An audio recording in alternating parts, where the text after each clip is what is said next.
Welcome to the Essential Libertarians, giving you the tools for self-governance. Today I will be debating Michael right here, RWP. So, hey, Mike, how's it going? Hey, doing good, doing good. How are you today? Good, good. So, the two things we are going to debate is the current state of the Libertarian Party and Israel, which is going to give a nuanced view on that. hmm Um, but the first thing I was going to talk about is you said you posted something in the LP or you had a disagreement with the strategy or you wanted to do something different. What Yeah, I believe the best strategy was we had to take the party over because Nicholas Sarwark, if you're familiar with him, yeah, was not a good representation of libertarianism. He was criticizing Dr. Ron Paul. He was advocating for things like, you know, going into the conflict with Russia, which I don't even believe in NATO. So there's no way I'm going to support that. yeah, And I always say this: you can say something is objectively, like Austrian is objectively the best, but I yeah. always look at what are the relevant alternatives, not what would I ideally like. Because if hmm I had everything ideally like, then we'd be an Ancap stand, probably wouldn't have this debate because the government would be gone. yeah. But since we're here, I think Mises was the best alternative to take over the party. Now, hmm what comes after that, I think, is well, you have a vehicle now. It's Yeah. kind of like the leadership built the vehicle, hmm and now you can use this vehicle to then get support, funding, hmm assistance, door knockers. And I think the best place to start is local politics. Why? Whether I talk to Biden supporters, Trump supporters, if you can find a Biden supporter, or people who just don't like Trump, or you talk to independents or Greens, or you talk to anybody, they'll cite a lot of issues. When you get down to it and you talk to them and you even have a robust conversation, if you do door knocking, which I did, you'll find out that a lot of their issues are local. They want something done with the school board, they want something done that's city council wise. And that's what really affects you. Like, say you want to have chickens, say you want a homestead, your local government controls that. Nothing in your life really needs the president's permission. So, my thing is fight it local. And if you get enough libertarians in local office, the feds come and say to do something, you can say no. Case in point, California, where you're at, I think, says we're still going to be a sanctuary city. Whether you like that or not, that's what Newsom and friends are doing. West Virginia says you're not going to tax our ammo. Alaska and Texas don't care about specific gun laws. So I think through local nullification, you slowly get the job done and you slowly secede, and then you move up to state level. We can do something. We will. I do believe in running presidential candidates, but I don't think that's going to be the main focus because we only can get 2%. So that's my position. Got it. So, yeah, no, I would say that I disagree definitely. I believe that people, whenever they're considering who they're going to vote for, although they might tell you that they're concerned with a lot of the local issues, just the data points out that they're going to vote down ballot, right? Like you just have a lot of people who it doesn't matter that you came by and shook their hand. Um, let's say you do a great job of that and you shake 13,000 hands. Mm-hmm. Like what percentage of those people will actually turn out and vote for you, whereas they're going to vote for their R or their D. So I think it's more important to it, just because people will pay more attention to things that have high stakes. So if you tell somebody that, hey, I want to be I want to be elected as dog catcher, and here's some of my ideas, well, that has very little sway over their life. Whereas the if somebody was going to come in and say, I'm going to force Medicare for all on you, or I'm going to have a 90% tax rate, or I'm going to, like all of these larger things, that right there gets people's attention and it makes them, fearful, So I think that, it's okay to have a local and national strategy, but to have a local first strategy, I think would be wrong. I would definitely want to attack the top. And another big issue that I have with this is the fact that we know that one of the communists, I don't know if you've ever read like the 45 point plan of communism. Yeah, Gilbert Griffin was interviewing a guy, and the Marxists specifically talk about that. Now, I am cool with what you call communal capitalism, or people getting together and having a little community or a but I'm not cool with the authoritarian version of left or right. Yeah, yeah. So, I don't think there is an authoritarian right, really. I mean, unless you're just doing, like McCarthyism to get back at, left. But so Sure. obviously, Nazis were left wing, like far left wing. So what I'm saying is when I'm talking about, let's say you want to run for sheriff, or you want to run for your local mayor or a local position. Yes. We understand that communists have been wanting to nationalize the police force for a long time, right? And so they're perfectly fine with you running for these small offices because they'll just use their higher up authority to just to just stamp on any local work that you've done. And I believe that happened in what state was that? I forget what state it was, but I'm sure I could pull it up. But they've done that before, where they just you run and you run your local election, and then they just say, oh, your seat doesn't exist anymore. So for me, that's the way I look at it. Is what good would it do? Is, let's say we put all of our effort into that, and then they just come in and just say, "Oh yeah, those are arbitrary positions now. Congratulations for winning that race a year ago, but it no longer exists." So I think that is scary. Yeah, you could say that America was created as a federalist system, and it's all about What? subsidiary and all Well, of these. But we understand that Democrats don't care about any of that. Communists do not. Communists and fascists, they don't care about that, right? Like they'll I mean, they've been just throwing around the Constitution and trampling over it for years. It's not going to slow them down to get rid of a few sheriffs. I think it's definitely good to go for those offices. It's great. I love what the Mises Caucus did by going after all those uncontested elections and yeah, winning a I mean, I election. guess That was here's great. That was great. But what I'm saying is that you have to go after a national platform. And I believe that, if you are an Austrian economics supporter, or just a libertarian in any regard, I think that our number one enemy is communism, right? We've seen what it does, and communism and fascism to me are basically the same, right? But authoritarianism. So what you would have to focus on is stopping the authoritarianism that's coming, yeah. right? And I don't think there's many libertarians that can't see what's coming. Like we're getting to the point where we're going to have like a Nazi Germany moment, or like I think that there's going to be mass death coming. I think that right now we're being walked into World War III. I think that there's going to be terrorist attacks with the illegal immigrants. I think they're going to try and put all these illegal immigrants in. I think they're going to be used as like the fodder to go to war, right? Like, when you look at like history, right? Like let's say you look at what Hitler and Stalin were doing. Have you ever read like any of the archives from like the Soviet archives or the I'm not. Hitler? I've read Mein Kampf and his idea of Lebensraum. I'm not like, and I've read some stuff on the Soviet Union, but Oh, it's all good.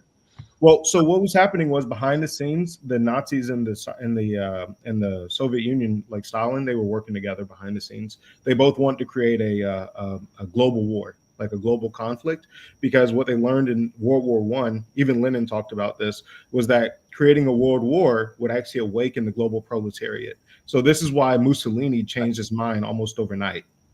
So if you remember, Mussolini changed his mind from being staunch, I don't want to join the war, just like all the other Italian socialists, but every other socialist movement basically in the world supported joining the war. So the Italians but were kind of, what was that? okay, but Mussolini it coined the term specifically fascism and said it's a merger of corporate and state power. Yeah, Now, yeah, and Hitler, the people under the Weimar were German National Socialists. Nazi was a American term attributed to them. of course, So of course. for me, the way the way I would look at it is this: I think they will try to use, in my opinion, they will Hmm. try to use legal immigrants to vote for Democratic candidates. Hmm. I think a lot. I'm hoping, and I think a lot of them will wise up Hmm. and hopefully not vote because they don't care about voting and just want to, establish themselves here. I think that's the hand. I think that's the one that they're showing you in front. Like that's the most obvious. But I Well, think when you study like their actual strategy, like they like so are you familiar with like where they got their strategy for like the mass importation of illegal immigrants? uh, well, I remember the guy talking to G. Edward Griffin, and he said, "Hey, you exploit cultural differences and things Mhm. like that." So this is derived from like Marxism and The, Trotskyism and it, all that stuff. ancient the ancient Assyrians is where this strategy comes from, and this is why Stalin and Hitler used this in like Poland and different But European countries, where they basically take out 50% of the population and then they put in 50% of illegal immigrants because their goal was to destroy nationalism or any kind of national pride or national cohesion. So that was the goal. Does that make yeah, sense? So, and that's why I was talking about why it's important to understand how similar their ideologies were. They viewed each other as like ideological cousins, like similar, and they correct. also were working secretly. That's why you got to go into the Soviet archives and the Nazi Germany archives, and you'll see that they were actually working together to create a world war because they were funded by these people. Have you ever heard of the Rhodes Roundtable groups? Yes, the Cecil Rhodes and Yeah, exactly. Warburg and Rothschild. All bankers fund both sides of every war, as far as I'm concerned. And every Exactly. it's a So very they, lucrative strategy. You get one person mad at one person, you say this ideology is better, and then you get people to fight, and you sell them both arms and say, "Oh no, no." The MIC is not necessarily a new concept in and of itself, although it's more pronounced now. I would ask you though, if you're going to make the claim, yeah, because I've seen you make the claim. I'm not black pilled, but some yeah, yeah. people are. You're saying World War III. I would Mhm. actually say, okay, some people keep saying that. They keep Yeah. saying it as a buzz term. They Mhm. keep saying that as a term. I'm not going to doubt that there's regional conflict obviously going on in Europe, on Mhm. things side down, the Middle East, which we'll get to, maybe even potentially in Asia with Taiwan and China. But Mhm. here's the issue I have. Yeah. Um, when you say World War III, Mhm. literally I'm picturing the only three. Oh, let me think. I don't remember what the alliance is with Australia. You can let me know. But the only four alliances I can think of are the OIC, which is a Muslim alliance, if you're familiar with them, Mhm. BRICS, which I don't think BRICS is, and the Shanghai Cooperation, which I don't think is particularly military. I think that's economic. Economic. Yeah. NATO, and I forget the one with Australia. It's like Japan, Australia, and the United Yeah. States. Yeah. To have a Australia with America. yeah. So though to have truly have a world war, BRICS and NATO or the OIC have to go at it. Correct. Yeah. So It, which it, one of those go at, and how does that work? If you're so it'll be. I'm pretty sure it'll be China invasion. Then while they're having their invasion, they'll use like something to go after like our grid or some kind of an attack. There's going to be an attack that involves, I'm guessing, an illegal immigrant. Because what I'm thinking is like you don't bring in close to 10 million illegal immigrants by the end of his term. That's how because it's 7 right now, but by the end of the year it's supposed to be closer to 10. You know what I mean? That's what they're saying. Like by the end of his first term, it'll be 10. You don't bring in that many. And you remember that Yale and MIT had a study to look at how many illegal immigrants we already had back in 2018. And back then it was close to like 26, right? So it was already close to 30 million. And then you bring in an extra 10. So you're pushing 40 million pretty soon, you know? So correct. you don't bring in that many illegal immigrants, especially when you already know, like, I don't know if you've ever sat down and like done the math on how much illegal immigrants were costing Americans just every day. It was costing each American about $11,000 already, and that was before the big push. You know what I mean? So it's not a good way to run No, an economy. but Um, and I would say that the people that are saying that they're bringing them in just for votes, I don't think so. I think that what they want is they want a cosmopolitan feel. They want to get rid of nationalism. I definitely think that is part of it. That's kind of like why you see like everything on Netflix is like in a different language. I think there's people that want that feel. But correct. when I look at what they've done before, so have you ever looked into the causes for World War I and World War II? World War One was the assassination of the Archduke, and Have you looked into how much of that was just like that was like government done, like that right. the hand they were working with the Serbian government, they were working with Yes. Freemasons, like, so if you're familiar Yeah. with like in depth, like not even like conspiratorial, just like we know where the facts are, you know what I mean? Mhm. Like that right there, there's a lot to it, right? So when you look into all that, even the three cousin kings or whatever, the Mhm. cousins that were kings, they were involved in these same secret societies. So when you are, and I know it sounds conspiratorial when you call it secret societies, but that's just the reality of it, No, it's right? not really conspiratorial. Yeah, It it's the is Rhodes what it Roundtable is. groups. Like Everybody should be familiar with it if the you're. Bavarian Illuminati Adam Weishaupt was a Yep. thing. Now, I don't think all Freemasons are bad. I've No, run they're not. Freemasons. Here's what I'll say. Yes, the Archduke was the cause of World War One. Hmm. Now, the issue I have is Yeah. I'm not no, I'm not a military guy per se, but I can listen to people who I think are reasonable.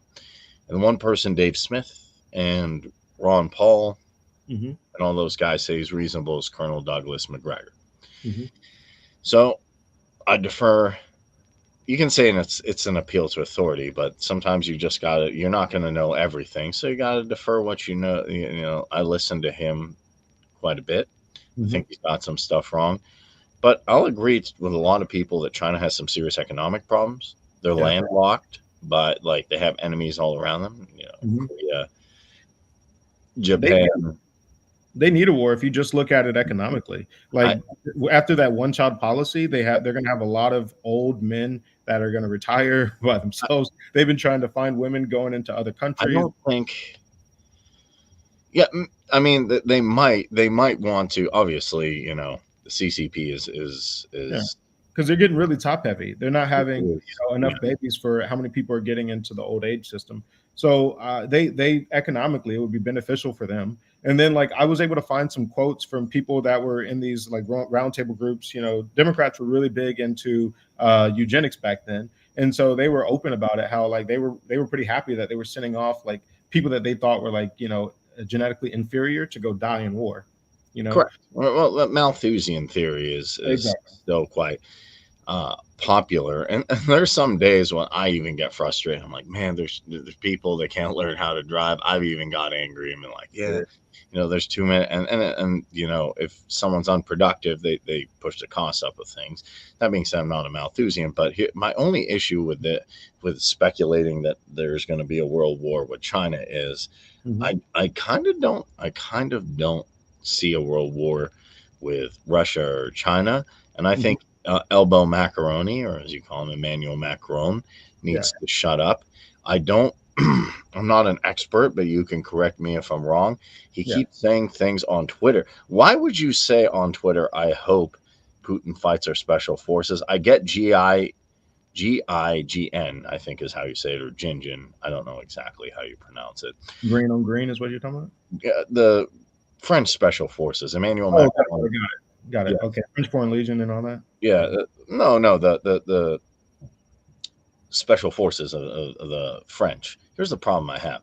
Emmanuel Macron, president of France, or you know, a former Rothschild banker, they Hmm. keep saying to him, "Hey, this is over, you know, stop." And then he keeps, you know, trying to egg on, "Oh, Putin can fight our special forces. We'll get him. We'll get him. We'll get him." And I'm Hmm. like, man, shut up. Like, you're not Yeah. you're not helping France. You're not helping any Ukraine. You're not helping any surrounding countries. You're not even helping NATO, really. You're just stroking the flames, and that can push off Article, I think it's 21. Hmm. So that's my Yeah. issue is I don't know if there'll be a world war. There are people trying to stoke it, and I kind of blame the West a little bit more.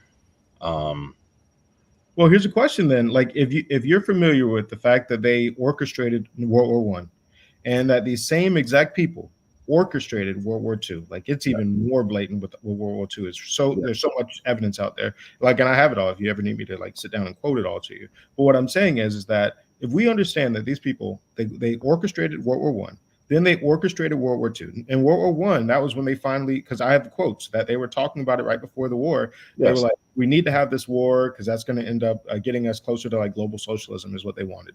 And so then in World War II, it became even more dire, where now you can go read the actual notes between Stalin and Hitler, and they were talking about it, right? And like, and then there was actually, I don't know if you've ever read Sutton's work, but he talks about how whenever they were giving funding to the Nazis or whatever, from if you remember Montague Norman.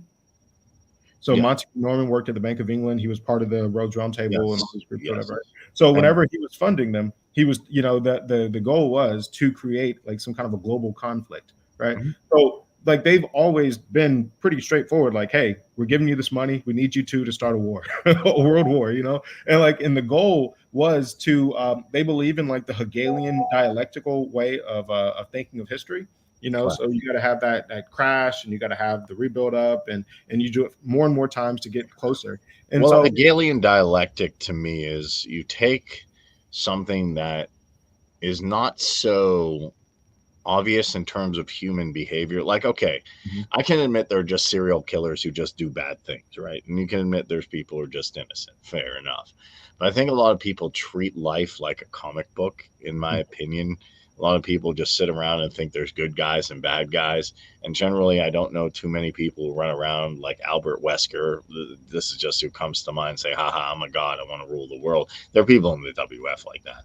But most problems that I've seen in life have generally varying interests, and it's very very hard to just, and people want you to just pick a team, and they're like really they're like, are you BLM or cops? I'm like, well, here's the issue. Are you Russia, Ukraine, are you this, or you that, even Israel, Palestine?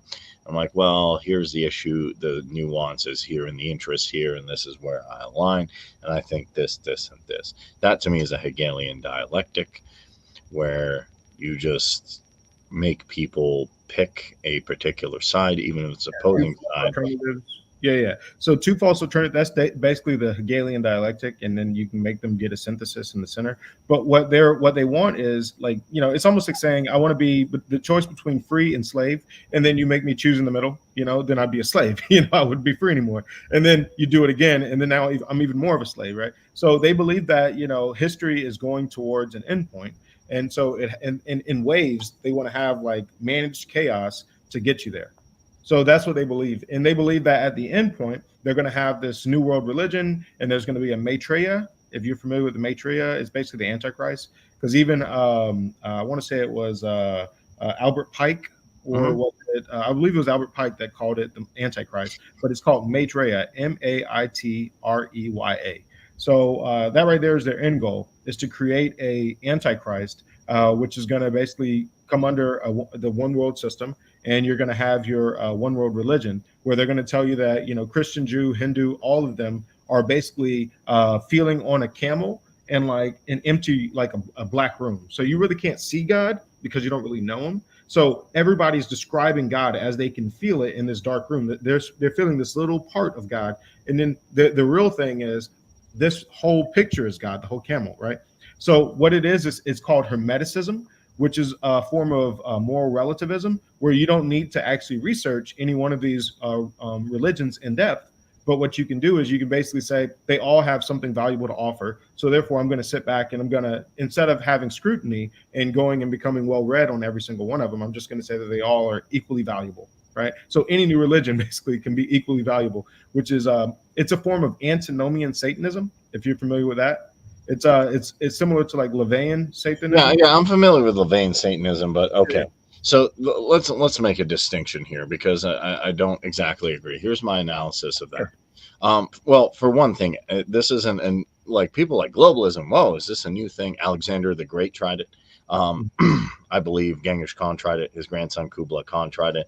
There seems to be a mental capacity among people who are quite elite. I guess when you have a lot of money, you have a lot of time, you have infinite resources to allocate, you start to think, man, I'm bored of everything. I'm bored of the women, the money, the all this. What if everybody thought and acted like me? And since I've made it to the top echelons, Yeah. you all should conform to my thought. And if you don't, you should be gone. And even people like Bill Gates and Ted Turner openly say this. So, Yeah. so that's what I would say now. As far as religion, that's almost an impossible subject to debate. What Alan Watts said, because he said if you're going to argue which version of the truth is the correct one, you'll always be in the position of the judge and the advocate being the same person. I personally think, as long as your religion, or as long as your religious practice helps you, A, conform to some version of the NAP, B, gives you a way to evolve your consciousness, I say, and a customary law behind that, I say fine, because if you think about it, religion can be the biggest hedge against government. Even if somebody says at the end of the day, I'm not going to commit violence. Why? Well, because Jesus told me it's bad. Okay, that's not ideal. That's not perfect. It's not like they're sitting down reading Rothbard or Spooner or anything. Well, cool. Like, okay, sounds good. I'm here for it. Um, as far as Levain Satanism, to me, I've talked to Satanists. When I was getting into punk rock, first being an anarchist around like maybe 11 or 12, a lot of my friends were rebelling, and some people did go to the Church of Satan. Some people, I personally knew, did the whole Satanist route. Mark Passio, who's quite well known if you're familiar, Yeah. um, was quite up there. And what they say is, I used to think, oh, they believe in the guy that, I always joked, hey, I beat your dude um, in in Diablo 2, and they're like, no, Yeah. that's not it. See, Levain Satanism to me is not a religion. A lot of Levain Satanists openly say that they're atheists Mm-hmm. and openly say that they fundamentally believe that the material experience or the ego experience, if you want to look at it like that, is the only thing. Meaning, all I get is, this this physical body. There's no spirit. There's no soul. There's no nothing. Mm-hmm. And since I have that, I'm going to act on base, what Mark Passio calls base consciousness, just Yeah. instinct only. So if I'm angry at someone, then I just, Yeah, it's a form of self deification, basically. Like if you believe that God is dead, right? Then you're basically saying that the material is all you have left. Then you start getting into postmodernism thought because you're saying, well, there's no objective morality. If we're all just matters of space dust, blah blah blah. It gets deeper into it, or whatever. But all I'm saying right. is that when you believe that like typically what they'll say is Satan is the light bringer, right? So Satan is somebody that's bringing us knowledge or gnosis, right? Because it's rooted in a Gnostic cult. Lucifer is the light The bringer. light bringer. Exactly. So when they say that Lucifer is the light bringer, then what Hmm. they're saying is that there's basically they believe that God is the emerged and that God is basically the bad guy and he's keeping us trapped here on earth in ignorance. Right. So they believe that knowledge, if you get knowledge is that weapon that Tubal can actually forge into a weapon to kill God. Right. So it's all, theoretical or whatever. Some people believe it I don't more. know if they said that. What they basically said is, we go for like, they're atheists. Mm-hmm. They believe in the material, and Mm-hmm. since the material is all there is, we just want to go for whatever we want. So I want to indulge. I'm like, the material is all I get. So I'm just gonna eat, and eat, and slam, slam, and slam. Which maybe that part's not that bad. Just slam, slam, and slam, and go monkey the whole time, I guess, but not in a primitive, not in like a sophisticated way like the Hadza or the do it. Just base consciousness the whole time. I would argue that a lot of dark Luciferians who run the world get people into this mentality. I'd argue a lot of people actually are in this mentality where it's just, hey, I got to get me, I got to get mine, so I'm going to crush the other guy under any circumstances. Now, I can understand Machiavelli's point of view where he says it's better to be feared. You don't want to be weak and say, no, I'm just going to get trampled. But I think LeVay takes it to an extreme where he's just like, well, Marcus has something, or Michael has something you want.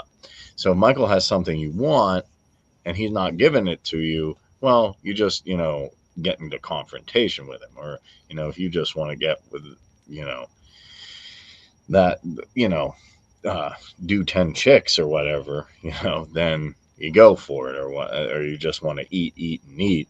That's and kind of what I've seen with Satanism is they just say like, I'm just going to I'm just going to indulge in every earthly pleasure without restraint, Mm-hmm. which to me decimates society. Now, I'm not saying completely that there aren't times where you just get like a base animal instinct and you go for it. I do believe in kind of, uh, you know, maybe some type of interacting with nature more than people do. I think that's important. A lot of that idea that where you do what you want, a lot of that comes from the Frankists and the Sabbatines. So are you familiar with like why like the Freemasons, when you get past like 30th degree, 33rd degree, you start believing in Satan being the Lucifer being the light bringer? Are you familiar with like where that origin came from? That's not what happened. See, the people who actually are past the 33rd degree Mm-hmm. uh, teach what I teach, which is something by a guy named Neville Goddard. Mhm. But I do it from an Islamic perspective, which is just that the imagination creates reality, and you can manipulate what I call the mind of God.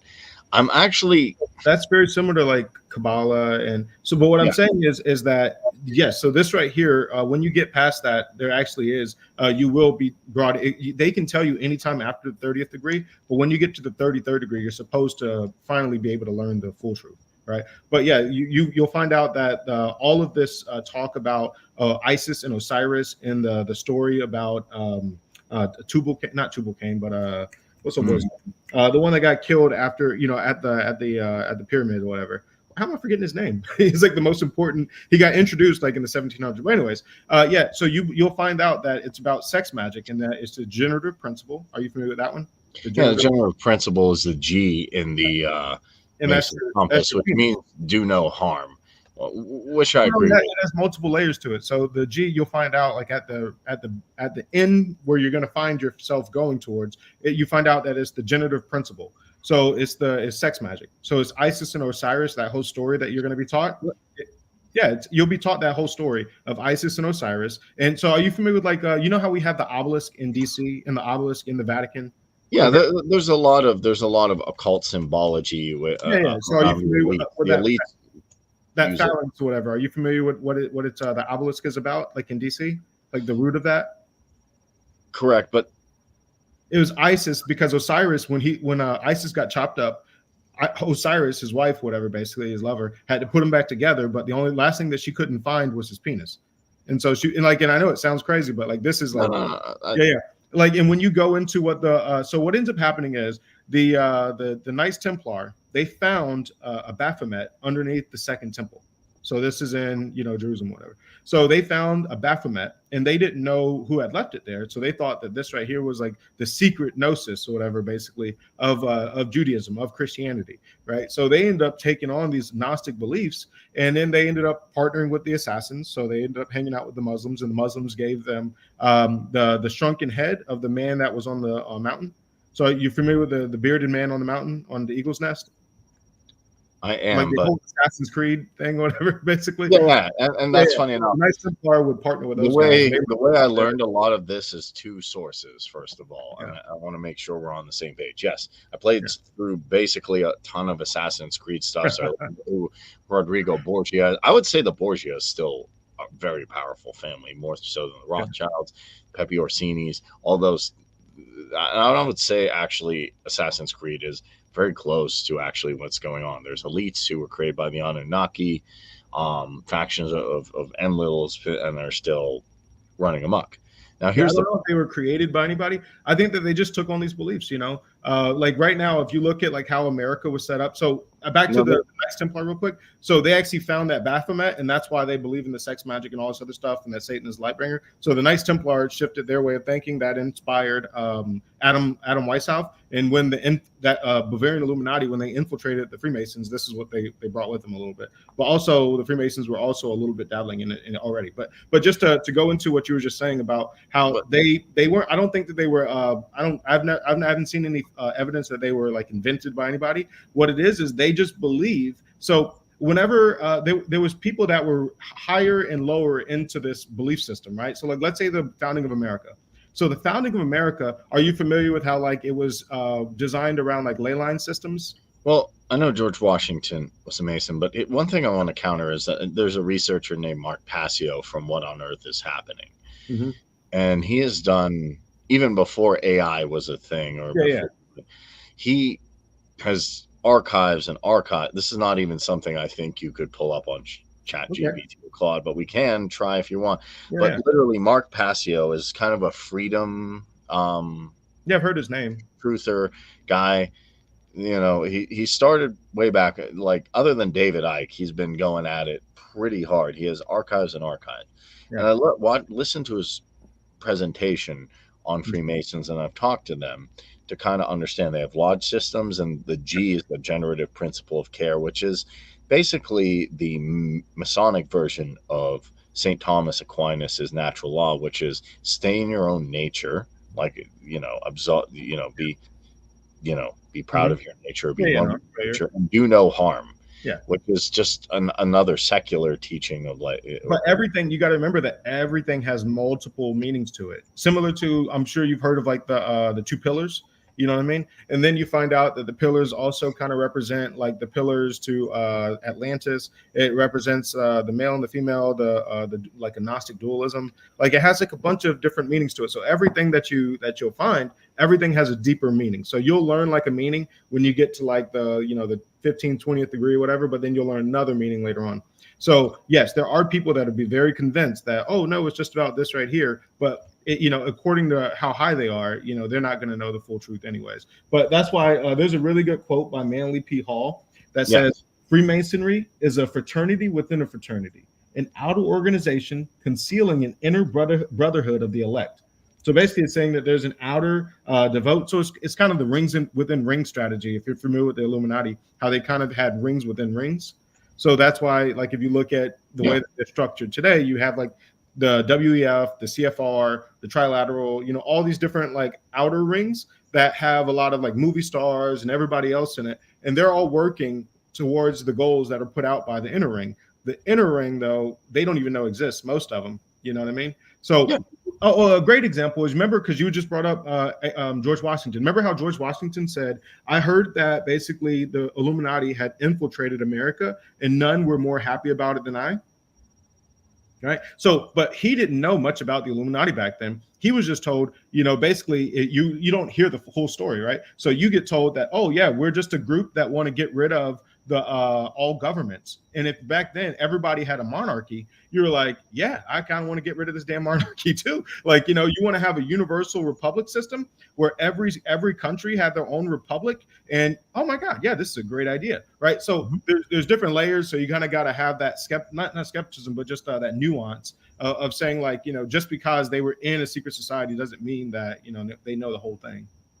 Correct. Well, the way I look at it is this: the secret societies exist, and you have rings within rings, and then that Mhm. gets people to go down rabbit holes. So you get people, oh, it's all the Muslims, it's all Al Saud, it's all the Rothschilds. I used to believe, oh, everything's the Rothschild. The Rothschilds are coordinating everything; they rule the Yeah, world. Oh no, it's all this. It's all the Freemasons. It's all the Jews. It's all exactly. the You got to have nuance for each one of yeah. these. Like when you talk about the Jews, you got to know the difference between the Frankists and the Sabbatines versus regular Jews, right? Because most of the things that people hate about, like, they're like, oh, the Jews, is like, like whenever they were talking about like the transgender stuff and all this stuff, all that comes from the Frankists. That's because they believe that actions, just like regular Judaism, that actions will bring about the Messiah. But the Frankists, they were misled by this guy that told them that I might be the Messiah, but then whenever he died, they had to figure out a way to bring back the actual Messiah. So they believed that sin was the way to do it. So that's why you'll notice that some Frankists are in charge of like big porn websites or big this or big that. They believe in pushing as much impurity and sin onto society as possible to bring back the Antichrist, or for Uh, them, it's the Christ. But that's why I yeah, say, make yeah, sure. yeah. Well, Mhm. here's the thing, and even like I met trans people. I'm actually like cool with trans people now. Like Yeah. I used to, now I get mad at conservatives. I'm like, you're just trying to Mhm. find a scapegoat. Now, like Michael Knowles and stuff. Now, I'm not saying there's no agenda, but here's the Oh, thing that definitely agenda. I find interesting is that yes, it's rings within rings. There's different people who coordinate different stuff. I'm not even going to say one person runs things. There's Pepe Orsini on the religious side. There's Yep. Larry Fink who controls financial stuff at Yep. BlackRock, and there's people among people who just control this thing. It's a spider web, so Mhm. you can't really pin it down. But let's get back to the original thing. Go Okay. ahead. Before you go away from that, I do want one more quote, just because it's really cool what you just said. So there's another quote by Manly P. Hall in The Lost Keys of Freemasonry that Mhm. says, "Masonry is essentially a religious order. Much of Masonry is woven into the structure of Christianity. We have learned to consider all our own religion as the only inspired one. In the spiritual ethics of our race, basically every Masonic lodge is a temple of religion, and its teachings are instructions of religion." So it's just interesting how, when you see like how this thing is kind of operated, like everybody's going to go out there and they're all working towards like a goal, because it's called the great work. Have you ever heard them use the term the great work? Yeah, the magnum opus, and Mark Passio used that, and Manly P. Hall used that. But Yeah. here's an interesting thing: if we're going to throw Manly P.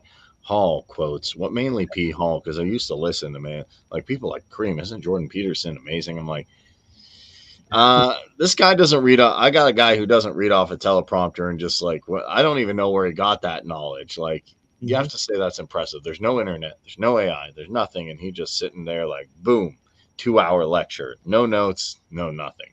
So Oh God! Oh, I messed up. So the quote that I meant to add to that was one more. So part of the symbols are displayed there to the initiate, but he is intentionally misled by false interpretations. Their true explication is reserved for the adepts, the princes of masonry. So that was what I meant by, remember how, each thing that you learn will always have multiple meanings. So you'll get told that, oh yeah, the reason you've been doing this for the last 5-10 years is because of this meaning. You're like, oh, that's insightful. And then like 5-10 more years, and then you're like, oh wow, I've been getting ready to practice the worship Satan and put Baphomet in my butthole for sex magic. yeah, I They know. do. That's a real. There's a complaint. There was a lawsuit by a Mason that basically dropped out or whatever, and that was one of the things that he was talking about. But there's a few of them that have made that exact same complaint, where they have to put in order to get to certain levels, they'll put the Baphomet in your butthole because it's a mix of sex magic and basically getting rid of the profane, what the profane believe. It's just a whole thing. But yeah. Yeah, no, I've definitely seen that.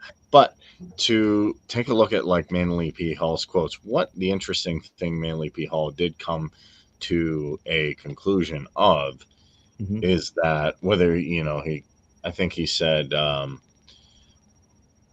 I'm trying to find the quote here, and I actually plan on debating Manly P. Hall, but he essentially said something like whether you follow the teachings of Yahweh, the Muhammad, the Christ, these are all been names given to a greater Medicine. force. Um, so it's all one and the same is what his conclusion was. Yeah. And an So interesting, remember, I told we were talking about Hermeticism earlier in yes, Antinomian Luciferianism. It's basically self-deification to say, I know better than any objective God, and therefore I can create my own religion. So that's what I mean by antinomian Satanism. That's what it means. okay, so okay, there's a fundamental. I'll make a fundamental distinction because I don't because when people are saying when Neville Goddard is saying you're God, and when if you're familiar with Neville, and when Anton is saying they mean different things, and that they mean starkly um, different. There's completely different ideas at play. Now, I'm not an expert. Actually, I found the quote: "The true Mason's not creed bound. He realizes with the divine, the illumination of his lodge, that a Mason, his religion must be universal. Christ, Buddha, or Muhammad, the name means little, for he recognizes only the light and not the bearer."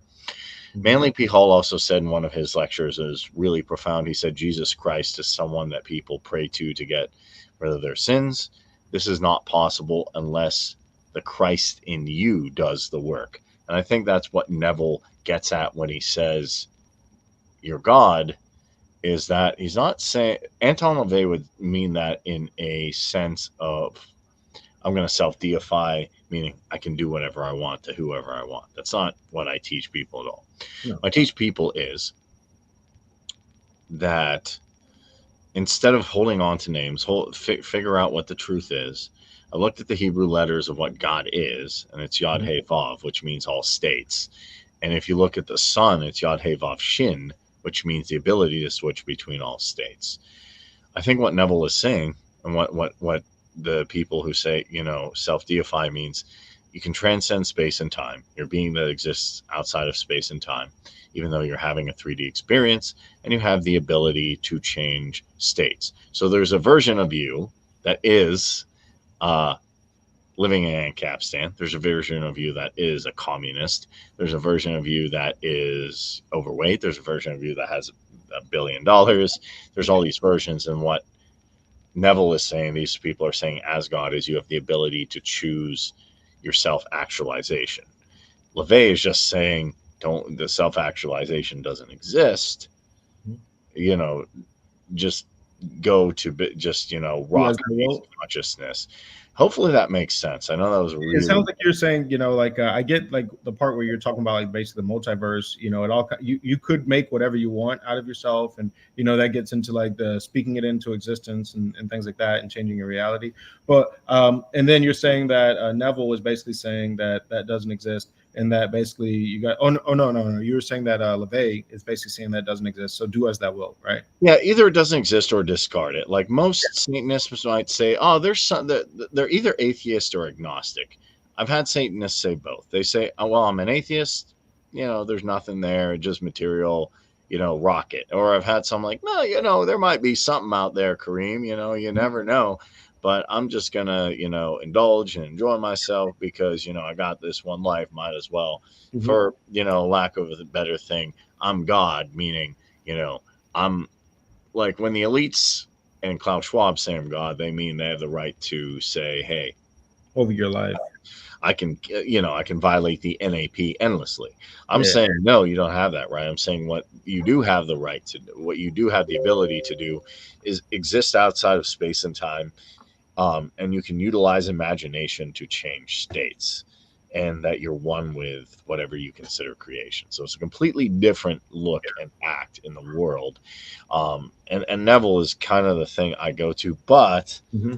Neville to me is more of a practice. I still really like Sufi Islam. I think I found the Manly P. Hall quote that you were talking about. Yeah, Um, it just said the so true Mason's not creed bound. So I don't think I think if you no, it were wasn't that one. I was doing one about basically the dynamo power of living.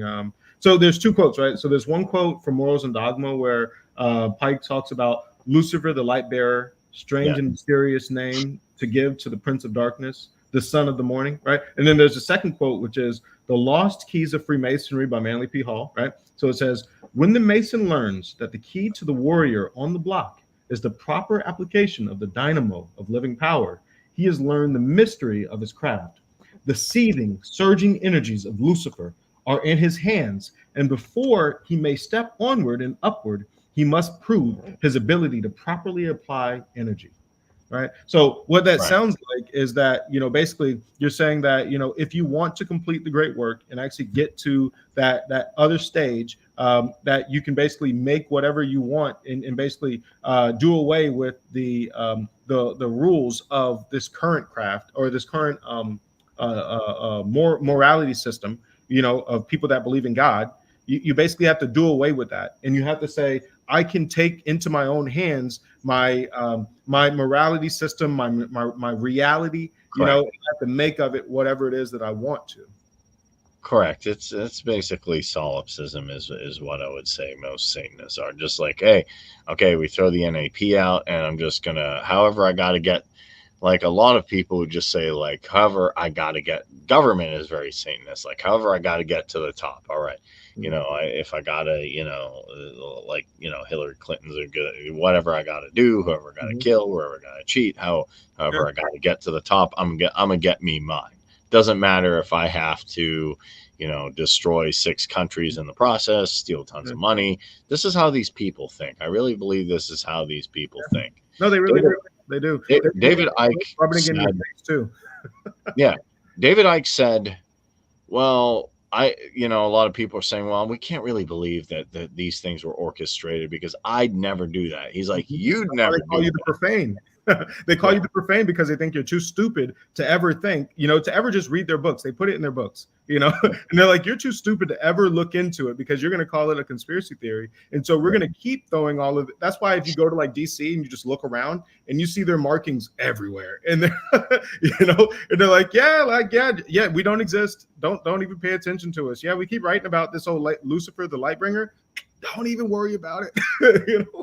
Like I know for me when I first heard about this crap, I was like, there's no way. It took me years to I come don't around. believe it either. I'm like, no, come on. There's not a secret cabal. I used to say the same thing. People say, like, oh, well, the whole, well, how many people? There'd have to be so many people onto this. And come on, do they really believe that? But then I started looking at Skull and Bones and stuff. I'm like, oh, George Bush is involved in some messed up stuff. Oh, okay. Hillary Clinton's involved in some really bad. Oh, okay. Who And are they're all these? in the same organizations. What? And they go to the same parties. What? Yeah, John Kerry, all these people. Yep. Um, so yeah, it's crazy. I'm like, oh, who's this Epstein guy they're hanging with? Oh wait, he's a Mossad agent. Oh, okay, we got some. This is a crazy cabal here that we got going on. This isn't just your. It's a big club. When George Carlin said it's a big club, and Yep. you ain't in it, he Yeah. was really right. It is a big club, but okay, we got the big club. We Hmm. need to fight back. As far as I'm concerned, we got third parties. Democrats said they're going to wage war against us. I'm sure the Republicans are right behind because they just do what it. I They, think that the Republicans, if you purge out the real bad actors and you radicalize them, because most of them they ran for office just because they're like, I can be a good person, I'm a good strong person, and but then they get in there and they don't know anything. They've never studied theory, they've never studied economics, and so they're malleable. Right, like I mean, they're not going to come in like Ron Paul or like Massey, and then they're standing on principles. They're just like, well, my staff said I should do this, and I should trade off this vote to get a better vote next time, and yeah, so people play these fuck games. I honestly think it's just an organization to Hmm. get the people that they want. And like Amash gave me the inside scoop of everything. They want people who are good actors. Hmm. They want people who will just sign the bills. And you got people maybe who fit a nice stereotype. Oh, Dan Crenshaw's the war hero. AOC's the hard-working blue-collar Yeah. immigrant. Oh, and it works good in New York. Yeah, why not? Mhm. Lindsey. You got people like Lindsey Graham who are Republicans. So to me, I'm not trying to really. And he keeps getting reelected, so Yeah. someone's doing that. Um, so I'm not. To me, we have the viable thing I think we have is the Mises Caucus. Yeah. Of course. That's the most principled thing we got. Yeah. It Oh, 100% is. I think that when you mix the Mises Caucus, you give a little bit of objective, Ayn Rand, because Ayn Rand, I think, is part of a moral system that makes you understand that it's okay to be, focused on what's best for you. Because you can't all believe in the invisible hand and adapt like parts of collectivism. You have to understand that even if you're being a greedy son of a whatever, by you doing what's in the best interest of you, you have to, in a free society, in a free market, you have to do what's good for everyone else. So you have to be right. comfortable with saying that, oh, maybe I want to do this for me. Like me personally, I probably never going to have that, right? Like I always would rather give back and try to make sure that other people can come up the same route that I took. But it doesn't matter. Whatever it is, if you're doing what's in the best interest of you, whether it's me, maybe I just want to feel good and like me helping kids, I'm still helping myself. You know what I mean? I'm stroking my own ego by saying, hey, yeah, they get to see that I drove up in this nice car and I'm doing good for them, and who Okay. knows what it is, right? Like, but just being okay with doing what's in your best interest, because if everybody did what was in their best interest, if you understand the I pencil story or the invisible hand, you understand that this all comes together for the good of society, anyways. Correct. It, Well, okay, I'll qualify this. If you don't have the invisible hand works, and a lot of this stuff will work good if you do have a close to free market or a purely free market yeah, society, because then you have to benefit people by doing stuff that even if you're exactly. greedy, you're like, okay, I'm That's the greedy. win-win. And I get greedy. I'm like, man, how can I make my Shopify store make a ton? How Yeah, can I, there's people like hustle culture is all about this. yeah. People are just like, trying, There's like, nothing wrong with it, because by you trying to make your Shopify store the most profitable um, possible, you have to make the best shirt that I'm willing to buy, and you got yeah, to put it at a price that I'm willing to buy it.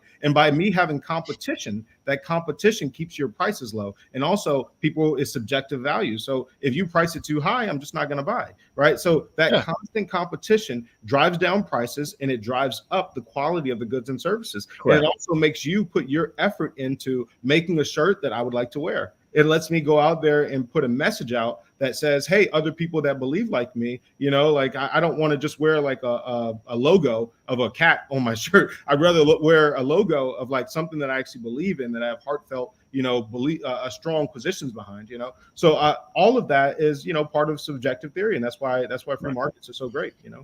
By you Yeah, doing what's best in your interest, as long as other people are competing with you, it improves life for everybody. yeah, as long as it's not a corporatist or a socialist or a Marxist system, I'm cool with it.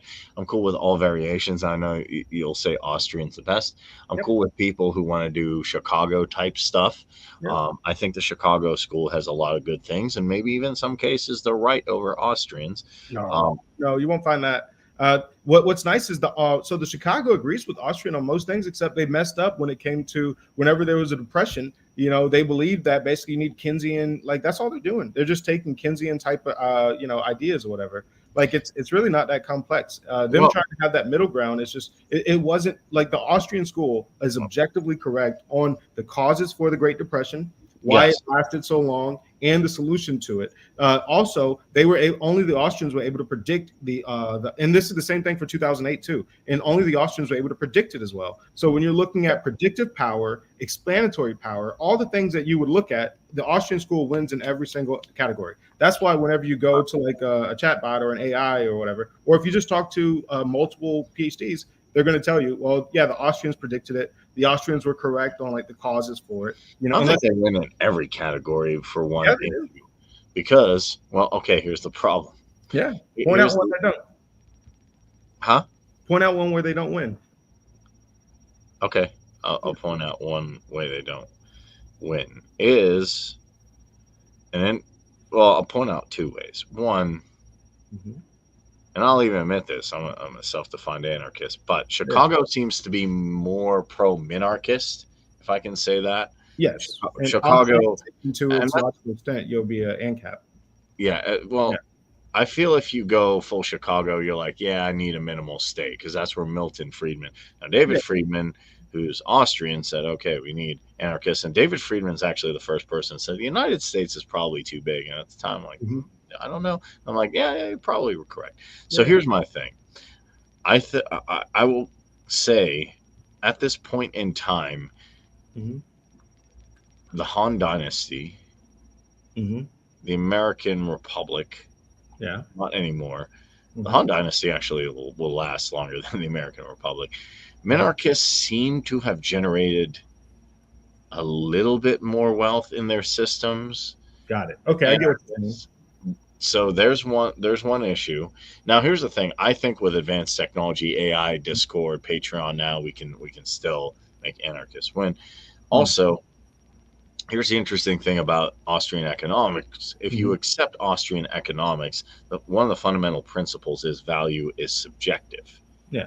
So if value is inherently subjective, which I'd agree because people spend millions of dollars on cards, Yeah. NFTs, logo. I mean, there's a guy who's walking around with like $10 million because he made a Starbucks logo, which to me ain't even all that great, but whatever. And even the Microsoft logo, there's a guy who walking around with millions of dollars because he put FIFA 11 instead of 12, and I need that Mhm. job. But since that is the case, since Austrian economics is inherently subjective, Mhm. then I can say, okay, because even if I accept this is the subjective economic system, I say, okay, well, you know what? It's subjective. So I do, in some cases, I am open to the fact, not of left, not socialism, but Yeah. Yeah. left libertarian skill sharing, like Kropotkin or Malatesta said, is a good idea. Meaning, you abolish money, and you have a very small community, and they just say, hey, Marcus, can you run AI prompts for me? Yes, I can. And for that, I'll give you apples. And the guy who apples, okay, For well, how long would that last, though? That's the problem. I think if you have what's called and I asked this to Yeah, Keith, yeah. We were talking about it earlier. Is the I that number? You got to the, find out what that Dunbar number is. but look, if you drive through America, which I Mhm. even wager, like, I've been through road trips, and yes, there's big cities. I wouldn't do it in LA or San Diego or San Francisco. But if you take like very small, like maybe in Orange County, from my understanding, there's a lot of very small towns. Yeah. So you could do that somewhere in Pennsylvania. There's small town after small town of like 45 people, 100. America has a ton of small towns. Yeah. If Yeah. you go to those small towns, which I found the I forget Sassola things in Venezuela, and I'm Mhm. not comparing the Venezuelan government to Austrian economics. I'm saying Yeah. this is better than Maduro's regime. Since Austrian economics is subjective, I'm Yeah. playing a little bit of mental gymnastics. If I said I wanted to abolish money Mhm. because I see no subjective value in a signal and just take direct action in Mhm. small Dunbar communities that can confederate, then Yeah. actually I'm opening the door of saying yes. Uh, No. Kropotkin system. could Yeah, be. no, that wouldn't be true. So what? So Austrian economics, like all modern economics, understands that value is subjective. So Austrian economics isn't necessarily subjective. It's that value, individual human value, is subjective. Does that make sense? So basically, Right. right now, if But you I could say individual human value is subjective, correct? yeah, So I say your bank account's a text file. So I say I don't like this signal of a text file. mhm. What's the big thing everybody says? A libertarian and the Fed and the Fed and the Fed. Ron Paul and the Fed. Jack Lloyd made a good song about it. I think you should check it out. Yeah, My yeah. friend Natalie's always saying and the Fed. I actually sat and listened to Reeducation and Anarch, who are good Ancom philosophers, and they said, hey, why don't we, instead of trying to have a barrier of this text, having a text file barrier, which is Mhm. literally what it is.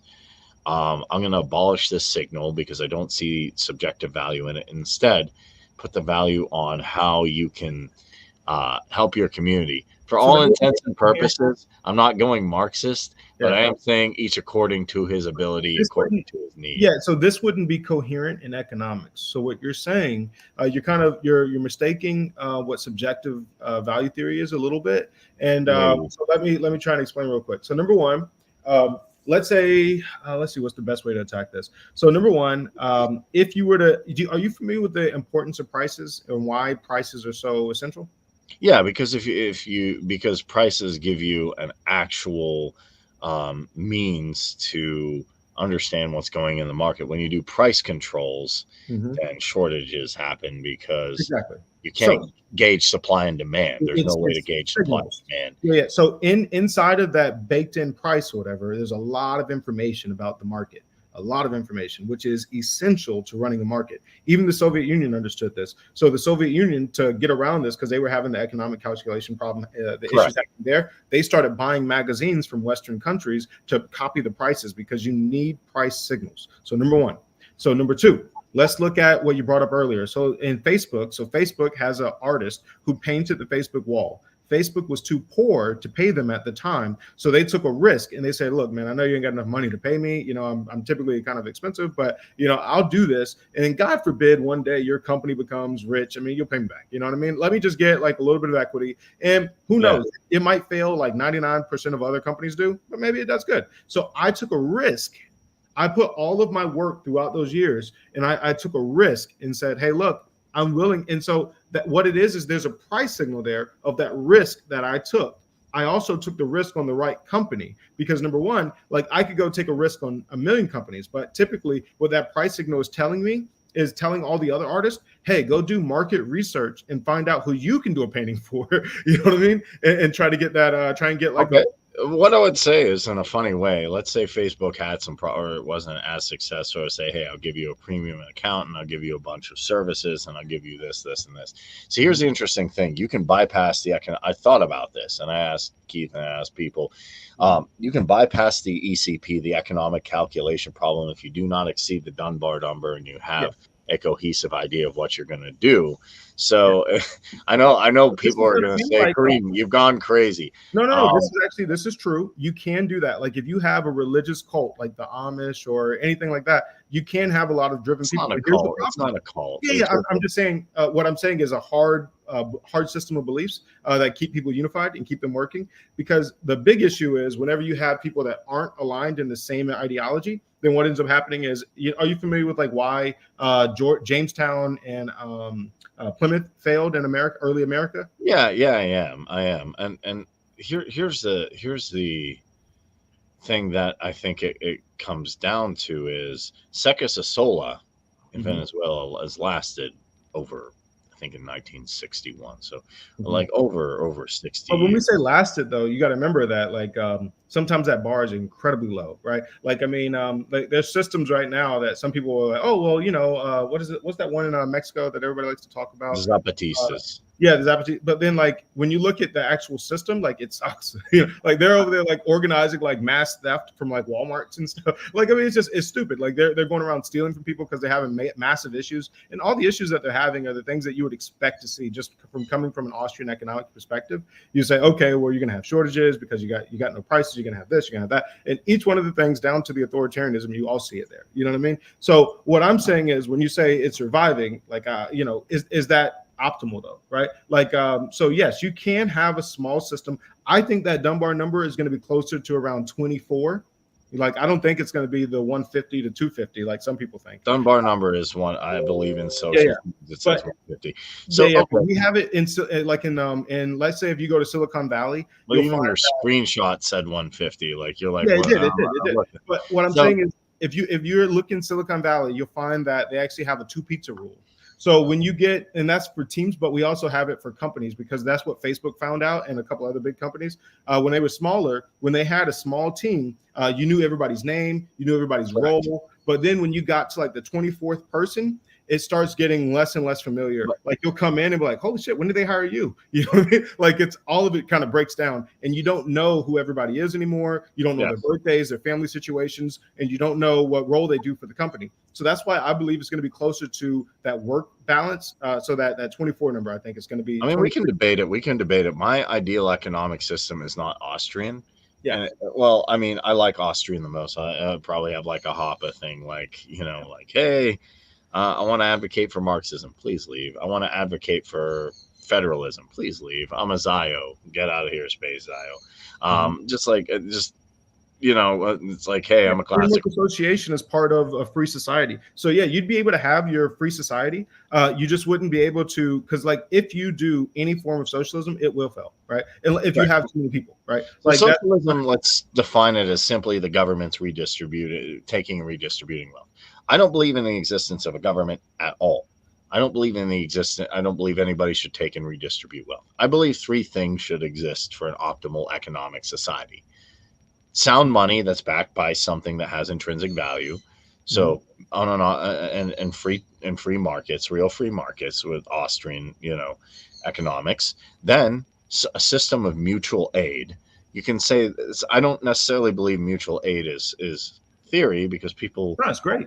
It's I, great. I, This I whole think certified Proudhon is mutual aid is amazing. yeah, Yeah, mutual aid is mutualism. definitely a key part of Austrian economics, key part of free markets. Yes. Mutual aid And is then I amazing. also believe in Skillshare, which is, I guess, the Ancom side, which is like, okay, fine.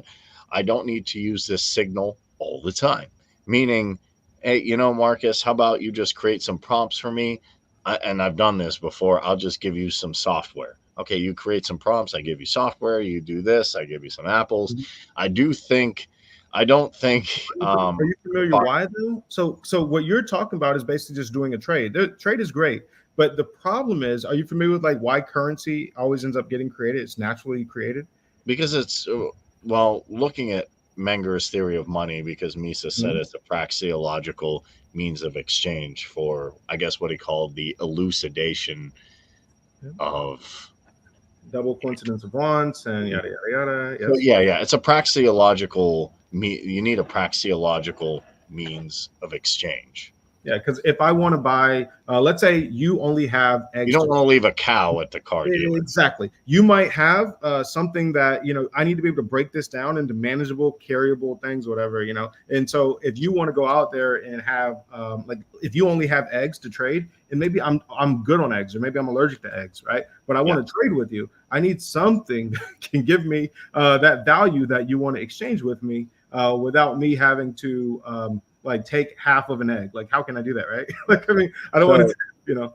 And, my and then also, by the time I get around to eating these eggs, because I've been trading with you for so long, now they're all expired. So I need something that's going to be, number one, I need it to be pocket sized so I can trade it with somebody easily. I can carry it around and trade it when I need to. I need it to also be something that isn't going to expire on me, right? So it's got to last a long time, right? And it's also got to be something that everybody else sees value in, right? So like there's these different things that we need whenever you're looking for a currency. So number one, money is going to be automatic. That's part of a free society. It's part of any society. Whenever if I just took a bunch of people and put them on an island, they're going to end up creating a shell system or something, some kind of a yes, money. yeah, yeah. I'm not. I think Well, I think to take I take little pieces from everybody. I I like Rothbard's ideas on economics. I like Austrian systems. Hmm. Sound money. Um, I do like some of the exchange economy, and I do like and I do have some leftist. Funny enough, even though I agree with the Austrians a lot on economics, I do have some leftist social views. Um, but I think Konkin was right in the fact that if you have a supply, what you want to do with agorism is try and keep things local. The more expansive you get, the more Yeah, problem. yeah. Subsidiary is the word I think you're looking for. Yeah. So I Yep. do think there's something to be taken from agorism, and there's something to be taken from Kropotkin's work to either add on to Austrian or to maybe negate Well, some. Octane doesn't have any holes where it needs that. That's the problem. And then also their views are flawed. Like if you're looking at Kropotkin, like I mean, his he's always focused on hierarchies and things like all of these things are flawed. Like they're not. It's almost like the people that say that they're focused on equity, right? Like they don't really understand the complete arguments because you can't be focused both on equity and solving poverty. Those are it's bimodal, if you will. No, But but by what for one, you end up screwing up the other one. By aiming for the other one, you end up I screwing up the next. think my interpretation, well, Bakunin, Mikhail Mhm. Bakunin, which Yeah, was one of the guys who started, said he was against political hierarchies, but he said like I'll defer to the hierarchy of the shoemaker because he yeah. knows how to make shoes. So like I guess to use the Jordan Peterson example, like is there a tyrannical group of plumbers? No. So I'd say the only hierarchies that should exist are hierarchies of competence, and actually most Ancoms do agree with me on that. What we don't want is someone saying, "Hey, I have a hierarchy because, well, you know, God said I'm ordained," or because, "Hey, I got 50% more of the vote, so I get to rule you now." It's like, no, I still don't want to be ruled. So Yeah, yeah, also, like, Kropotkin's more around, and I don't have an exact answer. I think they're both right. Kropotkin's more around cooperation. yeah. Rothbard is around more around competition. But if you look at Maslow's hierarchy of needs, you have to factor in Maslow's hierarchy of needs. Those guys were getting out of feudalism. So if you have a more communal society, like sociologists call them we and I societies, America is very individualistic. It's not weird to say individual anarchists and anarcho capitalism came out of here. But the rest of the world ain't like that. If you listen to Alexander Dugin, if you listen to people from China, if you listen to people from the Middle Well, East, we would disagree, right? Like, so the Austrians would disagree. Like, humans are like, let's say Sweden, right? So Sweden back in like the 70s, they went almost full socialist, right? So somebody could say, well, they are a collectivist society, when no, they screwed up their economic system. It was horrible. They didn't create one but net new job for 50 years. They had most of their like most famous people were leaving the economy. You remember Pippi Longstocking? She had like a 103% tax rate. So like every time she sold a book, she lost money. You know what I mean? So it was untenable. It was horrible yeah, economically. For the poor, if you're looking at the poor in the working class, they hated it, right? but So they weren't collectivists. All that's not humans. what I'm saying in collectivism. What I'm saying collectivism as a mindset that's going to utilize the economic system as an outward manifestation. So I'm not saying that Sweden collected. I'm saying there are people literally who around the world do not think on an individual basis. They think, hey, I'm part of the Yes, yes, Russian yes. So identity, part of, yes, including me in one thing, which is I get why I'm against Israel, but there are people who do think of this in the sense of okay, there's I cultures are like about I'm going to act more on an individual basis. Then there's we cultures. You can think of Russia, yeah, China, all these people who say we hopefully we don't fight them. I'm not black pilled. I yeah. don't think WWE3. But here's the thing. The point is on a very simple level. Mm-hmm. If I were to go to a kibbutz Mm-hmm. and throw Rothbard, they'd be like, "What is this? This seems," or Benjamin Tucker. Yes, It's not going to be ideal. You'd yeah. actually want to give them conquest of bread Well, or let me anarchy. be more clear on like the I believe most Rothbardians would tell you this is that you definitely can't just meet somebody. Like if I meet somebody that's left wing, like I can't just come in and just assume they know why like Medicare for all would be a shitty idea, right? So like you gotta create those building blocks. Well, But what I if would say they? that all humans are individualistic, right? It doesn't matter what system you're in. You can be No, they're not. let me give you the example here. So let's say you take like I'm sure everybody sees like the lady that comes from like North Korea, and she talks about how they don't have like a word for freedom and yada yada yada. Like you None can't of keep are. people in ignorance. You can't keep people in ignorance. So that way because are you familiar with like Michel Foucault and Jacques Derrida? Yes. And so Yes. you can actually control the way somebody thinks by keeping them ignorant like that and by controlling the language. But as soon as they'll be having that yearning to be free, although they can't vocalize it or it doesn't make sense to them when they hear the Not word freedom. necessarily, and But I'll but tell hear me you out though, why. because there's instances of people that whenever you tell them like, hey, freedom, like they don't have that concept, right? Like in their language, they don't have it. So what I'm saying is there are ways of controlling people to the point where what you're saying is true, where they'll be like, oh, that's foreign. Like you want me to be free, like by myself, and not have the government there to protect me, and normalcy bias, right? Like Okay. there, that is true. But what I'm saying is, underneath that, if you give them actual facts and you actually give them the building blocks to help them get there, 100% of humans can get there. Does that make sense? Okay. So that's what I'm saying. Mm, I don't think that there's anybody that's born destined to be a collectivist or born that can't understand. It's just you have to learn it. You know what I mean? Like it doesn't come okay. natural. Like you have to actually sit down and learn. Like, okay, here's why this is better, and that takes like 1,000 arguments. Like it takes like there's like each individual. Like you got to learn what democide is. You got to understand what system ends up creating Okay. democide and why the other system But can't. okay, but here's the funny thing. Okay, I've read Rothbard, I've read Kropotkin, I've read Zerzan, all this stuff. Mhm. And kind of what I'm getting at is this: like, someone, do you know who Alexander Dugin is? Like, he's Yeah, kind of yeah. the guy who influenced Putin. They said, like, aren't you, interested in a job and a family? He's like, we don't. Oh, also, wait. Mike actually has this correct. So this is what I was trying to get to. If I was going a little bit longer, you can be an individual and part of a collective. That's what I was trying to get to. Correct. I can work as part of a company. I can work by myself. So that's what I mean by everybody is an individual, and you can act, collectively. You can definitely act as part of a group. But I don't think Yes. that anybody is born collectivist or whatever. You know what I mean? So that's what I meant. I don't think anybody's born individual or collectivist. It's a program. But what I will say is this: there are things, and I don't think they're particularly malicious. Like, I don't think someone's saying. I'm sure there's Confucians around. I don't. I've read Confucius. It does. It actually does not seem like, there's Muslims who believe, like myself, like the global ummah, like we're all connected Mhm. spiritually. There really is stuff like that. And then, like Alexander Dugin said, like that's not how we think, like a job and a family and stuff like that.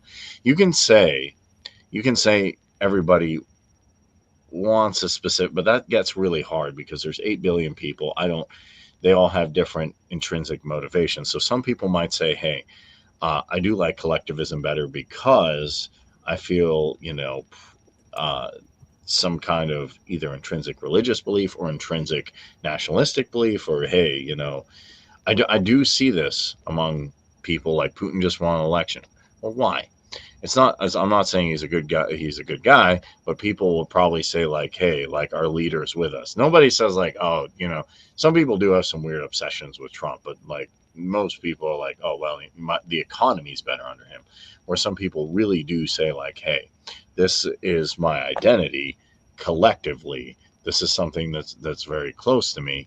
I'd say this: if you have more of a, whether you break out and you go to one or the other, whether you embrace a collective identity or an individual identity, I'm not saying is bad. What I am saying is that's going to take a different form of decentralization if you enact decentralization. Hopefully that makes sense. So, in simple terms, I would sit down with the Confucian and be like, check out Bakunin. If I were to sit with like a rugged individualist American type dude, then I'd be like, hey, here's Benjamin Tucker, here's Rothbard. And there are people, in between and everywhere for me. I also look at agorism as a viable. Uh, I don't know if you look at agorism as an economic system, do you? Or Agorism, I mean, I guess you could call it that, but I wouldn't call it an economic system. I apologize. I wouldn't call it a school of economics. I would definitely call it like a political system more than anything. okay, But I think there's certain things in agorism that touch that make valid criticisms of Rothbard and anarcho-capitalism as well. So there's different ways to play the individual game. There's different ways to do that. I guess what I'm saying is there's not necessarily one solid way of decentralization. What Titus Gable says in Free Cities, the best thing to do is not say this idea is particularly bad. It's to say, hey, we have all different ideas. We all different and cultural manifestations of these ideas. Let's let these compete and see which ones do better, which ones do worse. And he calls it Free Cities. He's a German writer primarily, and that's kind of my thing. Is not to say, oh, well, I hate your idea, you can't put it into practice. Put whatever into practice you can, as long as you're not violating the NAP, and let's see how different things compete. Which is what I think the LP should do. Now, I don't think taking over. I don't think running local races is bad per se. A lot of people have complained that we let the local, like you're saying, well, there's Marxist infiltration. Well, they get in local offices too. So sometimes a good way to stop them is locally. And I think that, if we're going to talk about, the LP being effective, I think the leadership built an Yeah. effective vehicle like David Nolan did. And Mhm. now what's a good idea is, yes, we can attack all fronts, but Yeah. let's Well, I think that right now with Mises Caucus, because this is what we talked about earlier, is just that I found it weird that they were getting kind of sensitive. Like they blocked somebody because the person didn't agree with their views on like the Israel conflict, which I think is insane because it was the Destiny debate. Did you see that? I did. I watched the Destiny debate. Now, Yeah. I'm a supporter of what you would call Aristan, Okay. Aristan, which is a Confederate state. I'm neither, and here's the problem: every single Facebook thing I have seen is either like super pro Netanyahu or super Uh-huh. pro Hamas, and I don't like either. I don't like either side. Um, I think, well, Netanyahu is like an approval rating of 12 or 8. It's very, very low. Hamas steals money and enacts a lot of bad policies. In my opinion, there's extremists on both sides. And no one's denying that. But there's a lot of moderate and there's a lot of people who are stuck on both sides. Clearly, there's a power dynamic. Now, my issue is, even if there is a bad group in a city, Yeah. you can't level the city. So these soldiers are going, just and they have the best technology. So I'm not a fan of, definitely, you see me call it out. Not a fan of the Likud party or the Israeli regime or anything like that. Mhm. Also, I'm not a fan of extremist Islamic thought either, because I've seen the results of that. I particularly think that the best thing to do is get rid of the leadership of both, because I'm an anarchist, and move to some kind of libertarian order. I don't know exactly what that looks like, but we're all anarchists here, so Mhm. that's what I do. Now, I think Norman Finkelstein has some good points. My issue with Destiny is I don't believe Destiny's honest sometimes. I feel like Destiny literally said, there are times I just turn Destiny off. He's like, yeah, women should try and start a family at like 45 or 42. It's easy. It's as easy as a career. And he did read from the South African case. And then the problem is those two kept yelling at each other, and I'm not I was, Well, I'm not a fan of I either. think that a lot of the videos that went really nuclear, if you will, like the ones that like weren't really that are all circulating everywhere. It looks like to me, at least, that these are the ones where Finkelstein was yelling at Destiny, and then some people are saying, "Oh, he got Destiny, he owned him." And like if you are like I watched the entire debate, and it's like these just make Finkelstein look like an idiot. Don't get me wrong. I always thought Finkelstein was an idiot. Like as of like, like I've watched his other debates and he gets so many things wrong to me, which is like for you to, pretend to be this intellectual and then to get so many things that I think are like I basic things wrong. I think that he's a clown. You know what I mean? And so, well, okay, he's a social democrat, so I don't agree with him on economics or anything like that. yeah. But do I agree with him on some foreign policy? Yeah, yeah, I do. I come down on it like this, though. Here, the fact of the matter is this: like, there's a concept in Islam called the ummah, which means like and it's a lot stronger that I've seen in Islamic circles than Christianity or Judaism. We're saying like, hey, one of us is getting attacked. I'm going just kind of like libertarians would also as well, or Mhm. Republicans or Democrats. One of us is getting attacked. I need to come to aid. Also, Egypt cannot absorb 2 million Gazans. That is not a possibility. So if uh, Egypt needs to, break that treaty, then I'm Egyptian. I completely understand. Cairo is also the problem is I don't like Hamas, but I also do not believe the official narrative. And there's no way anybody can get me to believe the official narrative that they took 2 hours, was it 2 or 3 hours to respond when the response time, they took a very long time to respond Yeah. on October 7th. They didn't like, they got warnings like the Mossad just didn't know, I guess, and I don't know what is even true because they have the Hannibal directive, so I don't know what exactly happened. Yeah. And the issue is, I have you can't level a city, even if, in my opinion, even if there was criminal attacks. Also, Hmm. Netanyahu, in my opinion, has an 8% approval rating or 12%. It's lower than Joe Biden. That's Yeah. impressive. Yeah. I don't know how you manage to get that low of a rating. Hmm. So the Likud party is not, in my opinion, doing even good for its own people. So my suggestion is quite simply the leadership is horrible on both sides that caused this catastrophe. Yeah. Leadership of Well, both for me, sides. I look at it as a bit of moral relativism. If somebody says both sides, so I would have to speak to specific instances. Does that make sense? So, if you're going to tell me that both sides are evil, then or any side is evil, I would have to look at specific things. Like, so let's say you were talking about like the child deaths, right? Oh, I think even before you get to the child deaths, I think because that would get into ethics of war. You really got to go into who has the property rights claim, because I'm a libertarian, or I think just human. I think you got to look at who has the property rights claim. Then you got to look at each individual action. You got to look at a lot of the mythos around the conflict. So I guess let's go to the beginning of it. Like how far back do you usually look at whenever you're looking at like the conflict as a whole?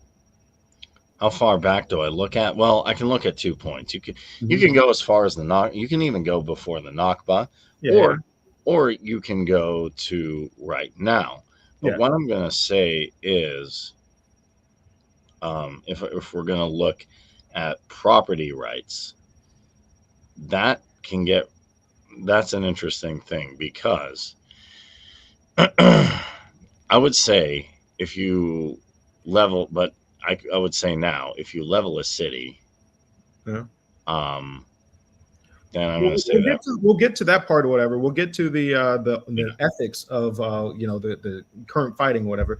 But first, let's get to But like I can go all the way back to Theodore Herzl, which I found Theodore Herzl was an atheist. yeah, yeah. He actually believed in the he was friends with the Okay, Rhodes Round Table. He wanted to bring in the Maitreya. That's why I brought that up correct, earlier. correct. So he Okay, wanted to bring in the Antichrist. so I'm going to throw a little religion in this property rights argument because I think this is relevant to property rights. When I Yeah. talk to, I don't know the different because I'm not Jewish, but when I've talked to the different factions of Judaism and some of they say, hey, look, after David demolished, after King David was gone, we're in exile. We have to stay in exile. We can't establish a state. So, and I'm not for establishing states at all.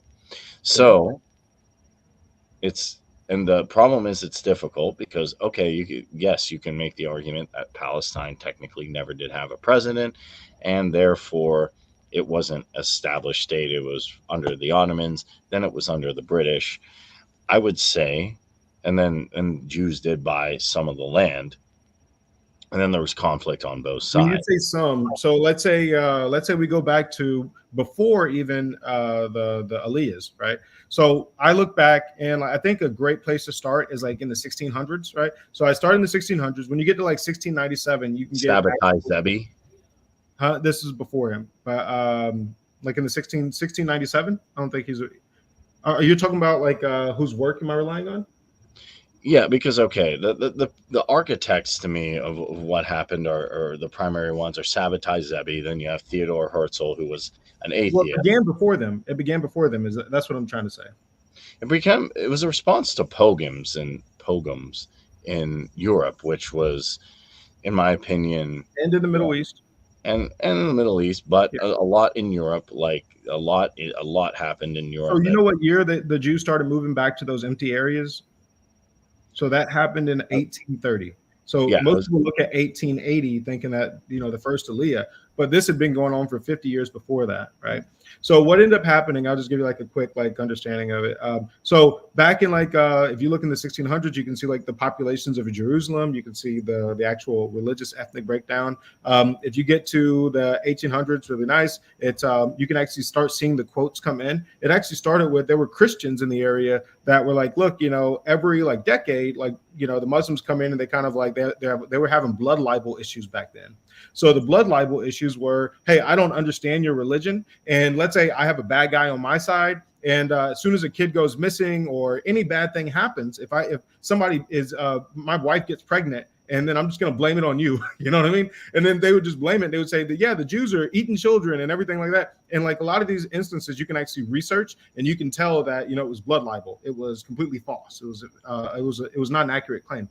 And so when you look at these actual blood libels, they were happening about once or twice a decade. You know what I mean? It wasn't happening all the time. I actually made a timeline, a chronological timeline of the different when they would go in and start wiping out Jews or whatever. So you can actually see what that looks like. But it was about once a decade. And so then what ends up happening is the 1830s. So remember, this is after the Crusades have been going on for a while, yes. and all the crazy stuff. Like, so everybody left those inland areas and everybody moved to the hills because you didn't want to be next to the water, because when the Crusades get on, you know what I mean? It's on and popping and then they're killing everybody down there. So you want to be in a defensible area. So everybody moved to the hills. So when you look at the time period, you'll find that there's about 180,000 people living up in the hills together. And the inland areas were vacant now. And so you had some of these the Bedouin tribes that would still graze in the area, but they didn't live there.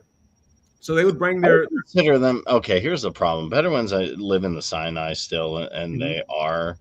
I still technically say like, hey, I know this. You can debate property rights here, but if I say this plot of desert land is mine, yeah, then Bedouins would consider the Sinai theirs. That's why I don't think it's the a good Bedouins idea. were largely coming in from like Syria and Jordan. You know what I mean? Like they were just roaming. There's Egyptian ones too. I know Bedouins. Exactly. Syria, Egypt. They could be anarchic. I wouldn't give them Rothbard. I'd be like, here's their hand. They were out there raiding people, man. If you were caught out there or whatever alone, they would kill you. You know what I mean? They're anarcho-primitivists. Actually, they're not that bad. They're not that bad. But that gives you an idea. Like there was a huge amount of what is it called when the mosquitoes bite you? Malaria. Malaria was rampant out there, so nobody wanted to live down there. So after the Crusades were over, then like people were like, you know what? Instead of getting killed up here, and getting raided every once in a while, let's move down to that empty area. So the Ottoman Empire, the reason why people own that land was because the Ottoman Empire would give it away to their friends. Does that make sense? So they would give it to their politically connected people. Yeah, they would like, hey, this place is shitty. So it's kind of like it's me doing you a favor, but me really not doing you a favor. If I was going to do you a real favor, then I would give you land in like this closer to Europe that I was conquering. Like the nice land. But this was like you're one step removed from being a nobody. And they gave you this land. So this land was sitting empty and vacant. So what they would do is the Jews would say, hey, look, I'll buy this from you. It's just sitting there empty. So then they would pay a little bit above market rates or whatever, and then they would buy it. Does that make sense? So the land was empty. Jews started buying it. The Jews were bringing in money from different parts of, they would reach out to other Jews, and they were like, hey, we bought this land. We need a well. We need this. We need that. And so they were bringing in a lot of capital to start building your agricultural machines or whatever, so like tractors and stuff eventually. But all of this new farming methods, this is what they were bringing into the area. So pretty soon it ended up becoming a very prosperous region. When it started becoming prosperous, then Arabs started hearing about it and they started moving in. Also, the Ottoman Empire did not like that, these Jews were coming in and like basically taking over this entire area. But wait. The Ottoman Empire actually, because of the pogroms, the Ottoman Empire utilized Jews actually as spies and things like that. So yeah, of course, there was a lot of stuff going on. But what yeah. I'm saying is, and it's hard for me, and it's hard because a lot of human history is not complex. recorded well. So Yeah. I'm sure there was. It's because here's the problem with I know some Jews moved, some Arabs moved, some Jews moved, some Arabs moved, some Jews moved. It wasn't all like, hey, like. But what I'm talking about, the reason I like 1830 is because it's a continuation. The people that were there or have been there, right? So that's why I like 1830, because that is the actual time frame that you want to start from to get from then to today who's been living there. You can actually see when the Arabs start moving in, actually. So the Arabs, these Bedouin tribes, were some of the first to move in, and the Ottomans didn't like it because they were just squatting on land that they didn't own. And so if you go to the Ottoman records, they actually have them listed as undesirables because they were like, but okay, but the Ottomans also, in my opinion, were for the Ottoman Empire to exist had to do a lot of shady stuff, and if as far as I can tell, where like Palestinians came from, they were Canaanites who converted to Islam. So there were Arabs. There were Arabs there. Palestinians weren't Canaanites, no. And they weren't Philistines either. So I mean, there's a bunch of studies that already have looked into it. I could cite some of them for you, but I had to go through all of this too. So I had to go through. I actually traced the Philistines, were they the Canaanites? I can go into it. I think they were Philistines and Canaanites from all my records. So, and I've done a lot of the looking into this stuff. So I'll pull up the actual studies that said that they were Canaanites and why they aren't real quick. I got it all in my notes. But yeah, so what you end up having is you have people that you can tell when they actually started coming in. You can tell when they started coming. And there's even some bad studies from like the 1990s, like the 2000s or whatever, where they basically said, hey, we're going to give out money for you if your land was taken. And then you had a lot of people that came in and said, oh, my land was taken. But, that's not a really good study. But, so you got to be able to go through each one of these studies and actually debunk it or check it for its validity, if you will. Because whenever you have people that are relying on numbers that are coming from a study like that, it's going to be flawed. You know what I mean? So okay, but here's the big thing. Yeah, and I'm not denying this. Correct. I'll speed this up. I'll hit the fast forward if. Is that possible? Yeah, let's go. Well, because what that does is it allows us to see who was there first, who invested in the land. So for me, I care about who actually was doing things productive with the land and being productive. And I don't. Okay, even if you're being productive, even if like someone, huh? So buying it legally and then being productive with it. I mean, yes, that matters a lot for my ethics. Here's an interesting thing. Yes, but there's always and someone could take this laptop and probably build, because there are people who run agencies. I'm still trying to figure it out. Build $1 million business with it, but they don't have the right to take my laptop, even though I'm not amazing with it. So yes, there were definitely Jews and Bedouins who were using the land, and there were Bedouins who bought it. That's why I said both have to be met for me. You have to buy it legally, right? But who bought it legally, so that's why I brought that up. Okay, but the issue I have is this: being an anarcho-capitalist or being an anarcho-pluralist. I said anarcho-capitalist. If I speed up a little bit, after World War II, after everything happened, and Theodore Herzl, there's a couple things. As far as I can tell, like, and I'm not. When I say from the river to the sea, people think like, do you mean kick all the Jews out or kick all these? I say no. I think everybody should stay. And in my opinion, we should just have, the kind of the situation you're talking about now. We're going to get to the river to the sea. To me, is an anarchist phrase. To me, I mean, it means different stuff to different people. My Yeah. issue is this. My issue is not so much that Jews bought the land or Uh-huh. that Bedouins there. Yeah. Um, I'm against all states. Yeah. I'm against Marxism. I'm But that against. would still, so the problem is, even if you say that you're against all states, that won't get us closer to learning the truth about who the true property owners are. And that's why I like to talk about it as the chronologically, because Okay. what you'll find is that initially I've got a bunch of quotes from even old newspapers from back then, where the Arabs that ended up moving down, they're like, yo, we're glad the Jews have moved down here. They basically are they're making a very prosperous society. They were happy, like they were living in cohesion. Where the issue happened was, where the rift really started happening, was whenever you had the Arab socialists. So in 1904, that's when Marx ended up getting translated into Arabic. So then 3 years later, Gamal Abdel Nasser was pro, but actually my dad knew that. But here's the problem. yeah, I don't like Marx. See, there's two issues. Yes, there was a lot of Pan-Arabic thinkers who got infected with socialism, hmm that's but what that's what the origin. That's the origin of the conflict. The origin of the conflict was, it was a socialist revolution, basically. So in 1904, if you look at whenever they finally went socialist or whatever, right? Like all these big socialist thinkers started agitating for different like worker labor strikes or whatever. And so when they were operating in like if you remember Rafah, you remember the Jaffa riots or whatever in correct. 1907, or correction, Yes. 1908, and then in Rehoboth in 1909. I might have gotten those two back mixed Yeah, up. which I'm not actually against syndicalist worker strike. Like some aspects, here's the funny thing. Even I can say I'm an ANCAP, but still utilize some. Mm-hmm. Um, if people are going to do that, Mm-hmm. leftist or socialist, Yeah. tactics. Yeah, It, but but I can't be okay with worker strikes that try to murder people though and take their land.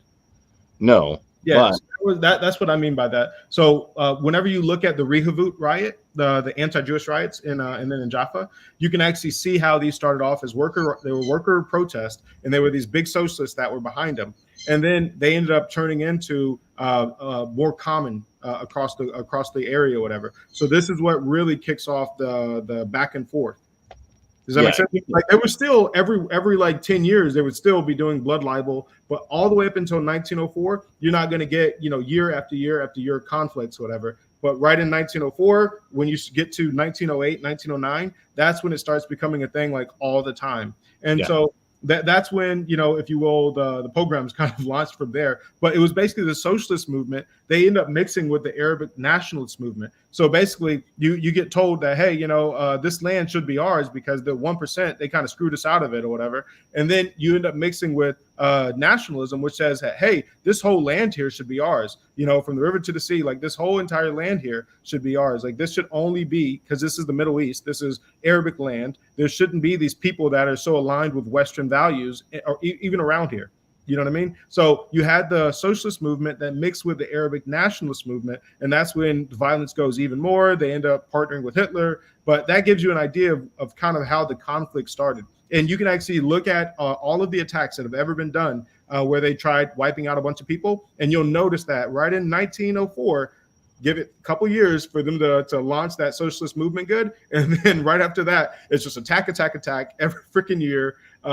But really, that's how it kind of started off. And then today, like people think that it's about land when it's not about land at all. Because if you look at the actual, the history of it, it's not that complex. But people today, and then you also got to remember that as part of their eschatology, both of these systems, like on one, you got Herzl. Herzl believed that in order to bring in the Antichrist, the Maitreya, he's a, what's that? yeah. But for me, Yeah. um, if we're going to take an principled anarchist position, then let's say yes, I'd be against social strikes that kill people. I'd be against socialism and communism, and also be against Herzl. And I'm also rabidly anti-Zionist as well, because I see that as a nationalistic manifestation, not a religious manifestation. Because I have looked at the text, and it does say Jews should be in exile without a state. So I'm also not really a fan of any like, am I anti-Western now? Not necessarily anti-Western in traditional stuff. I like the Druids. I like the things now, but this neoliberal neocon manifestation of America is making me kind of like, I don't want to say anti-Western, but anti the NATO access. Yes.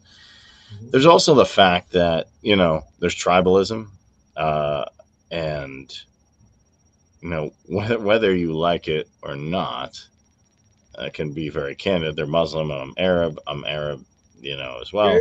Muslim. So I am going to take their side. got it. Um, because here's the interesting thing. We talked about collectives. I mostly see, well, let's be honest, if there's a lot of, if you take, like, yes, it's not surprising communist countries support Palestine. It's not supporting, you know, other countries that are not support Israel. But at the end of the day, there's something in Islam called the Ummah, Mhm. which is kind of, that is, funny enough, I can say I'm an anarchist, but I also believe in the Ummah as as a concept, and a lot of people call it the global Ummah, like, what's it, Shahid Bilson. And for me, if somebody, like, when you were criticizing Michael Heiss, I was like, okay, I'm part of Mises. Yeah, yeah. There's an intrinsic thing to defend him.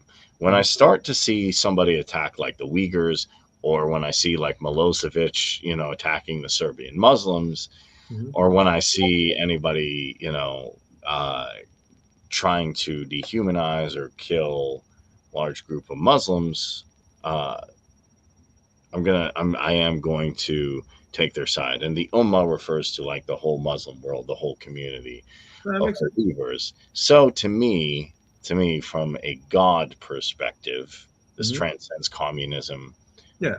or libertarianism.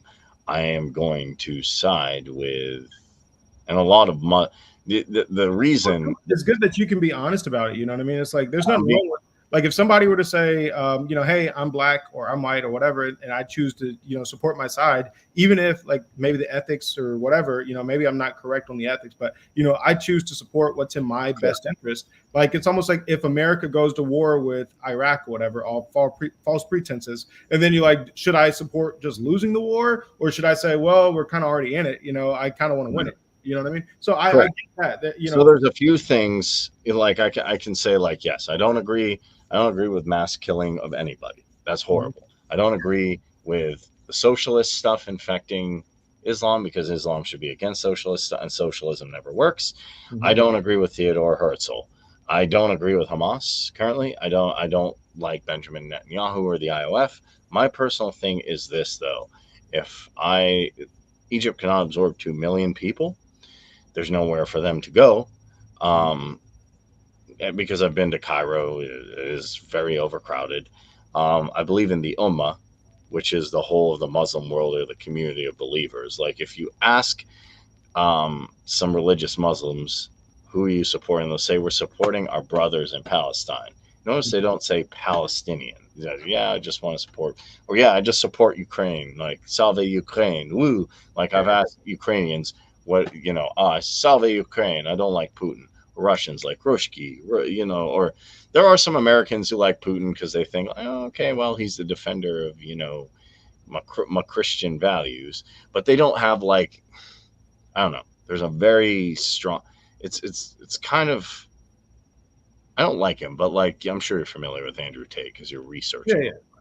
When Andrew Tate said he went to Muslim countries and he felt God, yeah, they're no, like the Muslims I worked with. They were very community oriented. They did not. They're like, Kareem, stop listening to Metallica. You should listen to Quran.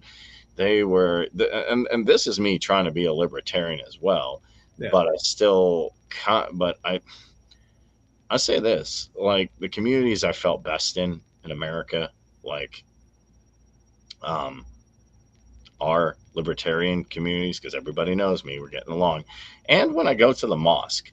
So there's something there in the mosque that motivates me, to, even when I'm having a bad day. And literally, like, I'm on Fiverr, which is a platform created by a guy named Mika Kaufman, Hmm. who, a good guy. He has criticisms of Netanyahu as well. Yeah. And, I messaged, a guy from Morocco. I said, hey, how you going? Yeah, we'll get, I said, and then we got into, how's your Ramadan going? Yeah, it's going good. And I've been doing some fasting, and please pray for Palestine. And he said, yeah, Palestine is the center of the thing. Also, there's the religious site there, and those are my reasons. So it's not. And to be fair, yes, I've been seeing what's going on there. I do think this is a one-sided conflict. I'm not going to say like, oh, I absolve one. I'm not saying one side is actually like perfect, or one side, never did any wrong, or one side, clearly, because I don't believe in comic book narratives that good guys and bad guys, like a lot of people try to Well, point. for me, you got to remember that you got to. So I don't believe in saying anything unless you can prove it, right? So like I wouldn't say half is good, half is bad. I wouldn't say one side is bad. But Go what ahead. I'll speak to specific instances, and then we can form it from there. So I would never want to default to a middle position if that's not where the facts lie, right? So I would just go fact, fact, fact, and then let's get to the bottom of it from there. Okay, well, the fact is this, right, for me now, is that I'll give you the straight up facts. The Jews did probably use the land initially Hmm. better, and they farmed it well, When they bought it legally, which is and they important. bought it legally, but they had a Resident Evil moment with, just like You're the talking about Nakba. yeah. No, I'm just talking about getting it fat. I don't like pan Arab socialism. I Yeah. don't like Zionism, but everybody got a bad mind virus. Hmm. Now, at the end of the day, Hmm. I think, for me, since is one became a client state of the United States, Yeah. uh, unfortunately, through the British. Through the round table groups. Through the round table Yes. groups. Yeah. That was the So goal. The goal was to create them, to put them there. But you got to remember, they jumped on a movement that was already happening. So when the Rose correct. Roundtable groups got in, like this movement was already happening. It's just having actual Rothbard money. I mean, not Rothbard, Rothschild money kind of it from boosted the it Balfour because they were Declaration. able to come in and buy 30% of that land. You know what I mean? So So yeah. for me, my goal as an anarchist, you said, is to oppose communism, Hmm. Well, all authoritarianism. all authoritarianism. Okay, then I my goal would be obviously global anarchy, but that's hard. Yeah. But I think it can be done. Hmm. But the biggest things I want to attack are, the NATO and Zionist Wahhabist alliance, as Keith called it, and Yeah. then attack the BRICS stuff. So to me, Hmm. that's where I That's similar stand. to my stance, right? So my stance is number one, I don't. Jews do have a legitimate property claim because they were there first. They bought Yeah, it first. I You do know, not want to kick. I do I not hate. go, I go into each one of the claims, like the Nakba. Most people think that Nakba was something that Jews did that was evil, and it turns out, if you actually go and research these things, it's completely bullshit. Like the whole narrative about Deir Yassim, whatever, bullshit. It just takes a bunch of researching, right? Like there was even a fake thing called Tantura, which they made a whole documentary about it, and then they got sued, and it turns out that it was a bunch of fake shit. So you got to be able to go through and scrutinize all the information. But then once you get to the point where you're like, okay, it turns out that Jews, they were there legally, they bought it, the property rights claims are theirs. So then I think that you should stop attacking them or whatever, as far as like trying to blow people up, Correct. whatever. But then there is a legitimate nuance to say, but I still want you to not use the land in the way that you plan on using it, which is to bring in the third temple and to bring in the red heifer. Yes. So are you Yes. familiar with the red heifer and why it's important? Yes. Yes. I am. So, okay, cool. Actually, because like I didn't actually expect you to say what you were going to say. I Yeah, thought. so it's both. It's number one, I can give them the fact that the facts are in their court for the property right claim, but the fact of the matter is if they go ahead and bring in this third temple, like this is bringing in the Antichrist. If you know anything about religion, They plan on the Jews and the Muslims will end up teaming up together. A lot of Christians will fall away as well, and they'll end up pursuing this Maitreya. So they believe that the Hindus are waiting for the next coming or the last coming of Yeah, there's some insane religious beliefs Christian Zionists have that are very, very scary and very apocalyptic. So well, that's so what. everybody does, right? Like this right here is part of every belief system. The Muslims are waiting for the Al-Mahdi, right, which is the Christian Antichrist. You've got people that are waiting for, like the Hindus, they're waiting for the Krishna or whatever. So that's coming. Basically, every single religion is waiting on Yeah, Messiah or messianic figure, I should say. I'm not Because waiting on. Yeah, I'm not waiting on any. I think I'm not waiting on any messianic figure. I think I found the best political thinker in America, and I think I found some of the best spiritual thinkers. So I think we're good to go. well, just keep in mind, if you are part of the occult or mysticism or the New Age movement at all, you're going to get sucked up into this. As far as I'm not part like of the that New Age is movement. like the New Age movement is who's behind this, right? So when you look at like theosophy, have you ever heard of theosophy? Yes, Okay, so if you know theosophy, it's a Hermeticism. mix of Hermeticism, it's a mix of Kabbalah, it's a mix of all of these different things, right? So, but yeah, this is who's behind it. So if you're familiar with like Alice Bailey, if you're familiar with what's the girl's name? The shit, how am I having a brain fart? Abraham Oh, wow. Hicks. No, it's she's like super famous. So there's Look, Alice I'm Bailey. not waiting for particularly any savior. I think savior comes from within, like Manly P. Hall said. Yeah. Now, granted, I still enjoy going to the mosque. I still, enjoy abstaining from alcohol. I think these traditions work. I am on definitely the side of right now because I Mhm. can see it's asymmetric. I'm definitely on the side of Palestine, and I'm definitely on the side of even somebody asked, how do we feel about the Houthis in Yemen? Mhm. Do you have any comment on that?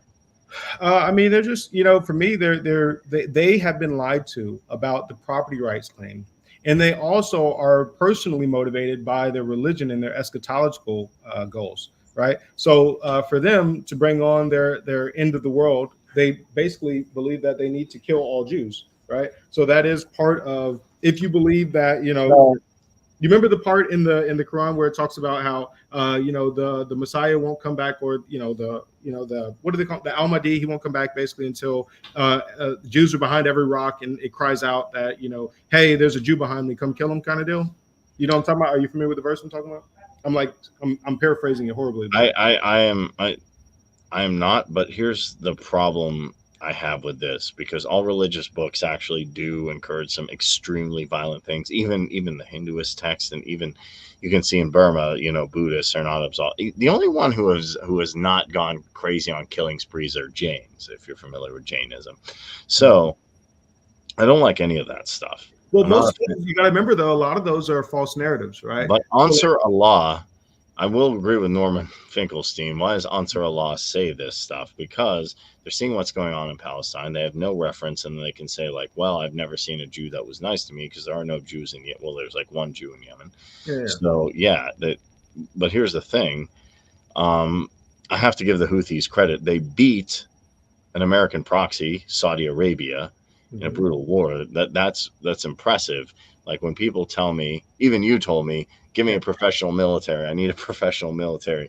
I look around at all these conflicts, and it's like dudes with AKs and like dudes with $1 billion budget. Literally, Al Saud is the richest family, and they lost. So that's impressive. And now now they become pretty dangerous group. Pretty dangerous. Well, you got to also remember that a lot of these are false narratives, right? Like people will say, "Oh, Americans lost in Vietnam and Americans lost in Afghanistan." Correct. You have to remember that those were political losses, not military losses. If military wanted to go and finish the wipe, they could have done that, right? They could have, but okay. They Like, can. let me give a more detailed example. If you want to do a So, war of attrition, but here's the problem. well, If you want no. I'm just saying they just want to really go in there and kill people. Like, because what ends up happening, like in Afghanistan, and in Vietnam, like you have a lot of like political considerations where you're trying to be nice, you're trying to win hearts and souls. So, are you familiar with like what happened in Vietnam and why people think that we lost that? what do I think we lost? Well, here's Or the no. Why people think that we lost it? Define winning and losing. So right now, so after the Tet Offensive, we had wiped out the Viet Cong. We had wiped out their ability to fight back. They were getting all green troops, by the way. Like their troops had no freaking. So by the end there, we were just. I mean, they were not very effective fighters because their good fighters had already been wiped out. So the actual the Communist Party newspaper basically said, I can actually pull up the quote, but they were basically like, yeah. We, after the Tet Offensive, we basically had no way to fight back, and this is with Americans doing treason. You know what I mean? So Americans, remember that they were having a hard time getting any of their ammunition to the front lines because of the rainy season and the muddy roads. So what ended up happening was you had Americans that betrayed our country, if you will. If you're an anarchist, I get it, but I'm just talking about it just straight from the facts. You had I don't have a country. I have a couple websites, and we're good. Yeah. So there are people in America, in Detroit, that were sending brand new trucks over there to help them out because they were socialists and communists in America that were working against America's best interests. So they were sending trucks over through. But wait, that's an interesting claim. Okay, but. Mm-hmm. Here's interesting. Whenever people say America's best interest, mm-hmm. like Dan Crenshaw uses this, well, it's in America's best interest that we, Well, for the war, it would be just not, getting Americans killed, And yeah, not getting Americans killed. But if you don't want to get Americans killed, I would use the Ron Paul argument. Why are we involved in the first place? So best. No, I get that. What I'm saying is you're already over there. If somebody is giving weapons to the enemy, of course, it's against our best interest. That's all I'm saying. Like, not like big thinking, just small to the point. All right. If you want to say it's against the government's interest, maybe. Well, against the troops that are over there, too. Against anybody that consider themselves an American. You don't want, your troops being like, you don't want Americans giving ammo to the enemy. That's just common sense, right? So I agree with you that yes. Apparently not to Miley because he gave the Taliban's pretty locked and loaded now. Exactly. But sometimes you'll find that people do these things on purpose, whatever, and that's just a problem. So what I'm saying is after the Tet Offensive, you had people that were basically like, yeah, we're wiped out. I actually have their troop numbers, I have their ammo numbers. So I kind of went into it in depth or whatever. But all I'm saying is America had won the fighting portion, right? So America had won the fighting portion. Okay, here it is. So there's a guy named Nguyen Tu. So Nguyen, and then last name is Tu, right? So he's the editor of the Communist Party paper during Vietnam, during the war. And he said that the Tet Offensive, that the VC, here's the quote, were ineffectual and could no longer launch major offensives, right? So basically he's admitting that our fighting capability was wiped out. But maybe they said that, but okay. But if that is, I've got a lot more detail. I mean, like literally, I can give you to the man, like, and I can give you how many people were dying in the 1-to-1 ratios, or whatever. Like it was like one American to like I think it was like 3 or 5 of them, and that's with them being entrenched. Like at that point, it was just all new troops, and they were just getting their asses handed to them. Because typically, if you're defensive, you should be able to, have less casualties on your side. But they were getting wiped. Like so, even if you would expect 1 to 3, with Americans, the aggressor or the person pushing in to take more casualties, it was the complete opposite. Okay, so but even so, they did take over. North Vietnam did take over. Yeah, and that's what I'm saying. The reason why they took over was because they were socialists in America that were working in the media, that were working with the newspapers and in the government, and they were pushing. But you said they weren't capable of doing an offensive after the Tet Offensive, which they did. They took over again. So my thing is this: after the Tet Offensive, after the war was over. Oh no, that's not what I'm saying. I meant like if American troops had stayed there and kept going after them, like they had no ability to transport their ammo to and from. They didn't have enough military arms or whatever to keep fighting in another professional military. That's what I mean. But yeah, I mean obviously if you have even a police force at that point could take over the country once America leaves. I mean any gang could have taken over. Correct, but the problem is this: we shouldn't be the police force of the world. I think most libertarians would agree with that. You said you liked Ron Paul. He would not agree with that. He did not agree with Vietnam. Yeah, I don't think So that we should. Yeah, to me, I look at victories. If you're going to look at it particularly from an attrition standpoint, yeah, you could argue we killed more people, but the stated goal was to stop Marxist communism. Okay, I'm not a fan of the Viet Cong or the Khmer Rouge or any of these, murderous regimes either. But what I will say is this, like just with Afghanistan, I asked people, okay, they said we want to win. I said, define winning as a structural goal thingy. Like, what does win mean? Like, if I have a basketball game, I want to get 5 points, I get 4 points. Okay, I won. And they said to train the Afghani forces. I said, those will fall in a week. They fell in a day. So politically, I think the goal of American globalists is, whether it's a win or not, is to exert their will and their influence. If they had not done that, which they had not done that in Vietnam, they have not done that in Yemen, they have but not just done remember, that. American globalists typically are on both sides of these issues, right? So you got to have, it can be a more nuanced take, like because it was American globalists that were fighting against us in Vietnam. But even so, even if there are, the idea, the stated goal was to push our sphere of influence, whether you want to call that capitalist or corporatist or what, or more free market or less free market. The whole thing was the Soviet Union's big scurry. In my opinion, what was really going on is the issue is that elites are manipulating people on both sides, just like Zubrin Brzezinski and Jimmy Carter's administration manipulated the Soviets into Afghanistan. Really, what's happening with a lot of these conflicts is a lot of people, a lot of elites are trying to manipulate um, statespeople, which are under them, to go and exert a particular economic or social agenda. And if one side cannot, exert that agenda, I would consider that losing. And just like the neocons, like laughably thought, hey, we can make Afghanistan have uh, uh, democracy style elections or Jeffersonian style democracy like we have, even though we can keep complaining about it. That is that is Yeah. But that Kareem, that let Jeremiah come in too, because he's saying that I'm lying. I'm curious to see what specifically he's saying I'm lying about. Each thing that I've said has been factual, so it'd be interesting to have him come on. Bring him on. Come on, Jeremiah, join. yeah, What I'm lying about.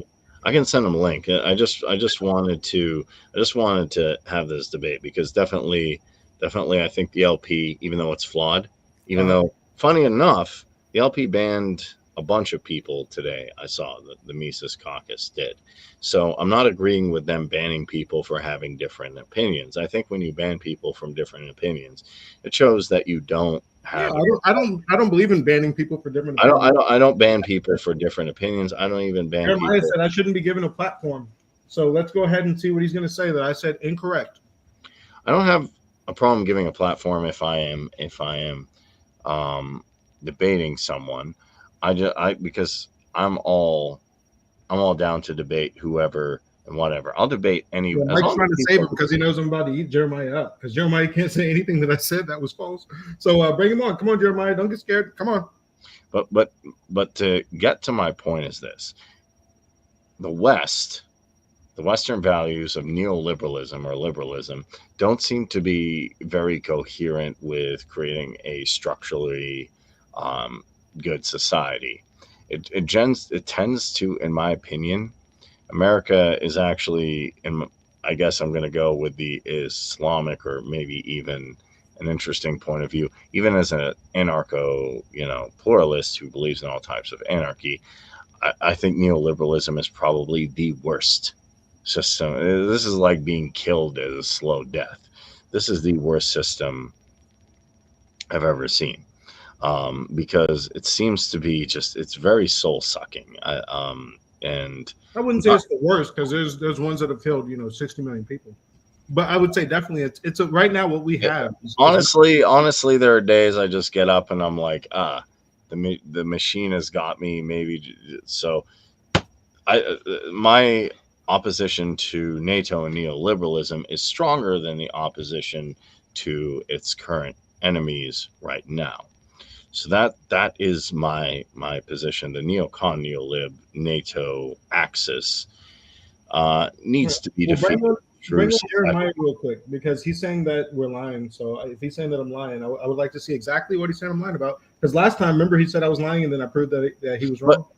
But well, if no, he he had good lying points. whenever he No, doesn't agree with anything, well, no, no, everything that he said it was factually inaccurate. I went over it point by point.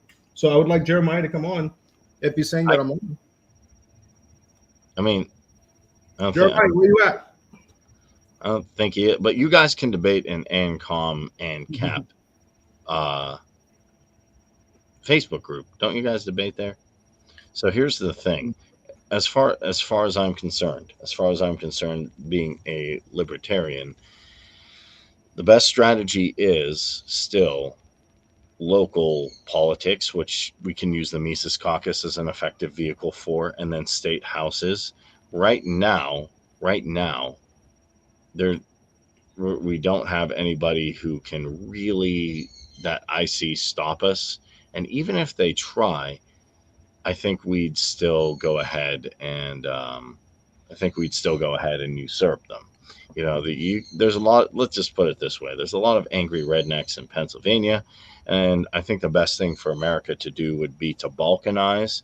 There's a lot of people who call them Dixies. There's a lot of people in Hawaii who are mad that Joe Biden failed, and I don't think he failed. I think they used an energy weapon called HARP, which they admit to having. So you just go to the Hawaiians and say, "Look, you've been screwed over. Bring back the Kingdom of Hawaii, or bring it secede." You go to the Alaskans, say Joe Vogler movement, boom. You go to the Dixies and say, "Hey, break everything off again." We have the Free Staters. We need to effectively balkanize, and then hopefully our client states, and hopefully lose out these client states as well. That's my official position. So No, I would agree that the Mises Caucus is the best thing that we got going, but yeah, we need I and don't like their secession. strategy currently. Their current strategy, I feel like it's weak. That's all. I don't think no. I think local nullification, secession, and winning in state houses is the best thing. I don't have a better strategy. I don't think that trying to overwhelm or attack the presidency is necessarily going to work. I don't think presidents run much. I mean, they're technically the It's a commander. bully pulpit. I mean, we can do that, but I just don't see it. So I know a lot of people have been fighting with the Mises Caucus, like the Mises Caucus is doing things wrong.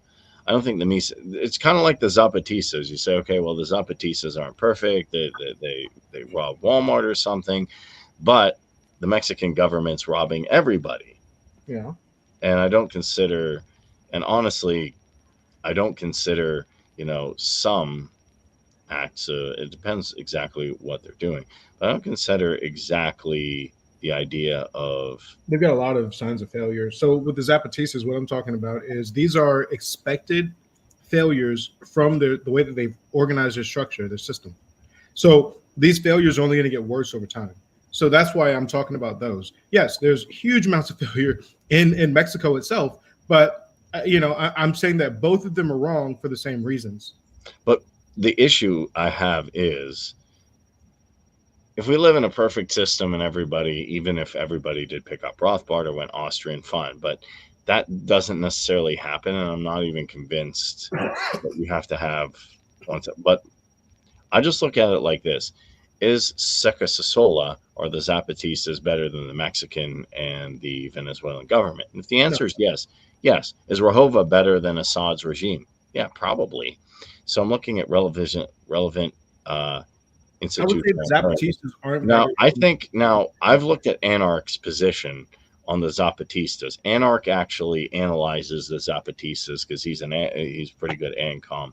He's not pro unity, which is okay.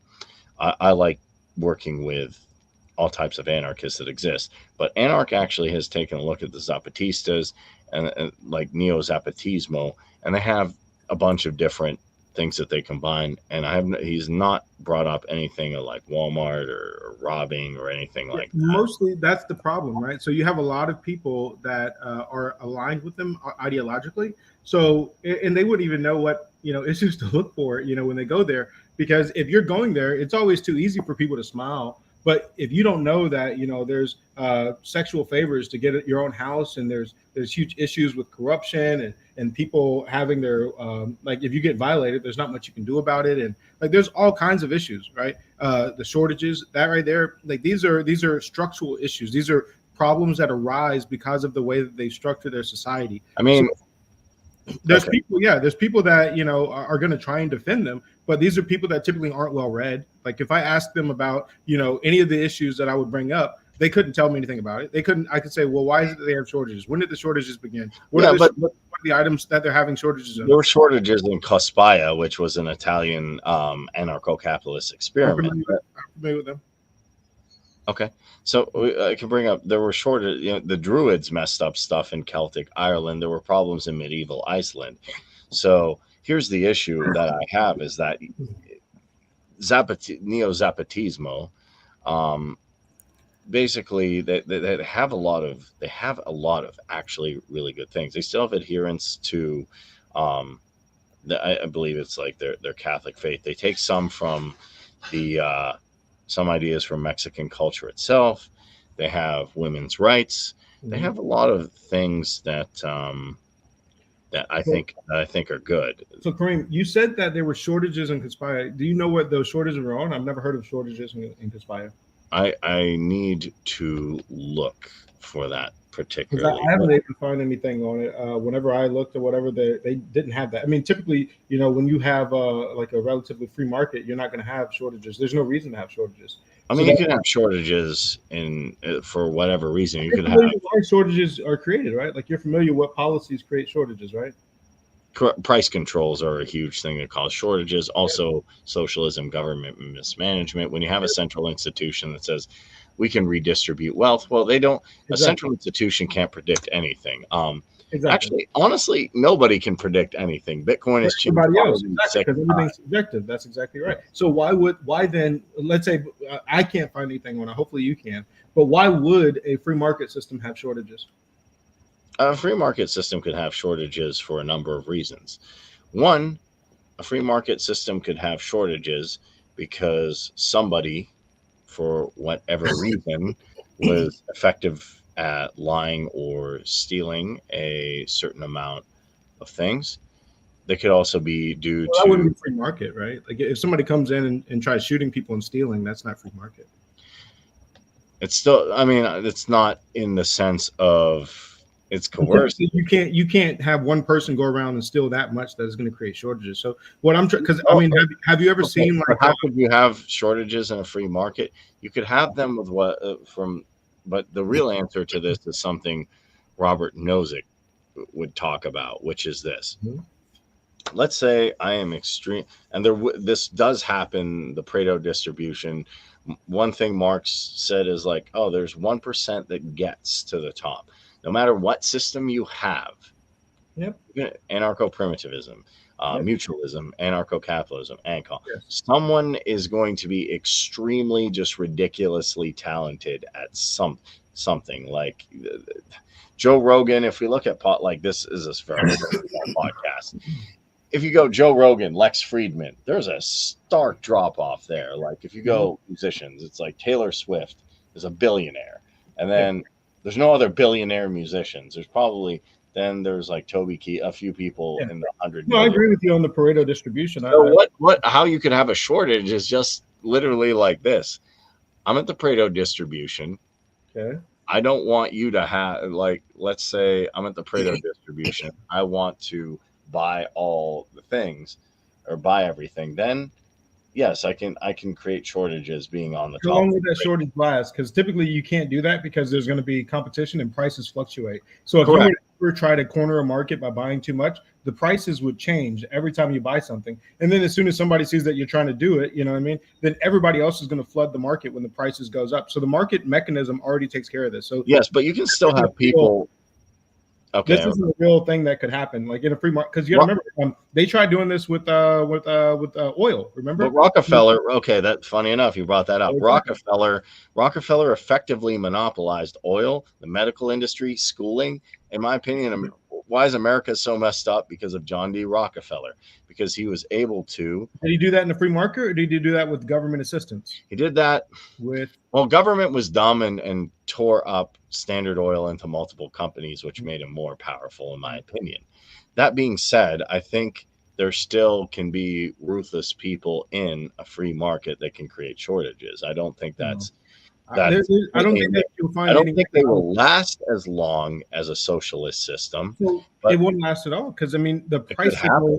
the price signal would send a signal to the market. Like let's say apples, right? Okay, If the price signal sends a signal to the market when the prices are going up because you're buying more and more of it, and then as soon as you get to the point where oh my god, we might have a shortage next year, the prices are going to go to $1,000 per apple, right? So some leftists is probably like, oh, that's price gouging, but really what it is the no, market signal. It's a okay, market. You would agree, and that market signal means that every other farmer or anybody that's not even a farmer sees that holy crap, I can make $1,000 per apple. They're going to start planting apple trees. They're going to I'll find give ways to you. start making apples like right now.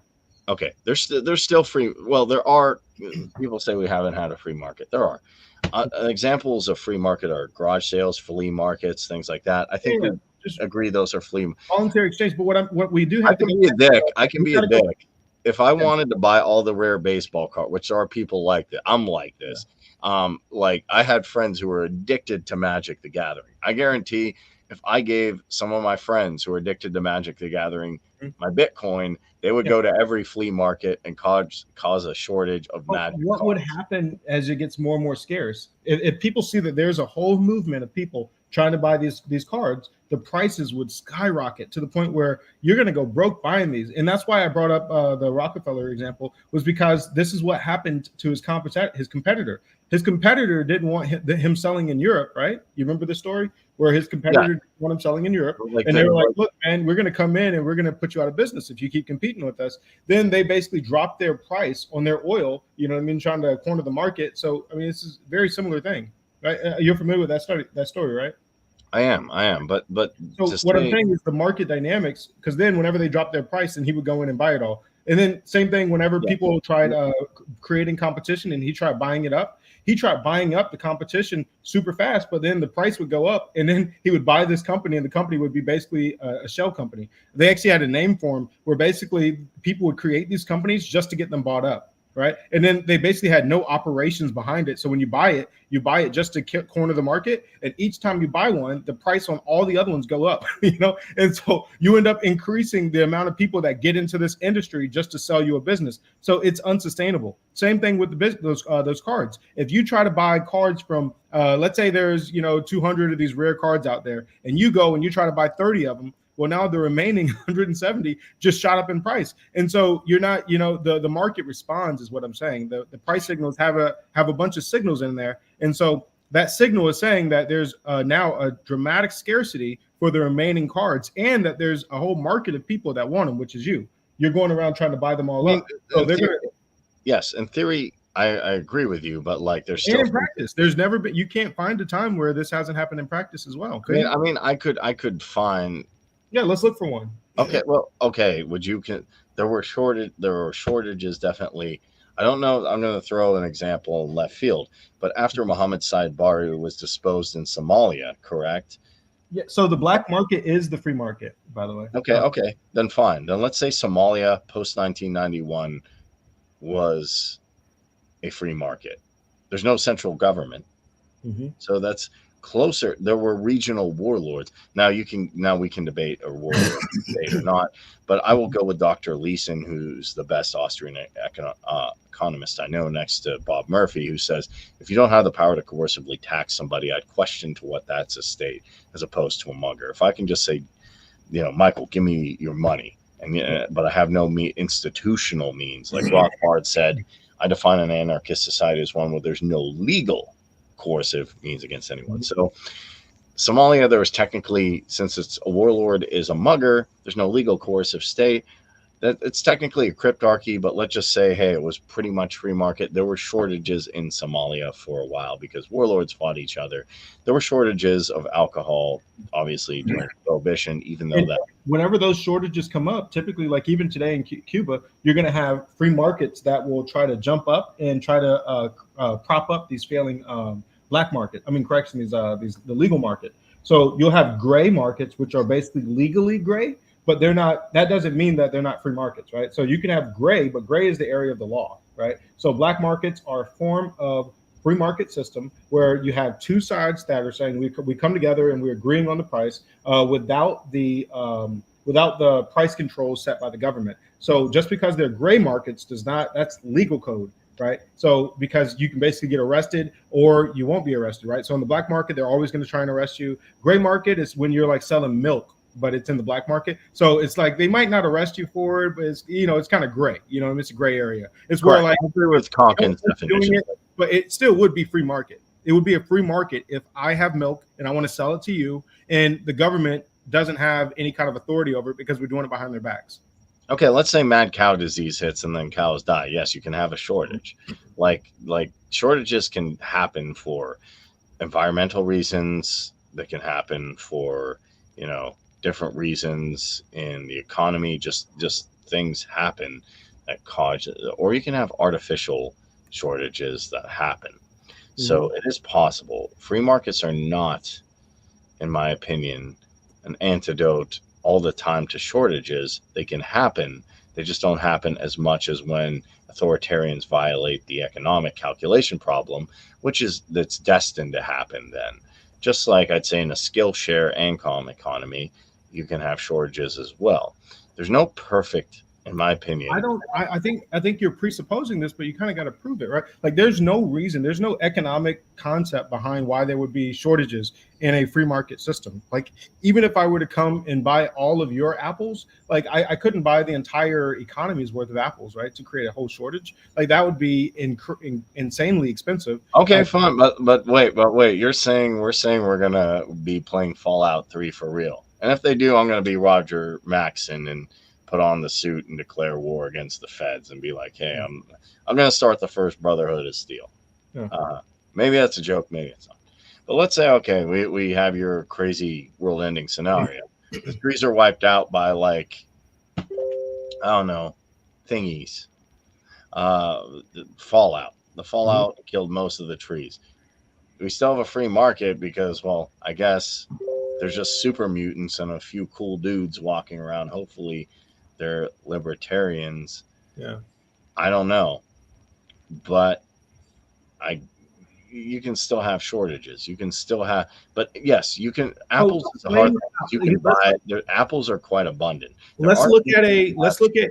Yeah, I mean, like, let's say there's the most rare metal in the world, right?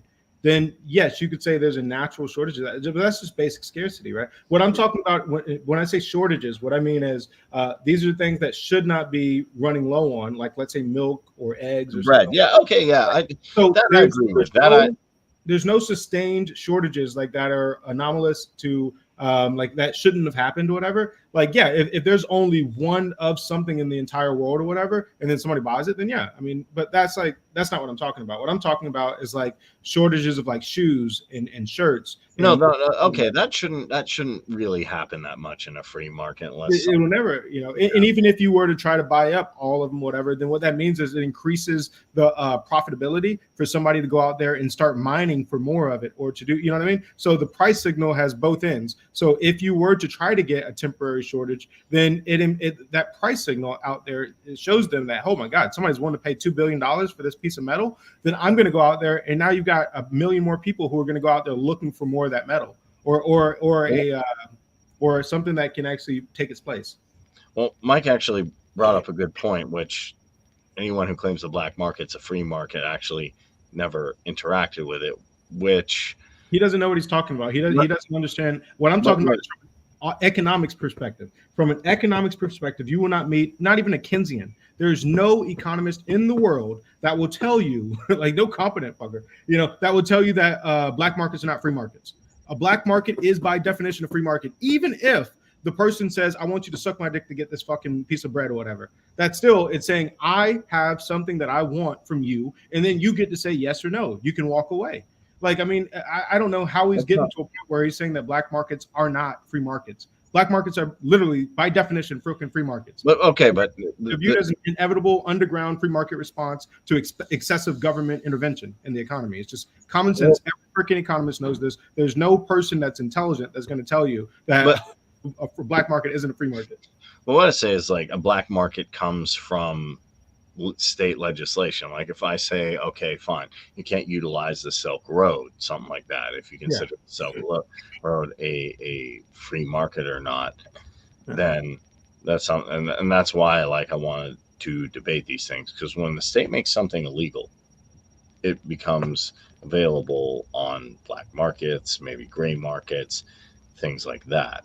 I don't necessarily consider that a free market. I consider that a symptom of the state saying, hey, this, just like illegal alcohol can't be here. Free market is when, let's say moonshine, right? So moonshine's a great example, right? Because when the government came in and basically said, you can't buy this, right? So the government came in and put a block on it. They put a price control or a restriction or a quota or anything else. If the government does any of these things, then there's going to be me, I want, or maybe I make the moonshine, and there's going to be you who wants it, right? So then we're going to find a way to go around the government to have our free market. Uninterfered. All free market means is that it's not interfered by anybody else, right? So we're going to have our free market between me and you directly. Well, a free market to me is that there's no legal coercive apparatus on what people can buy and sell, and there's also preferably no social influence doing that either, or no economic. Even most communists knew this. Even like Lenin and everybody, like most communists understood that if you let these black markets go on, like if you let people just freely trade, they'll end up reverting back to capitalism, because it was capitalism. Like, I mean, I could pull up a bunch of quotes on it, but yeah, this is just common sense shit, you know? Like, it's black markets are. I don't consider Stalin and Lenin communists, but I just consider them.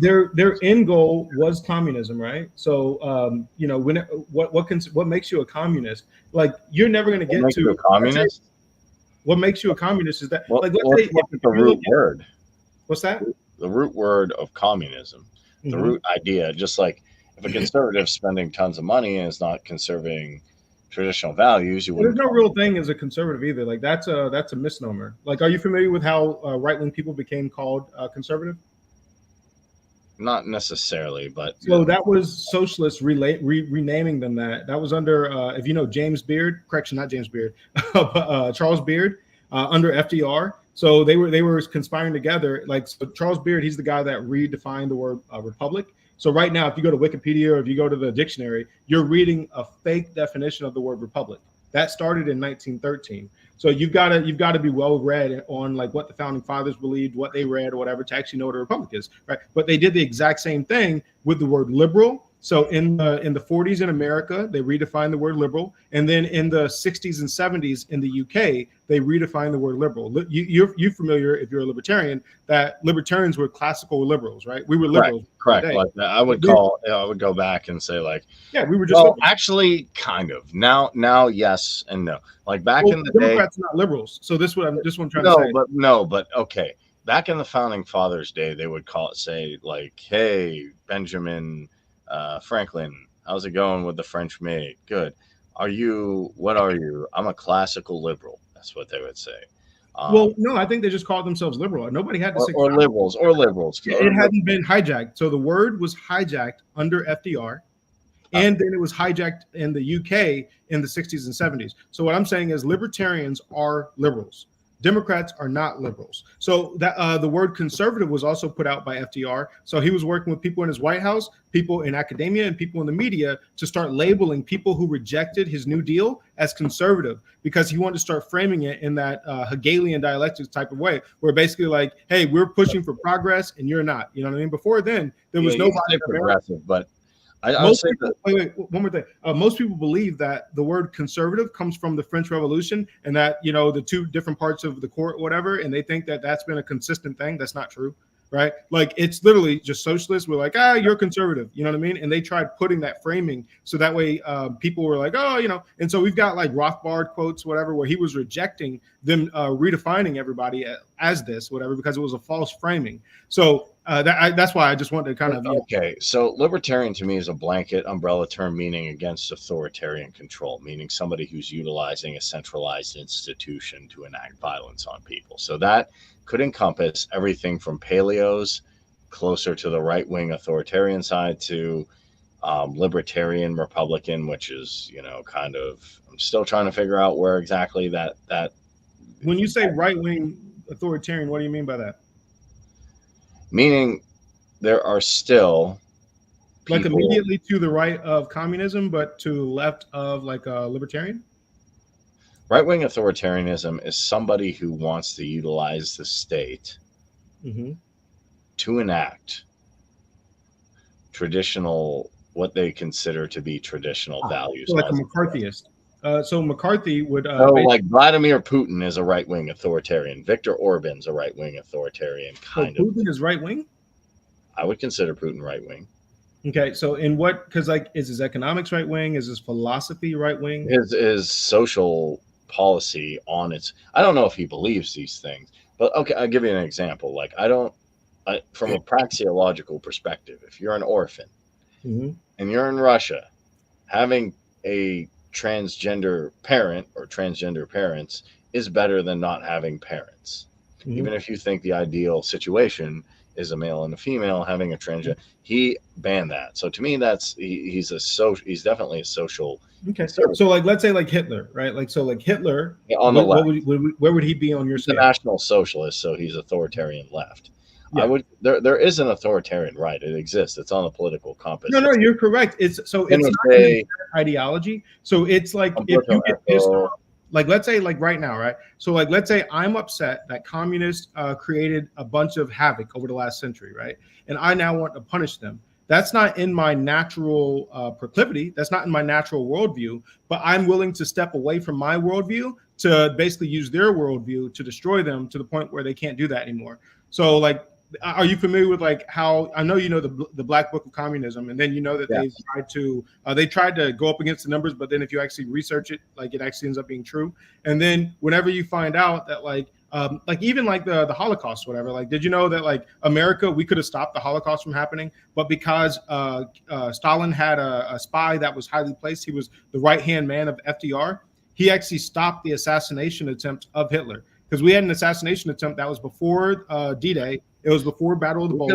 We could have stopped two Holocausts, but now we're engaging in my opinion. Well, yeah, but does that make sense though? So what I'm saying is like even the Asia affair, how communists in America and socialists in America did bad actions, and it led to tens of millions of people dying. Right. But I don't. Okay, the only problem I have mm-hmm. with how your friend is, I look at root words, and I took a look at even Marx by his own. Communist is someone who believes the communal ownership of property, meaning I can have like my computer as personal, but maybe I have a surplus of phones, so I make them communal. And all that means is I maybe, like my friend described this as, you essentially take something that you have a surplus of or something that you're willing to give up and you allow that to have communal. If I have like 6 laptops, I say fine, I'll retain this as my personal property, my food is my personal property, but I want to have a surplus of items I have as communal. That wouldn't be the strict definition of it, because you got to remember, like, let's say I don't want to give up my business or whatever, they're going to tell me that, oh, you know, so it's not just what you're willing to give up. But okay, but here's the issue is barriers. But yeah, okay, like it's not, you know, it's what they get to choose what, you know, you can keep as personal property. Like they'll say, oh, well, you know, your toothbrush is like personal, and you know, it's a stupid definition. Like I actually don't have a problem with it, and I'll tell you why. Because if you do believe in the Austrian theory of economics, you believe that people can utilize property, in my opinion, how they want it. And the thing is, anarcho-communism, in my opinion, came from a lot of the failures of the state communists. And Bakunin Mhm. Honestly, the Holodomor could, if we're going to talk about catastrophes, the Holodomor could have been stopped. Mhm. This is my main argument. If Marx listened to Bakunin when he said if the proletariat takes over from where the czar is, it will be worse because they will not have the praxeological, well, the interest, but they will Yep. not have the praxeological interests of the working class at hand. Mhm. If Bakunin, And the I knowledge. don't have a time machine. If I had a time machine, I'd probably, take out um, a lot of authoritarians, and I'd like to see how, America would have been under the Articles of Confederation. But Yeah. my thing is, if Bakunin had, if they followed Bakunin's system, cool, they would just say, "Hey, Kulaks, yep, why don't you put the tools that you have, the extra tools that you have, make that public property or make that personal property, and retain all the your food and everything, and all your grains, and that can be your personal property, and then you can have public or communal property. There's nothing wrong with having things that are utilized for communal ownership. And I'll tell you why. I saw your profile said I like Chinese food and Yeah. Go. paperback books. What's to tell? Where's a good place to get paperback books? A library. A library has communal ownership, and there's nothing wrong with that. So instead of just having the library do that, you have societies, fine, that are Rothbardian, but you can also have societies next to them that utilize maybe not just books, maybe tools, maybe computers, maybe at this point other things as communal property. Marx, by his own definition, thought that even though communism should be statist, even he said that, oh, well, we just have to have it statist for now, but then we're going to get to this, communal situation. And that's why Emma Goldman famously stated there. And here's why I'm saying I don't consider these people communists, because Emma Goldman gave me another Ron Paul moment, the Giuliani Ron Paul moment. He realized stuff. But Emma Goldman said there is no communism in Russia. I was like, wait, what? That makes no sense. I thought there was always communism. The USSR was communist. But really, uh, I would say they weren't. I'd say Emma Goldman was right. And Rudolf Rocker, on how he structured syndicalism, has a bottom up approach as opposed to a top down approach. And that, yes, it encompasses worker strikes and things like that, but it's not violent. You just show up at your workstation and don't do anything until you have to be removed. So there's different ways of looking at it, but I think fundamentally, if you do believe in communism, then if you really want to enact, if you really want to do decentralized communes correctly, then you pick up Conquest for Bread, you pick up Kropotkin, Maltesta, one of those guys works, and then you go through there. Now, can you argue that's maybe not as ideal as creating wealth from an Austrian system? Maybe, but maybe someone's not an economic, what I would call, I've talked to my mentor about this, an economic determinist. Meaning economy is not their main thing. Maybe community is their main purpose. So that's why I think the distinction when you have a surplus of goods that you're willing to voluntarily, and Maltesta, Kropotkin, Bakunin, the one thing that unites them with Rothbard and the Austrians is, and the one thing that should unite all anarchists are decentralization, because you don't want us, and voluntary interaction. So if you want to say if I want to say voluntarily, this pen can be used by everybody in my town, then that should be okay, and that becomes personal, or Yeah, that becomes you see how it's like inevitably it's authoritarian, right? Like somebody has to make that distinction for you. it's Like not let's say if I'm authoritarian working in a because shoe I factory. did it. I voluntarily did it. Look, Yeah, I but say most people aren't going to voluntarily do put most things, and then there's always going to be the person that's greedy on the other side that says, "Well, you have too much now," right? Like it's always going to be authoritarian. So let's look at it like no. if I work in a shoe factory, right, and I come in and I have my living space, I've got my like if my living space isn't my personal or is it my private, right? Like because what's going to end up happening is if my living space is mine and all mine, then maybe I want to rent it out. And then you'll say, oh, well, now it's not yours anymore, right? It's So very arbitrary. so got I have a lot of comments here that I'm going to read Yeah. if that's We'll get cool. to that. Like, do that one part first, whatever. Like, me going from, let's say I'm using something like my living space or my pen or whatever, and then I want to rent it out to somebody. like it then goes from personal to private, right? So like it's very arbitrary. And then let's say I have a bunch of extra shirts or whatever, or maybe I feel like I only need one shirt for the rest of my life, and so I've only got five shirts, which might be within somebody else's thing where they're like, oh yeah, I couldn't live without more than five shirts. But maybe for me, one shirt is good enough, and then I want to rent out the other five. I mean, the other four. So what I'm saying is it's very subjective. It means that somebody else gets to be an arbiter of your But life other than you. no, That makes no, it sense. doesn't. Because here's the thing: like, Can kill you explain how? Google. But okay, here's whether you want to take situational proof, like you were quoting mainly P. Hall Yeah. as effective empirical evidence, which I'm fine. I'm actually fine with if there's no empirical evidence. If somebody has Occam's razor, and there's a more likely thing, or if somebody has direct experience. In my opinion, direct experience is like the tank in Halo. Tank beats everything.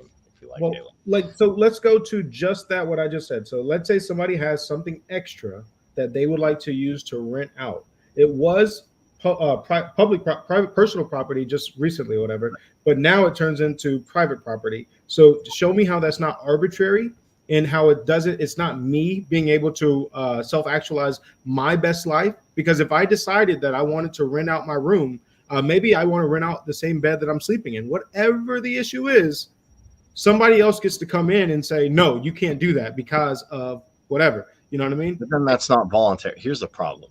Yeah. Then okay, if someone enacts any type of authoritarian measure, meaning someone is going to use violence and say you can't do that with something that you are, utilizing, then I would say that that person's being statist. There is the one thing that encompasses all anarchists that most people anarchists agree on are voluntary interaction. I mean, I don't have all But the those, answers.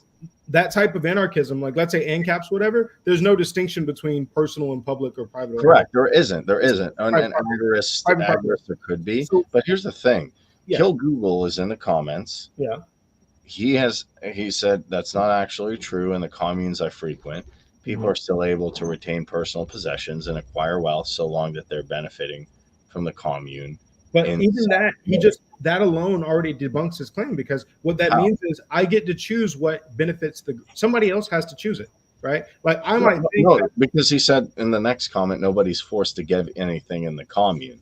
So you can say, okay, what benefits are derived, but if you're not forced to give think about this. anything, That literally just would be an ANCAP system. If nobody is forced to do it, then you would just be living in an ANCAP system, like a communal but it's capitalism. not So, an no, ANCAP no, no, let me system. finish. Let me finish. Because here's the deal. Let's say if nobody is forced to give, what if I just keep living there and I don't give away anything and I become a millionaire?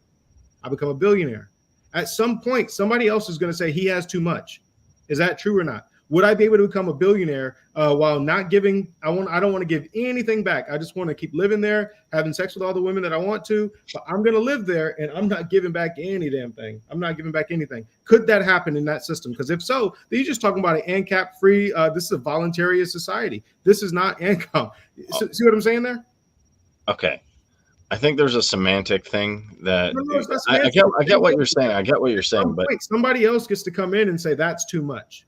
That's not what's in the best interest that's of society. okay. That's an authoritarian. See, Well, okay. this is I what mean, income is. So at some point, somebody's going to come Ancoms in. are not authoritarians, though. Well, That's then the problem. so ask Kill Tony or whatever his name, Kill Google. Ask him, can somebody become a millionaire or a billionaire and not contribute? Because you just said that it's all voluntary. So what if I just Right. voluntarily don't want to do it anymore? Well, now then they got to compel me or I've got to leave, right? So then it wasn't voluntary. So what I'm saying is that I mean, this should be straightforward, right? It is. It's straightforward in the fact that I understand it's voluntary or not.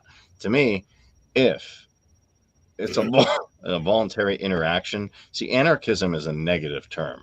First of all, it means that you No don't doubt. believe the state should be, Yeah, but what utilizing. type of anarchism is important, right? Like him saying that there's renters in Ancap society, of course, but to say that there's Yes. renters in an Ancom society, that's a completely different thing. And if somebody, There wouldn't be renters probably in how an many renters could I Ancom. have? Could I run a full Airbnb network system? No, because at some point somebody's going to say, "Oh, well, that right there, man, it's not what's in the best interest of everybody else. You're hoarding it all to yourself." And then you find out that it's not voluntary. Because otherwise, I would just literally have a full network. I would have an Airbnb system going. I'd have 32 different rentals in one part of the town. I'd have 38 in the other. But then somebody else would come in and say that that's too much, guaranteed, which is why it is Ancom. There always has to be an arbitrary somebody else, a third party that comes in and says that this is too much. That's inherent in the ideology.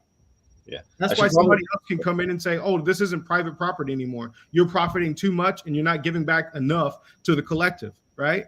It's collectivism. Somebody's going to come over and override my rights to the things that I've earned, that I've worked for.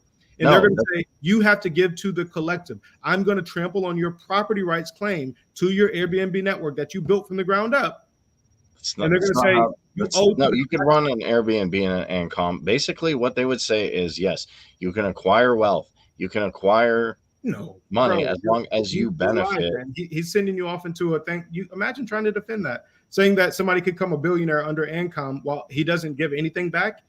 If it's that voluntary, then yes, sign me up. That's Ancap. But why would that? I mean, why would it be anything different than Ancom at that point? Ancap and Ancom, what he's saying is that, oh yeah, you rent out to as many people as you want. You don't have to give anything back unless you want to. Yada yada yada. That's all cap. That's all cap. That's lying, bro. Like, what would be the difference between Ancap and Ancom at that point? Okay. It's an individualist society at that point. You don't have to give back anything to anybody. You could do whatever you want, and it's all in the price signal at that point. Think about that. Think about what he's saying. Try and rationalize that. I am going to rationalize that. Yeah. Should probably change this, actually, funny enough, to Ancap versus Ancom. Yeah, that's the way it always goes down. Like, because it was like boom LP, boom Israel, and then I think this is actually more interesting in both of them. But so they're different economic systems. Ancap and if somebody's hoarding, Ancaps and Ancoms would operate independently of each other in their own communities. If somebody was hoarding wealth and not benefiting the commune, it shouldn't be expected. Now, here's the thing. You get what that just meant, right? What does hoarding mean? Is hoarding something that I think it's hoarding? Or is it when you think it's hoarding? It's when a third party believes that it's hoarding. You see what I'm saying? It's somebody outside of me that said, "Oh, this is too much." Exactly what I just said would happen. That's why I'm telling you, bro. It's automatically authoritarian. This is basic economics, basic philosophy. There's no philosophy professor that you're going to go talk to and tell them, "Hey, there's this difference between personal property and private property, and if somebody else think that you have too much, well, then you either got to leave or we're going to kill you." Because that's really what it is. No, what if I don't want to leave? What if I don't want to leave? What happens? I don't think if you don't want to leave. Yeah, if I don't want to leave, I want to stay there. I want to stay in the community, and I'm just going to stay there. And I'm gonna literally just operate my entire fleet of Airbnbs, and I'm going to bring in a fleet of rental vehicles. And this is great. It's all voluntary. Okay. So I don't have to pay any taxes. This is beautiful, and I'm literally going to keep operating my major freaking. I'm going to be a billionaire with all of you poor people in your commune that don't wear deodorant. It's going to be beautiful. Right? First of all, yeah, I don't like this. Like, there's a lot of ad hominems about anarchists. I don't like. Like, well, no, but I said that they don't wear deodorant because in the commune. Somebody put like authoritarian, like left. You can't afford food because the state redistributes it. I'm like, yeah, corporatism on the right. You can't afford food because inflation. And then I said, libertarian left, you just trade your skills for food. And someone said, "Okay, hippie." And I'm like, that's not an insult. I was a punk rocker for a while. I'm a former punk rocker. A lot of my friends are hippies, but what I'm saying is that here's the thing: in a free market system. Yeah. All right, let's break this down. Anarchism is a negation of saying I don't want authoritarian control. I want voluntary interaction. Now, that doesn't exactly say how you're going to operate in the world. It means it's what you're against. So also, one more thing. You're 100% correct. But you got to remember that I believe that the only true anarchists are Ancap, right? That's not true. I completely reject the notion. I know, but you can reject it, but we would have to argue that point. But what I'm saying is But that right there, a free market, a voluntary society, that is anarchism. True anarchism is when it's all voluntary and there's no third first party of all, that you don't need a hyphen. You don't need it. You can just be an anarchist because you say, "Hey, man, the state's bad." You don't have to ever pick up Rothbard. You don't even have to be. Yes, but there are some ideologies which require a state, like in Ancom or a libertarian No, socialist. These things end up requiring a state. A state ends up coming no. back if you go above a society that's too large. Like I said, that's why I call it communal capitalism. Communal capitalism is when you want to do it in a pure free market and you don't want any government interaction. That's what sets a communal capitalist apart from an Ancom. Does that make sense? Okay. So I anarchism and communism they're oxymorons. It's not a real ideology. But yes, you can live in a commune and have no prices and all this other stuff, but it has to be within the limitations that you already set. You already said it has to be a small enough or a ideologically driven society. Yes, that can work. It won't be optimal, but it can work. Yes. So this is what I'm saying. I'm agreeing with 100% with what you said. I'm just saying that if it gets, if you want to create an Ancom society that's large, like the state is gonna naturally appear. It's just what happens with it. It's gonna have the same failings that every other socialist system is gonna have because they don't have economic. because you could confederate. So here's the thing: you have small communities that stay small, but you say, hey, Zapatistas are gonna work with whatever you want to call this. Then look, Kill Google made a good point. When free market individuals seek to benefit themselves, within trade, within a commune, people seek to benefit each other. You can't expect to come and stay on somebody's land and not benefit your roommates. Now, if you're doing that voluntarily, that's not authoritarianism. For me, as long as it's voluntary, it's fine. Yes, but now here's a question, because what you just said, I agree with, but why do we disagree then, right? So because here's the thing. If somebody can come in outside of me and then say you have too much, is that authoritarianism? If somebody else, anybody else can come in with an authority over me and say you have too much now, is that authoritarianism? It's an authority that comes in, not inherently. Okay, I can come and say is it economic authoritarianism? Okay.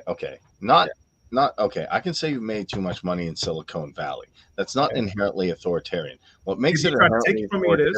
It's not when it's not just your opinion. You're like, oh man, you made way too much money, buddy. Yeah, but then you're like, you made too much money all the time. I've said like to take away your money, is that authoritarianism? If you can take it away and you use coercive means, it's economic authoritarianism. If I just say you made too much, okay, look, here's the thing. Is it freedom? Is it freedom? Is it freedom if somebody can come in and vote away things that you work for? No, but here's the thing that I'm trying to say is to break this down in a rational perspective is if I just say you've acquired too much of a resource, you should share it. That's not inherently authoritarian. It's authoritarian. You're literally saying that you have an authority over me. You're going to be able to overrule my freedom, my personal, like this is basic collectivism. This is like what sets an individual society. Opinion. It's an opinion is not okay. But if you're trying to take action on that opinion, just ask any economist, is that economic authoritarianism? Look, here's the thing. It's not. I mean, I can ask an economist. It's definitely not freedom, though, is it? It's definitely not freedom. It's not economic. Opinion is freedom, like George Orwell said. Yeah, but an opinion that you don't plan on acting on, it's almost like saying, "Oh man, you're ugly that I should punch." You know what I mean? But there's a lot of people have opinion. How many people I'm talking about when you take pro action. athletes get paid? How many people do you hear conservatives post? Pro athletes get paid too much, and these people should get paid more. Yeah, but you can't, as long as you're not voting or trying to. There's nobody like attacking pro at that I know of. So okay. But in the Ancom system, they would though. They would definitely. No, they wouldn't. Here's the thing. No, because you don't think they would try to kick you out? Voluntary. Look, they would either take your money or they would remove you. Okay, if they're doing that, then they're authoritarians, not anarchists. Yes. So here's the thing: an anarchist means you believe in voluntary association. How that association manifests in the physical world is dependent on. A, is it voluntary? B, is it decentralized? Now, people are going to have economic disagreements till the end of time. But if it's voluntary association, And I say, like, hey, I don't think you're benefiting the commune. You should leave. It's the Austrian equivalent of saying, hey, I don't think you have a good product. I'm going to give you a bad reputation. It's basically the left libertarian version of the folk theorem. If you're familiar with the folk theorem, I always argue with objectivists. There was a Randian objectivist in my comment section saying you need a monopoly on force to have a good civilization. I said no, because you have reputation signaling, Yeah. clubs, and customary law. Now, the left wing or the Ancom version of that is, hey, instead of reputation per se, I'm not giving you 2 stars on Yelp. I'm saying, look, you're not benefiting the commune. That's not inherent. Giving a 2-star reputation is not inherently authoritarian, just like saying, hey, you're not benefiting the commune is inherently authoritarian. And it wouldn't be bad, just like if I was going to Amish country and rocking one of these babies, Mhm. and then they say, hey, you can't have that here. You got to leave. You're not No, benefiting. no, no. You Even have a in Ancap or whatever, you can still have, freedom of association, as I talked about earlier. So yeah, you can say, well, damn, you got too much, so I don't want to deal with you. But you do that through the market anyways, right? Like, let's say if Ford took a bailout and you don't want to buy from them anymore, and you want to buy from some third party that isn't Chevy or Ford or whatever. Like, you can do that already, and then basically you vote with your dollar, right? So you're voting on another system or whatever because you don't like the product, you think it's overpriced, or you just don't like the person involved with it. You can do that in Ancap society. Yes, this is all Ancap still. What sets Ancom apart from Ancap is because then somebody else can come in and say you have too much. Because if you're just saying that Ancom is the exact same thing as Ancap, it's voluntarism, and then I think what? here's my main claim. Because wait, but let me. So, are you saying that Ancom is the exact same thing as Ancap, No. where you can use freedom of association or whatever to get rid of like a Bill Gates or whatever? Okay. Wait. Okay, so I am saying NCAP is free market and individualist based, and it usually utilizes sound money. Ancom is still voluntary. It's still decentralized, but they don't use. They can reject the use of money as a signal if they want, which they often do, and it's communal in nature. They're both based on voluntary association. Now, it's just kind of like a primitivist. If I go, okay, maybe not the Amish, but if I go rock one of these babies in an anarcho primitivist society, they will say, get that out of it now. And if I go to an anarchist who's a technical or transhumanist and say, hey, I think we should be one with nature, they're not going to like that. And there's a lot of pacifist anarchists would not want me to be fighting, and insurrectionists is a thing. So you need these inherent, just like yin and yang exists, and the first libertarians were, in my opinion, the Taoists. You do need inherent things that seem inherently contradictory. Why do you need, like, right now? Let's say I have a world of 100% ANCAP people, right? Like, nobody's trying to start a war with whatever. I mean, like, it's almost impossible to start a real war because you don't have any tax dollars, whatever. So the most you can have is a tribal, my family versus your family, Okay. and then if you two kill each other, whatever, it is what it is, and it doesn't affect anyone else. Or to minimal. So what I'm saying is why do you need to have Ancom if you have a completely ANCAP society? What would be the thing that you're missing out on so much that you need Ancoms? What did I miss out on? Yeah, what would you be? Why would you? Because you said that you need the yin and the yang. I'm saying why. I don't believe that you need the yin and the yang. Well, for one, we're presupposing that the whole world accepted an ideology of 8 billion people. I don't think that will ever happen because people have a negative notion of No. That's not what I'm saying. What I'm saying is, but let's take your scenario. yeah, Everybody's ANCAP man in Ancapistan. Why would you need something like Kropotkin or something like sure. Why? Maltesta? My answer to that is actually simply this. And it's something that is inherent in human nature is some people will say, hey, I want to create a commune or a community around this voluntarily. Mhm. So there would be people who'd want voluntarily associate in communes, and there are people who want to voluntarily associate in.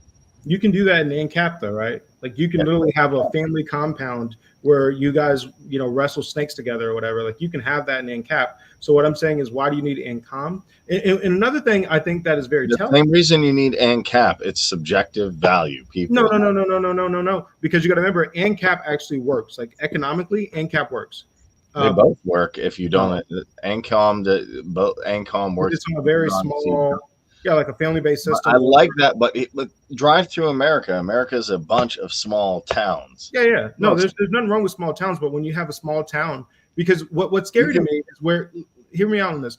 When you guys have, let's say there's people in the chat that are Ancom or whatever, right? They don't see that they are being authoritarian by telling somebody that now they've earned too much and they have to give it up or go. And then always, always, always behind these threats are the threat of the use of force. If I say, hey, you've earned too No, much, no, it's not. but hear me out, and then you can tell me why I'm wrong. But under this saying that, hey, you now have to, that's now private property that you have, and you're having too much, you've accumulated too much wealth.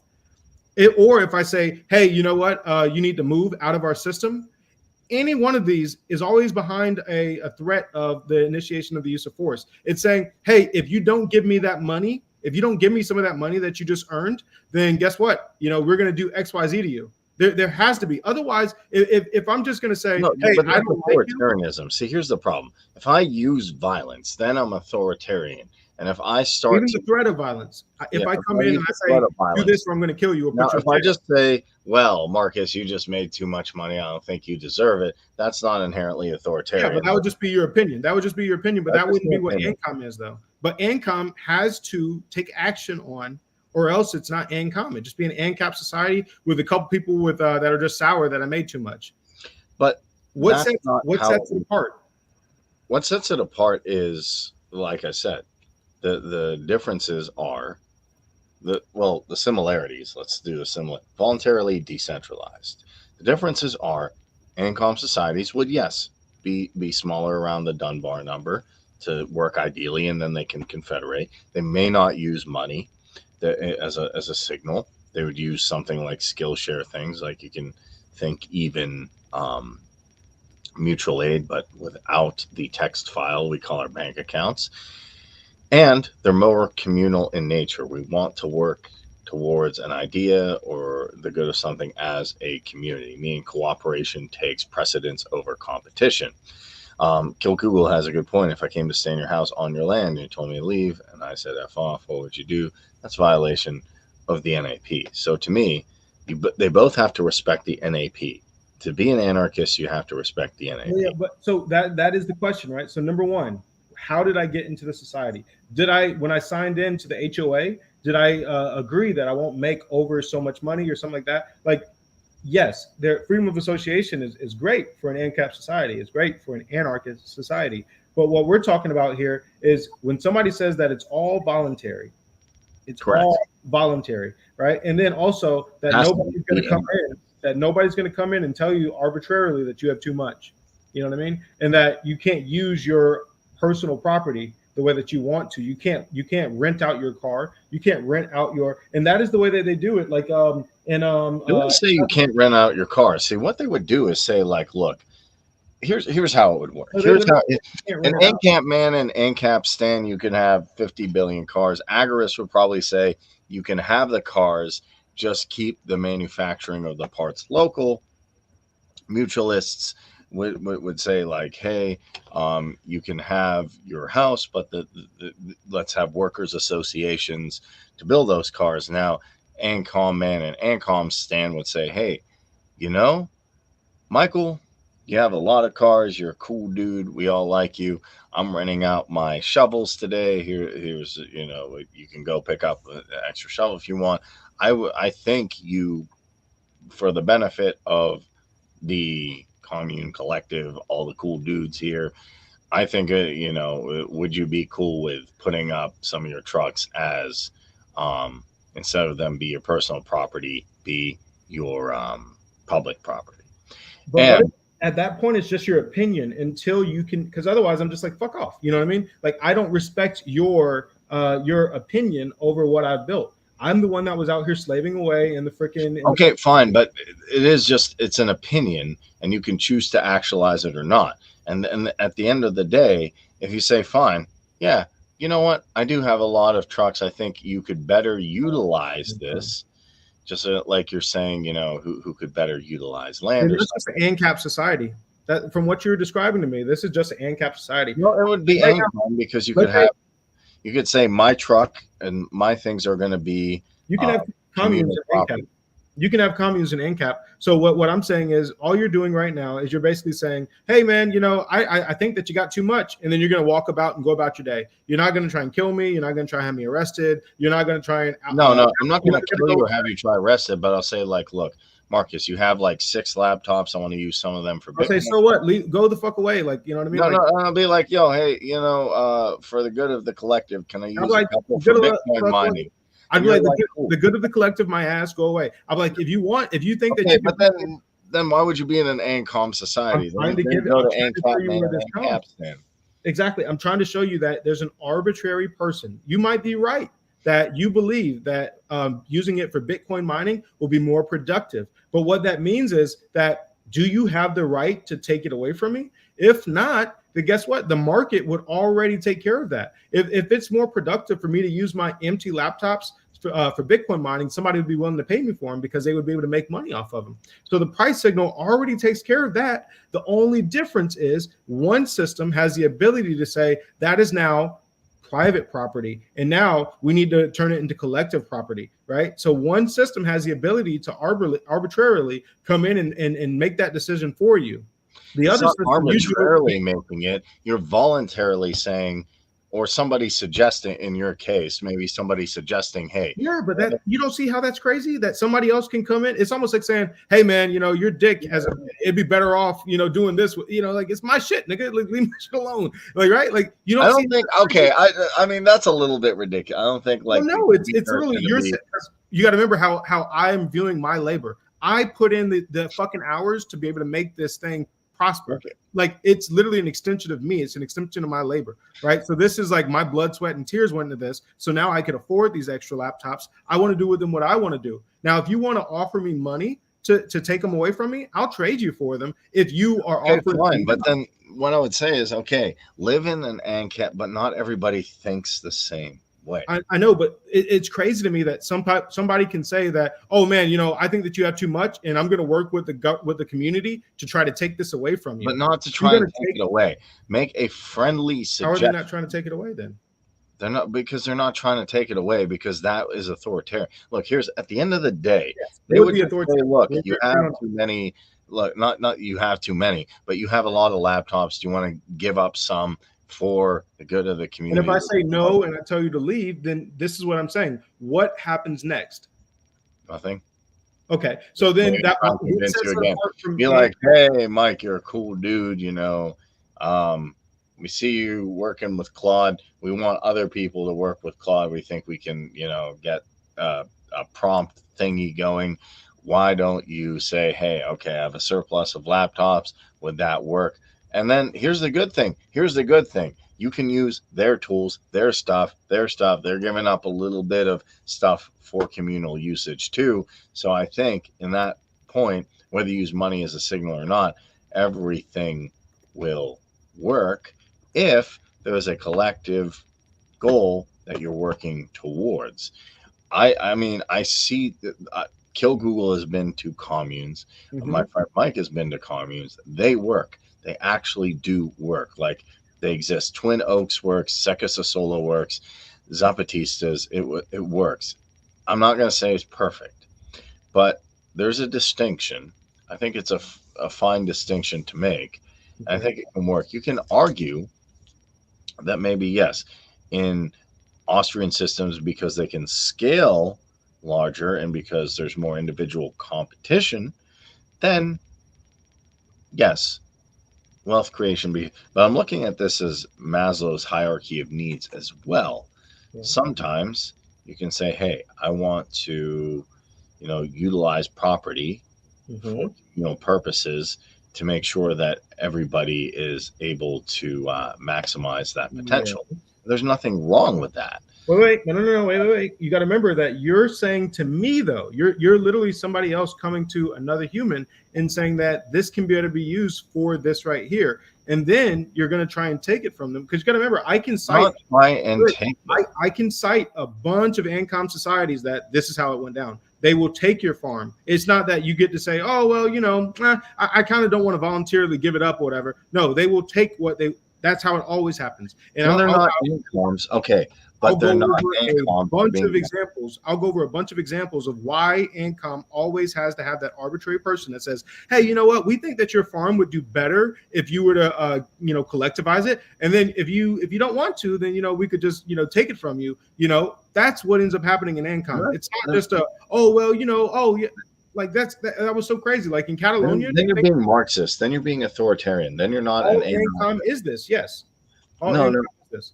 Okay, if I say I think you should collectivize your farm, and you say no, and I steal your farm, Yeah, I take it from you, or I take parts of it. Collectivism. You're not. Guess what? You're not an anarchist anymore. The minute you say I'm going to use violence and coercion to get my way, you're out of Ancap man or Ancom man and Ancom standard. I've never, I would love if you could show me a few Ancom societies that act like this, but I would love, I guarantee if we my friend Kill Google said, nah, that's tanky. That's not Ancom. We're not tanky. I would guarantee that over 90% of Ancom's societies or whatever have taken things. They don't just say, oh yeah, just give it to me voluntarily. No, that would just be Ancom. I would say it's probably closer to 100%.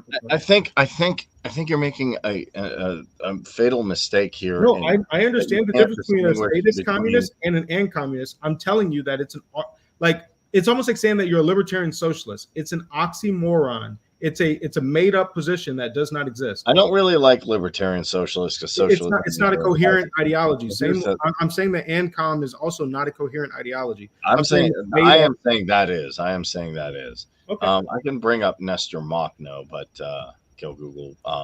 Also, Nestor Makhno is an interesting example because he had a communist Ancom army that fought not one professional army, but the black and white army of the Tsar and of the statist communists. So here's the thing: Ancaps, Ancoms, when it comes down to it, they can work, they can coexist if they agree that we are going to do things voluntarily and I'm not going to use violence. I can have disagreements. I can think, hey, Bob has too many, strings of cheese, or, Mike has, too many salads in his fridge. I mean, my brain isn't working at full capacity. Kareem has too many guitars. And then we can always talk about and say, hey, do you think, you want to give something up communally, or not even that, but people give stuff up communally because maybe they have better interests. Libraries function. That's where you get your paperback books, right? You get them from libraries. You take something out and then you return it back.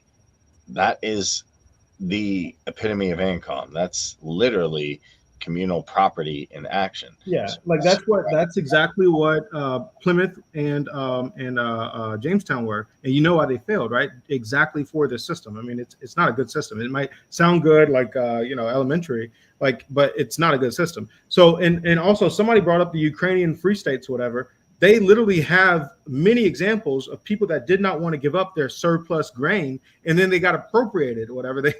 You end up getting your ass beat, or you get killed or whatever. So I am curious why they would bring up these systems or whatever when it's exactly as I said it would be. So it's so confusing how people are trying to bring up. I can cite the source. Also, if you want to break some more things, they take this stuff away from you. It's just like I said it was economic authoritarianism. In every single example that I go look at, I guarantee you I will find that it's economic authoritarianism, and that is different from Ancap. unlike what they were saying. And there's other distinctions. There's And social somebody distinctions. brought them up as like a good example. And, you know, I know for a fact that they had these issues where people did not want to give up their extra grain, and then they got expropriated. Just like they said, no, this is what's best for the community. Same thing with the Airbnb example. If you are making, I mean, imagine if they're wanting to take grain from you, of course they want to take your damn Airbnb. I mean, this is so common sense. It's kind of funny, but it's scary to me that you've got people that call themselves anarchists that don't see how this is authoritarian. Okay. It's not authoritarian. What? Because to take something from somebody or kill them, to say I'm going to take it from you, or I'm going to beat you up, arrest you. No, that's authoritarian. That's authoritarian. Well, yeah, to take it from them. I mean, but basically, no, wait. Here's the issue. Look, you keep going into the territory of, hey, if I beat up someone, if I steal something, if I force them to do it. I say give it to me or else. Yes. Yeah. To me, when I say give it to me or else, I put a gun to someone's head. I try and take their stuff. You are no longer an anarchist. You can use another term. You're a tanky. And you hate Ancom, and I agree with you, because that's what Ancom is. Ancom is literally going to put that. No, it isn't. No, it is. Okay, what's an example of Ancom that hasn't done that? Because somebody else said Ukraine, they were wrong on that one, and I can cite the authors that wrote about it. So there's Nestor Manko, or whatever. He wrote the Russian Civil War by Michelle Mallet, or whatever. So there's Sam Dolgoff wrote about it. There's Emma Goldman even talked about it, or whatever. So what I'm trying to say is, give me an example of Ancom that did not have these instances. Okay, well, I'll give you an example of there's literal Ancoms in a lot of my Discord server who just utilize mutual aid to help people. So I see that in action. That's one. Twin Oaks, I think, is a good example. If you consider the Amish Ancom-ish, then I would consider the Amish as well. Well, you got to remember, I consider them communal capitalists because for me, communism always means that it's the implication of the use of force. Right. So it's the implication of the use of force, the threat of the use of force. So that's what sets capitalism and communism or socialism apart from me. No. Okay. So yeah, if you're talking about, so you're saying my definition of Ancap or whatever, or practices, communal capitalism, those are the Amish. And yes, I would agree that that's I would just say they are Ancoms with primitivist tendencies. I would call them communal capitalist. And, you know, I think then they would agree more. Which one do you think that they would agree with? Like, if we were to ask them, you know, hey, are you guys capitalists? They're like, hell yeah, we are, you know. And I would say, well, would you agree with that you're Ancom or that you're a communal capitalist? What do you think the Amish would say? I think it's pretty, I think they would say we're devoid of political systems and our faith is our main centerpiece. But you have to take a look at beyond what somebody would say. Like, okay, I could say, like, you know, I'm 6'2", but I'm not, and I'd like to be. But here, the issue is this: they live. Forget what they'd say they are. They live in a community. The church the church gives guidance for customary law, and they have a focus around faith. So to me, that is more communal in nature than it is individualistic in nature. There's also some social implications that we see that Ancoms are better at, like direct action, where Ancaps might be better at economics and understanding how economic systems. Also, Ancoms tend to be good on some social issues, in my opinion, of, you know, things like, you know, drug decriminalization, you know, sticking up for minority groups when it is malleable, sticking up for, you know, groups that are being marginalized. I know I'm sounding a little bit different, but they are good in direct action. They're good. They're really good on those things, on those aspects. So that's one thing that I want to put in play is this stuff. So, with that being said, well, before we move on from the Amish, just remember that the Amish, they were the ones that were out there voting for Trump. You know what I mean? Like they definitely see themselves more as capitalists or whatever. So that's why I kind of wanted to, you know, stick to that. I think that they would consider themselves communal capitalists and not Ancom. So I would not agree, but we are voting for Trump. I mean, what you think that they would identify with communists at all? Trump did communist stuff with the lockdowns. Yeah, that was terrible, but that's not why they were voting for him, right? Like, so what I'm saying is why the Amish were voting for Trump. Actually, okay, here's the thing: okay, let's say they did. So, and I don't know. I saw one. I live in Pennsylvania, so I see the Amish. I saw one carriage with a Trump thingy. It wasn't. I don't Okay. think it was like rampant There are MAGA a bunch there. of But them. let's say they did. Yeah. Trump. If you take away Trump's flag waving, if you take away Trump's like, I love America and I eat 10, hamburgers a day or whatever. If you look at Trump's economic policies, they're very close to Bernie Sanders. They're on par with Bernie Sanders, which is Mm, interesting because a I lot of don't know Ancoms if I would agree with support. that. Could you give examples? Give examples. Yeah. He the CARES Act. Okay. Um, he believes he took away. He depleted some of the EPA, but then he said we're cutting spending, we're cutting the EPA. Then he So, took parts of the EPA and redistributed it to the military. So it's yeah, yeah. amazing. So He just to make increased spending. He increased spending. He increased government.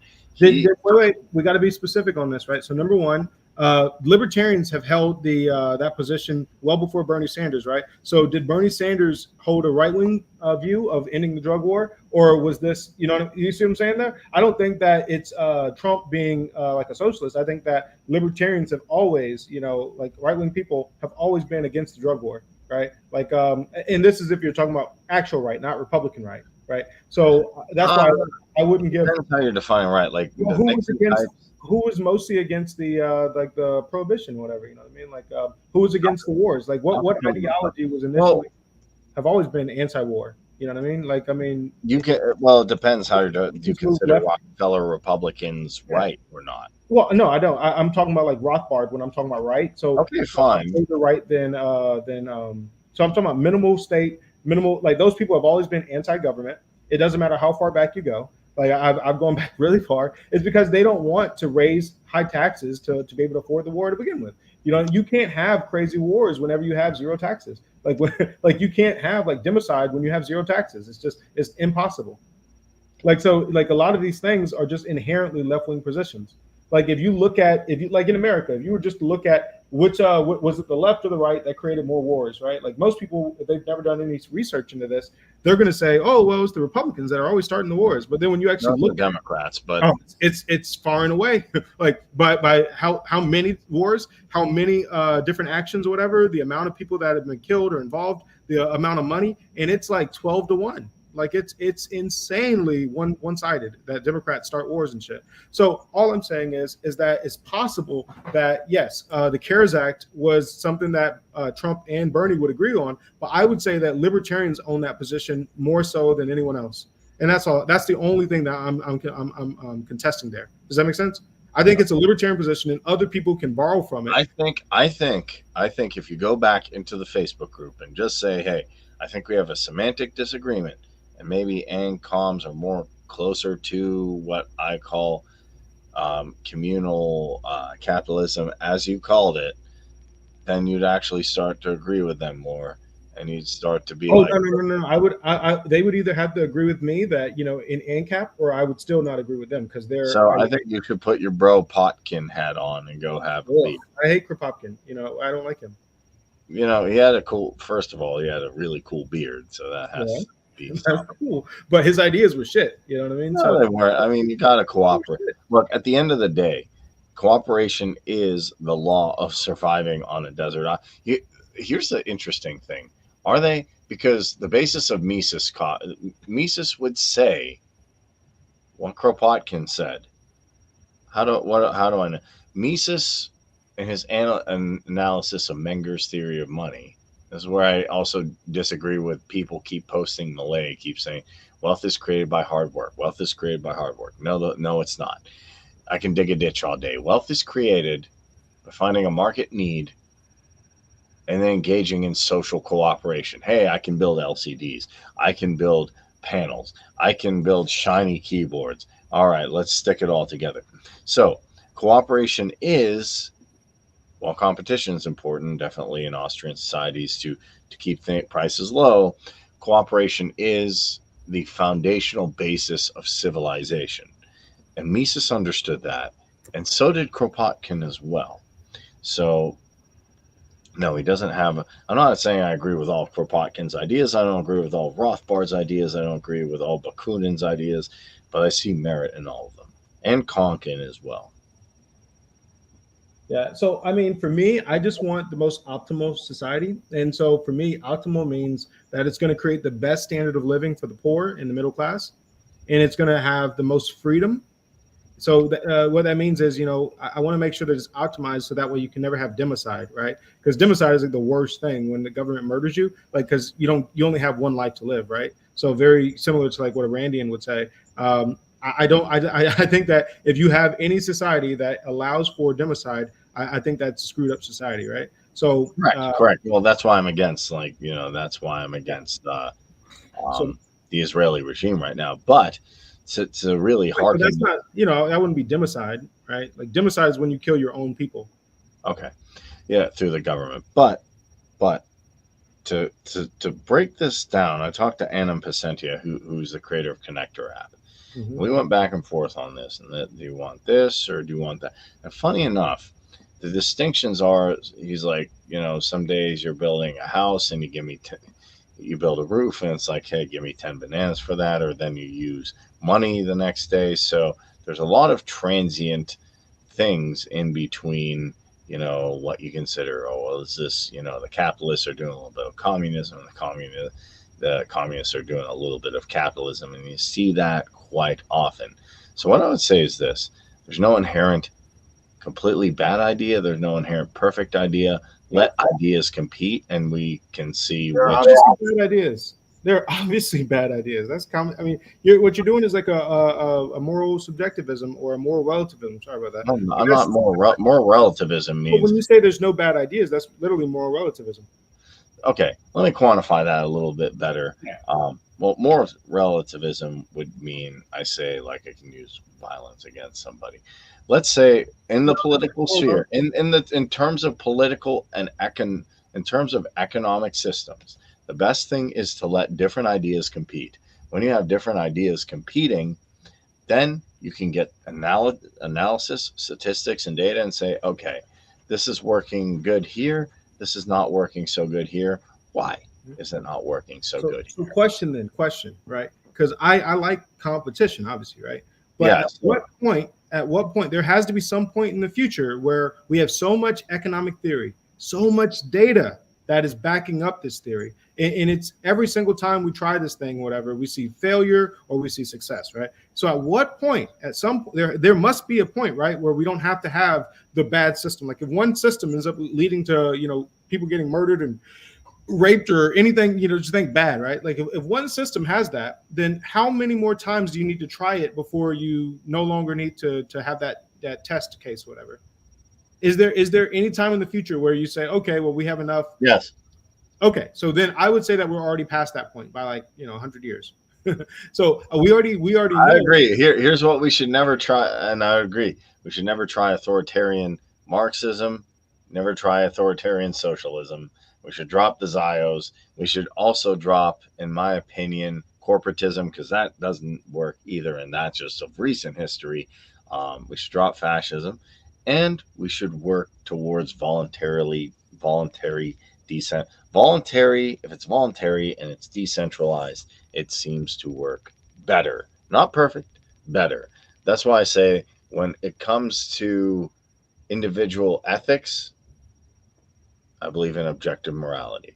When it Like, comes to political and economic systems, mhm. yeah, I could be a relativist in saying I think there's utilitarian values that can have an over encompassing structure.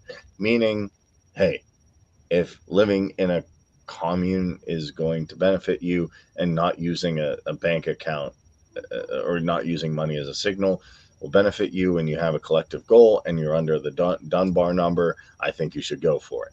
If you're in a bigger society, to me, at the end of the day, really, all Rothbard did, and a lot of people agree, anarchists agree with me, what Rothbard did, what anarcho capitalists did, is just take what the Ancoms did and created an effective scaling mechanism. That's how I look at it. I wouldn't agree with that necessarily. I would say that he took the good ideas, like from Buchanan and other people, and he rejected the bad ideas. He said, this is what we know about economics, so economic theory, Wait, and so Bakunin had good ideas. Woo! yeah, he understood that communism was always going to be. Marcus is gonna be waving a black and red flag tomorrow. He's like, yeah, anarchy in the state. Check out Bakunin. Woo! Yeah, no, he understood that communism was always going to be authoritarian, right? But what we understand as Ancap is that even Ancom is also authoritarian communism. No, I didn't agree with that. I don't agree with that. No, I mean, if you were to ask, let's say What if you were someone called you Comrade Michael? Would that be okay? No, I definitely wouldn't want to be a comrade. But hey, don't forget, the Nazis were called comrades by the communists or whatever. They were called comrades because they were operating, especially in the early days in Berlin. So, but yeah, no, I hate all collectivists. I mean, all collectivism is evil. Nah, no, it's not. Involuntary collectivism is evil. Well, that's what collectivism means, bro. Wait. Let's get that correct. So, all collectivism implies involuntary. Yeah, collectivism implies involuntary. If it's a bunch of individuals in an individualist society and we're working together to do something, that's not collectivism. Although we're operating action. Exactly, right? So we can be a bunch of individuals working together towards a thing. We can even say, like right now in Silicon Valley, you have people that are literally working for like basically ramen noodles that are, working together as individuals, doing for their own best interest, and they're working as a group. Right. So, and they're working for a damn near free, like you can do that. That's very much in line with Ancapistan. But that is not collectivism. Collectivism is when you say somebody else, like a third party, can come in and say, I know what's best for you better than you know what's best for you. And I'm going to override your rights and your property rights, like your natural claim to your own body, and therefore as an extension to your labor. And then I'm going to say, I'm going to take what is yours to give to the collective because it's what's best for the collective. That's what Ancom is. To be able to say, I say that what you have currently will be better used elsewhere, and then I can override you in order to make that happen or whatever. Like in an Ancap society, yes, you can say, hey man, you've got this extra car here and we just had a bridge blow out, and it'd be cool if we could just drive on top of this car and use it as a temporary bridge, right? Like that right there is using something that's in my yard for the betterment of the community, right? So that right there, you can do it in an Ancap society. What sets it apart from an Ancom society is when you say, this is what is in the best interest of the community, and we're going to do it against your will or not. You better take it, or you need to leave, or you're going to go to jail. It's not Ancom.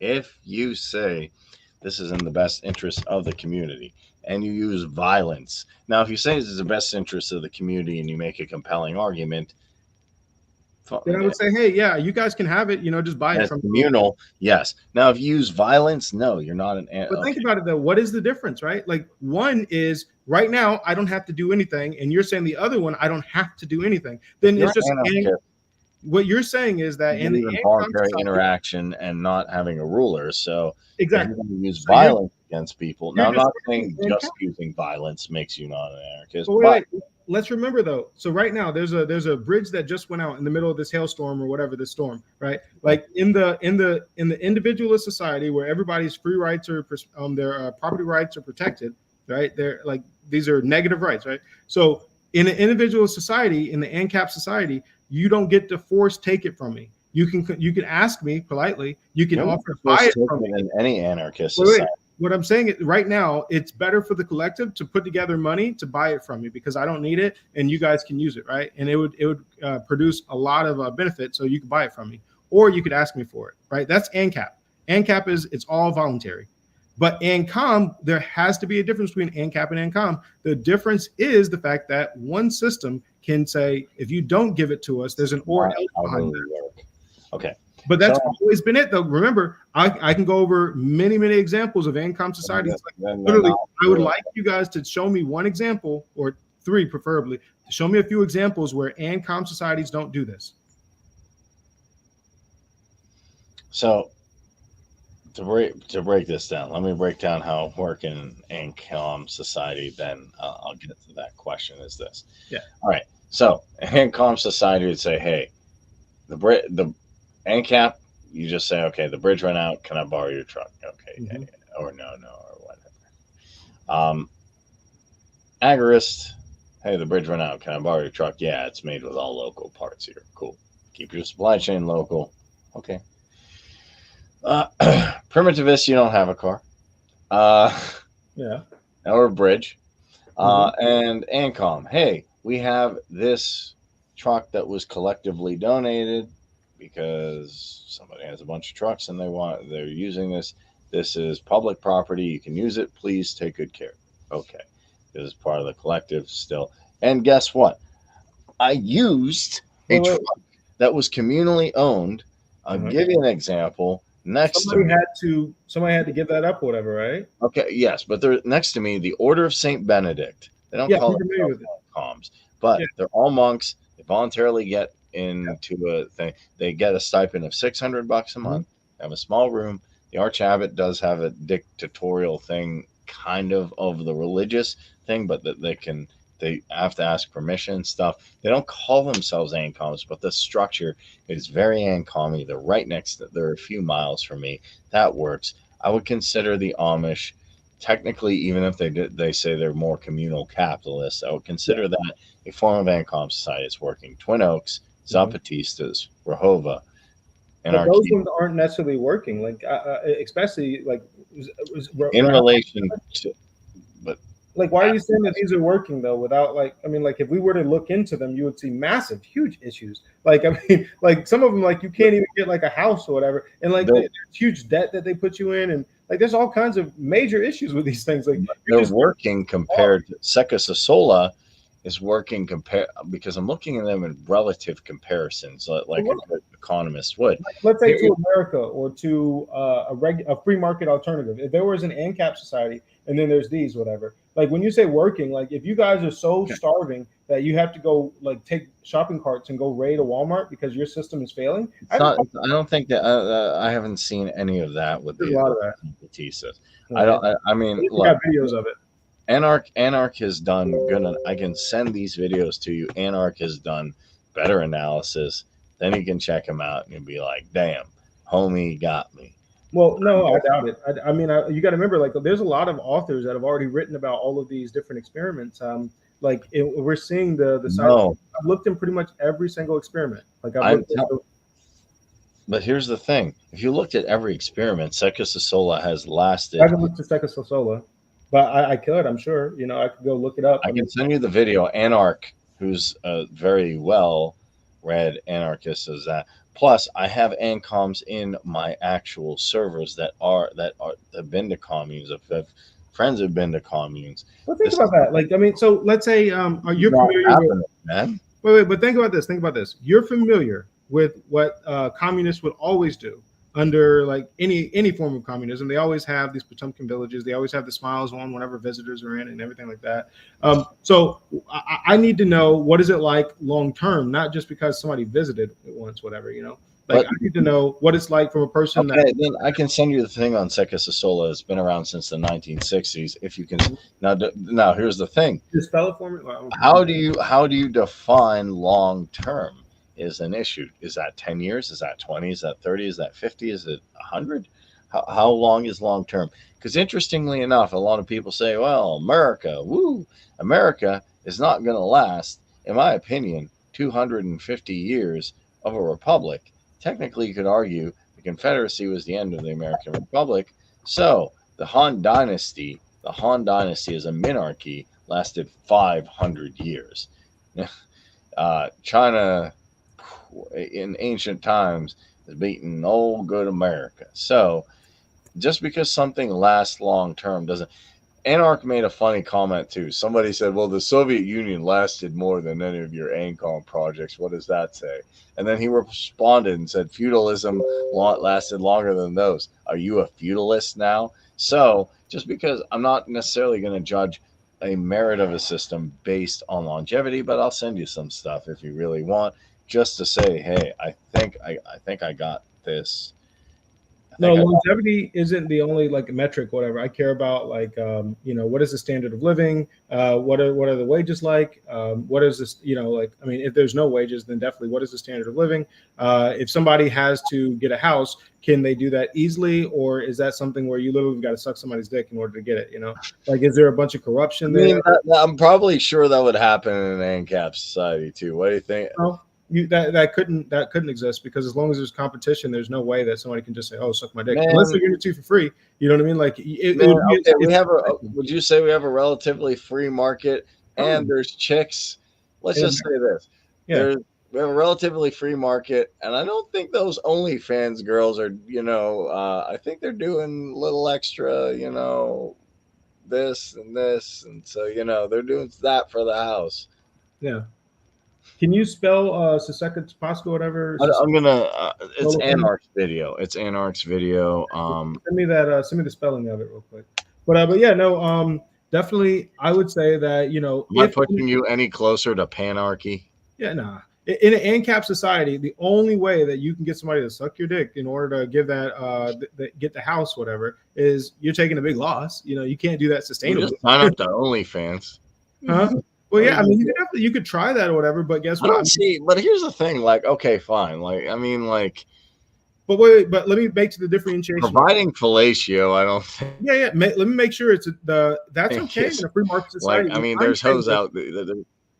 but in a free market, there's always people that you don't have to suck their dick, whatever, and you can still get it, right? Because there's competition, right? What I'm saying is, in these Ancom societies, there's nobody else you can go to except for the village leader to get your house, whatever. So literally, there are times where people, like, if they don't want you to have a woman, they just won't give you a house. Like, I mean, I can go in depth on it, but it's crazy how corrupt the housing systems are in some of these Ancom societies. So what I'm saying is that this right here is an expected evil of the system. So when you say that somebody did suck a dick in an ANCAP society, let's say that happened or whatever, right? I Then mean, I'm I would sure like that happens all the time. that was their option, because there was no like one person to go to get housing. Whereas the ANCAP society, there's only one person you Dude, can go to get housing. I think that's a little Central bit crazy. Look, I have a bunch of these examples. Not me. I didn't do it because, funny enough, I'm a former ANCAP. Yes, they plan. do Okay. exist. Because I decided, hey, I'm going to try all flavors out. Because I think there's merit in all of them. But Even then though, I would say that you've been missing something, right? Like, because if you got all the way to the end on Ancom, on Austrian economics, like there's nothing else that you're missing. Like, what would you be missing in with Austrian economics? You go all the way. You understand the myth of predatory pricing. I mean, my bad. The myth of naturally forming yeah, markets. The myth of what is it? Market failures. You yeah. go on super deep, whatever, and now you're there. What would you be missing that you would need any kind of collective ownership? Because you got to remember, you're going to have a much higher What standard would of I living. be missing? Here's what You would I have would. wait. Let me give you a quick example, and then you can go with it. So All right right. now, if you take away all of the socialism from America, you would increase all wages by at minimum $60,000, right? And that's in real wages. That's not like with inflation. I'd agree. And you would reduce the price of healthcare by about 50 to 80%, right? So you would have a much better society for the working class if that was an ANCAP society. Basically, all I'm doing is taking away all of the socialism from the economy, and that's what it ends up looking like. Sixty Good. thousand dollars, right? So what I'm saying is more on top of whatever you make right now with the median income. So what I'm saying is, please tell me why I need any form of socialism when the socialism is what is making I us. don't want. Okay. Would you Uh, agree that the reason why we have like the housing yeah. crisis, Yeah. Oh the yeah. Socialism all the way. the reason why healthcare is so expensive, the reason why college is so expensive, these were all caused by socialism in our economy, correct? Yeah. Corporatism. Yes. Yeah. Well, no, it really was. So it was social. Corporatism is a form of socialism, but Yeah, but right. it was like So yeah, why would I need other? Okay. yeah. The reason it's kind of like when Anakin turns to Palpatine and says, or Palpatine turns to Anakin and says, uh, the great myth cannot be solved by the dogmatic and narrow view of the Jedi. I would say that to Ancaps. The great question of decentralization cannot be answered by the dogmatic view of just Ancaps or Ancoms. Or the thing I really, really, really don't like is, and I kind of hate it. We're the only anarchists ever. I think decentralization has different flavors that should be explored, and different, society's kind of this malleable putty that you can play with. And in my opinion, I would like to unite all anarchists who do exist and have different flavors, so we can unite anarchists and form something that can combat NATO, BRICS, and these huge alliances, and maybe avert these world wars. Plus, let's say we get to the ideal, let's say the Federal government collapses on its debt. The state governments can't exist without the federal government because of funding, so they're out, and then you don't have much local. Okay, well, you can build some anarchist structures. Well, guess what? Some people aren't going to like free markets or capitalism or stuff like that. Then you have to ask the question, well, in that situation, what do I do? Well, I can't use violence. Maybe I should learn to play nice with the syndicalists. Maybe I should get along with the Ancoms. Maybe I should get along with the primitivists. Maybe I should get along with the transhumanists, the pacifists, the mutualists, the agorists, and work together to create a better decentralized society that encompasses all forms of anarchist thought. And also, I would like to see, even if I think Austrian's the best, I personally would say, like, I would love to see different schools of anarchy cooperate and compete. That's why I'm a panarchist and I'm no longer an ANCAP. Hopefully that was a sufficient answer. No, I definitely get the idea of competition, but that has already been done. Like from the economics concept, the economics. But have you had? But no, it hasn't, because you haven't had the Paris Commune in an ANCAP society. I bet you, if the Paris Commune was an ANCAP society, there would be mutual aid, and they would say, Yeah, they'd well, still be around today. It'd be you, well, at least if nobody like outside tried attacking them, or whatever. Yeah, no, I definitely understand that the reason. So the Rothbardian should be like, hey, bro, you reading Conquest for Bread? Boom. Hey, there's a library over there. I'm gonna make Anatomy of the State communal property, and they're like, cool. I'm gonna take out Conquest for Bread. Now it's my personal property for a short time. No, that's just. I mean, like think about it. You can have libraries where like everybody just donates to a library, even in an ANCAP society. You don't need to start acting like this is some different system.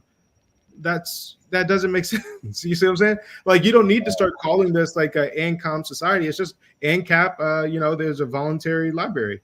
Like that right there doesn't make it ANCOM. It's still an ANCAP society. So I mean, if that's what you mean by ANCAP, then basically you're just describing what I call communal capitalism, because there's no implication of the use of force.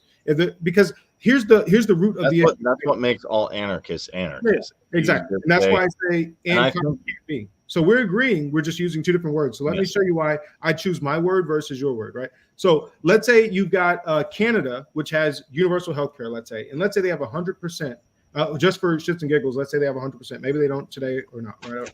So that doesn't matter. So what I'm saying versus, let's say you've got America, which has 100% coverage as well, but they're doing it through Blue Cross Blue Shield. And Blue Cross Blue Shield, they lowered their prices and they made the plan so great that for whatever reason, they convinced 100% of Americans to finally buy. So in both systems, you have 100% coverage. So socialism is not 100% coverage. Socialism, the only thing that's different between the Canadian example and the free market example was, one, they had to convince you to buy. And the other one, the government said you'll go to jail if you don't buy. Does that make sense? Can you find any flaw in that right there? I'm not finding a flaw in that, but to me, socialism is when the government redistributes wealth through force.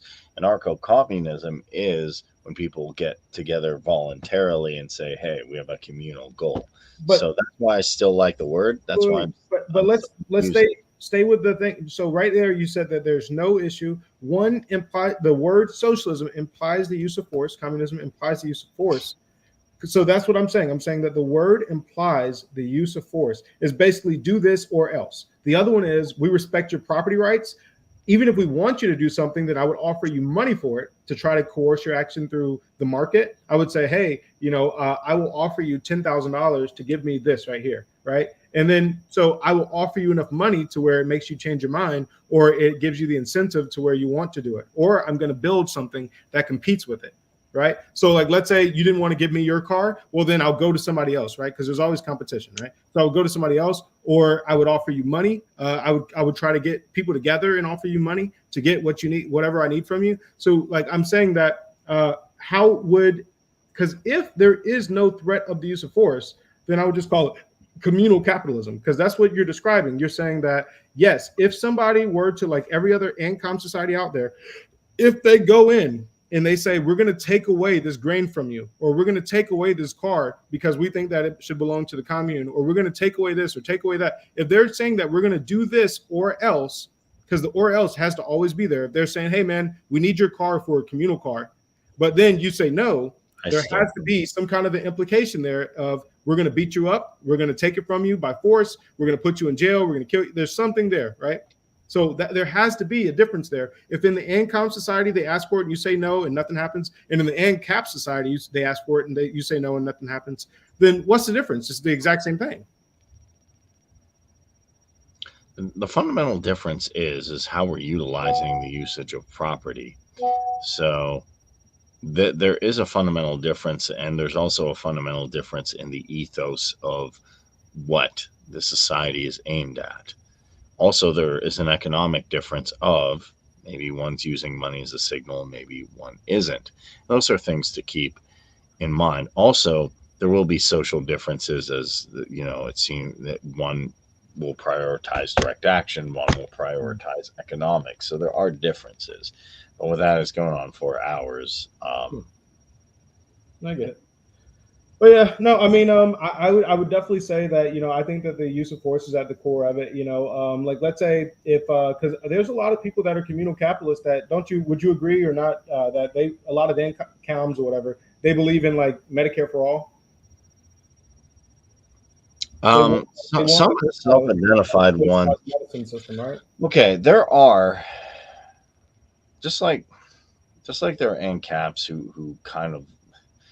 I have ANCAP friends who are like, well, kind of think Putin's trad once in a while. Yes, there are ANCOMs who are like, woo, I like Bernie's Medcare. There are ANCOMs who do lean Would you say that they're a minority or the majority? Because I would say that probably north of 90% want some form of collective medicine. I mean, are you saying that that's a rarity? No, I'm not. I'm saying it is a rarity. I'm saying this. I don't know. I'm not taking statistics, but what I am saying is this: if you are corresponding with the true nature of what this is, like both sides said, be voluntary. Now, if you're saying Medicare for all and you're stealing, no, that's bad. Like I'm kind of going with what the true thing is. Like people said. I'll give you an example. Like people said, Kareem, you're saying Malay is not an ANCAP. No. Why? Not everything in Argentina is privatized. You're a purist. Okay, fine. But look, I'm trying to get like if I say I bench 225, which I got my bench up to 205 now, so maybe that's good. But maybe it's not good relatively to a bodybuilder. That probably sucks. But I'm taking a look and saying, okay, based on the works of Kropotkin, Malatesta, the works of Rothbard, are you carrying this out, not to a T, but very close to that? Just like I'd say if a vegan is eating fish and eggs or a pescatarian. So I'm looking at the works of, the real Ancom, writers, Bakunin, not the guy who puts on Well, not the guy who smashes a Starbucks window, or the guy who steals from you, or the guy who does something and just says, well, man. then can I say because I think I agree with you what you're saying right now. So in this case, let me show you why. So Stalin or Lenin, I should say, like these were communist. Their ideal system was communism, right? And their actions were trying to reach it, but the system that they oversaw never reached the pure utopian communism. Not So, utopian, just Ancom. well, yes, yeah. Their system never reached, communism. And like Bakunin says, their system could never reach communism. It's a utopian ideal where you end up creating this massive totalitarian state, and then there's never going to be this time where the state just magically goes away. It's just it's a fallacious argument, and so it's basically utopian vision. So what I'm saying is that even if you're a utopian, you know what I mean? Like, let's say you're a person that believes that you can jump off the 90th floor and fly. If you jump off and you attempt to reach this utopian vision of yours, and then you fall on your fucking face, I'm still going to call you the utopian. I will say that you didn't reach that utopian vision. I would just say that communism is unreachable because of because it's a horrible idea. And whenever you try it, I will send you 4 examples after this stream that it is reachable, it is being done, and actual communism. yeah, actual communism. Yeah, show me the examples, but I would guarantee that I'll be able to look into them for a couple minutes, and I'm going to find issues just because it's economically. Because you Man, understand, you ain't calm about this. You ain't comms are boring. You're talking to Claude all day and everybody's studying economics. You know what? but Maybe you study economics what too, if right? I got bored and I said, How can man, communism work if you understand Austrian economics already? You understand even Keynesian economics would laugh at this craziness. I mean, how can communism I'm work? a Keynesian. Rothbard said, you know what? The good. Okay, funny enough, a Rothbard quote. If we're going to use quotes, Yeah, yeah. Rothbard said, "What was a good thing about Marx? At least he wasn't a Keynesian." Yeah, yeah, So because there Keynes, we go. that's obviously it was a joke, or whatever. Like obviously Marxists are way dumber than Keynesians, but yeah, Keynesians. What? No, they're not. Keynesian's the worst thing ever. Yeah, Just the print money. Keynesians are the worst because they try to put a patina of credibility, like with math behind it or whatever. So that's why they're the worst. Because if I were just to argue with the Marxists, I mean, they're always going to look stupid, right? Whereas if Yeah, you well, come I'm with not a a fan of Marx, but like look at it like from this perspective. There Mhm. are Ancom societies that are working. I am saying When you that say working, though, I mean, you've got to I mean, they're having major issues. So I would not call them working. I would say that they're showing the signs of failure, just like everything else, and it's only going to keep getting worse. but everything okay. Look, Caspia didn't last forever. Gaelic Ireland didn't last forever. So yes, maybe they have some failure. Maybe I'm not going to a Did they vacation fail on Rehoboth. internally or externally, though? Did they fail because some outside force said, "Hey, we're taking over this land and we're going to kill you all if You you know don't get it"? what? You know what? If I when I when I make a bunch of money, you know what? I'm gonna chill in Rehoboth and it's gonna be a good time. And they're gonna And then rob you. Marcus will Like be they're like, like, you got too much private property there, bud, and we're gonna need some of that. We gotta we got to no, redistribute some of that. they're gonna be like, you were debating with that Michael, and you're actually right. Hey, would you like to would you like to give up some of your protein powder for some hummus? I'm like, heck yeah, man. Yeah. Woo, You I'm don't an think they're gonna Ancom take your man. you don't think they're gonna want to take your stuff? No, All right. they'll. Hey, Rehoboth is good Muslim people. Uh-huh. You don't What? think you think that if you showed up with $1 million, that they're not gonna say, "Oh, the community needs that more than you do"? Technically, what no, what they could say is that you should give zakah, which is Muslims do believe you should give up a little bit of your wealth. Like I Mhm. gave some money to Palestine and stuff. You Yeah. should give some of your wealth up to purify it. They would probably say something like that. Keep in mind, these people don't just go and I know Marxists said that Marx said that religion is the opiate of the masses. Fine. But a lot of these people, Zapatistas, root their stuff. And a lot of people root their anarchism in religion, in Christian anarchism, in Muslim Sufi anarchism, and there's Buddhist anarchists too, which is a whole nother thing. So you can also, even if you live in an economic system, be like, hey, there's even people who Mark Passios even said Jesus was an anarchist. He was killed by the state or attempted to be killed by the state. So look, Yeah. Communists killed Jesus. huh? Communists killed Jesus. They were called the Zadokites. They were communists. Okay. Yeah, yeah. Well, I mean, like so they were charged. Roman Empire, the Roman Empire, statist, regardless, Well, statist they were killed they were people. communists behind the scenes that conspired with the Roman state, if you will. Well, they weren't communists. They were more. They were. No, the Zadokites were communists. We have their writings. Like that's who Adam Weishaupt. Adam Weishaupt, the founder of communism, not Karl Marx, right? So Adam Weishaupt, who he was reading to create communism, he was reading the Zadokites. So yes, he literally was. They literally were communists. They were statist communists, if you're going to say that. Well, yeah, but they were just people that believed in they liked communal. But anyways, yeah, yeah. No, so it's just funny because when you're talking about how Jesus was a rebel, it is very true. And he was killed by a communist. I'm gonna be in Rehoboth chilling. They're like, "Hey, man, this is a nice commune." They're like, "Man," and you'll be like, "Hey, if I read Rothbard for the 80th time, maybe I'll pick up more chicks." Woo! Well, I mean, I get a lot of chicks, so I mean, and I read Rothbard, so I don't know, man. But then again, I'm big in my stuff. Economic people are just like, man, if I read Hans Hermann Hoppe 50 times and do the bell curve, all the authoritarians. To be fair, you know what's a big difference that I do like that I don't see? Like, there's a lot of Austrians that go super autistic. They're like, well, who's your favorite economist and this? And I'm at libertarian events. I'm like, people don't care. Like, they're like, David Friedman said the bell curve. I'm like, and I do see Ancoms are like, hey, I built a thingy. We're doing direct action. We're planning. We're making food. I'm like, God damn, thank you. Direct action. Yay. So there you go. That's a good distinction. I can send all the videos of the Zapatistas, of Rahova, of Seca Sasola. We getting stuff done, homie. So that's why I'm a pan anarchist, because there's so much other good stuff going on in the world of anarchy than just reading economics books. Even though you guys, yes, can succeed in Austrian economics, I think it's great. I think Rothbard's great.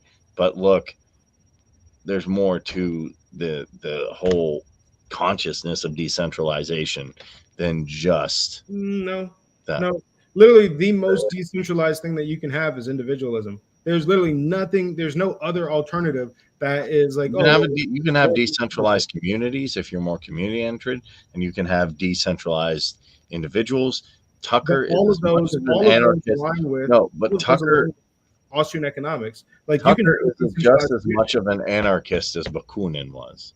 Well, yeah, but Bakunin was not like he wasn't somebody that I mean, he had like a couple good ideas, not many, like I wouldn't like say that he's like some major influence on me. I know he had a small influence on Rothbard as far as like he had some good ideas about like yeah, it's just common sense. If you study economics, communism can't work. So who said this first? Okay, it's going to be authoritarian no matter how you do it. Okay, well Bakunin, he had a No, great I will send proof that is not authoritarian of Rahova, of Seca Sasola, of the So even if the I'm going to send proof that they are authoritarian, that you do have major issues in both of those communities that you just named, okay?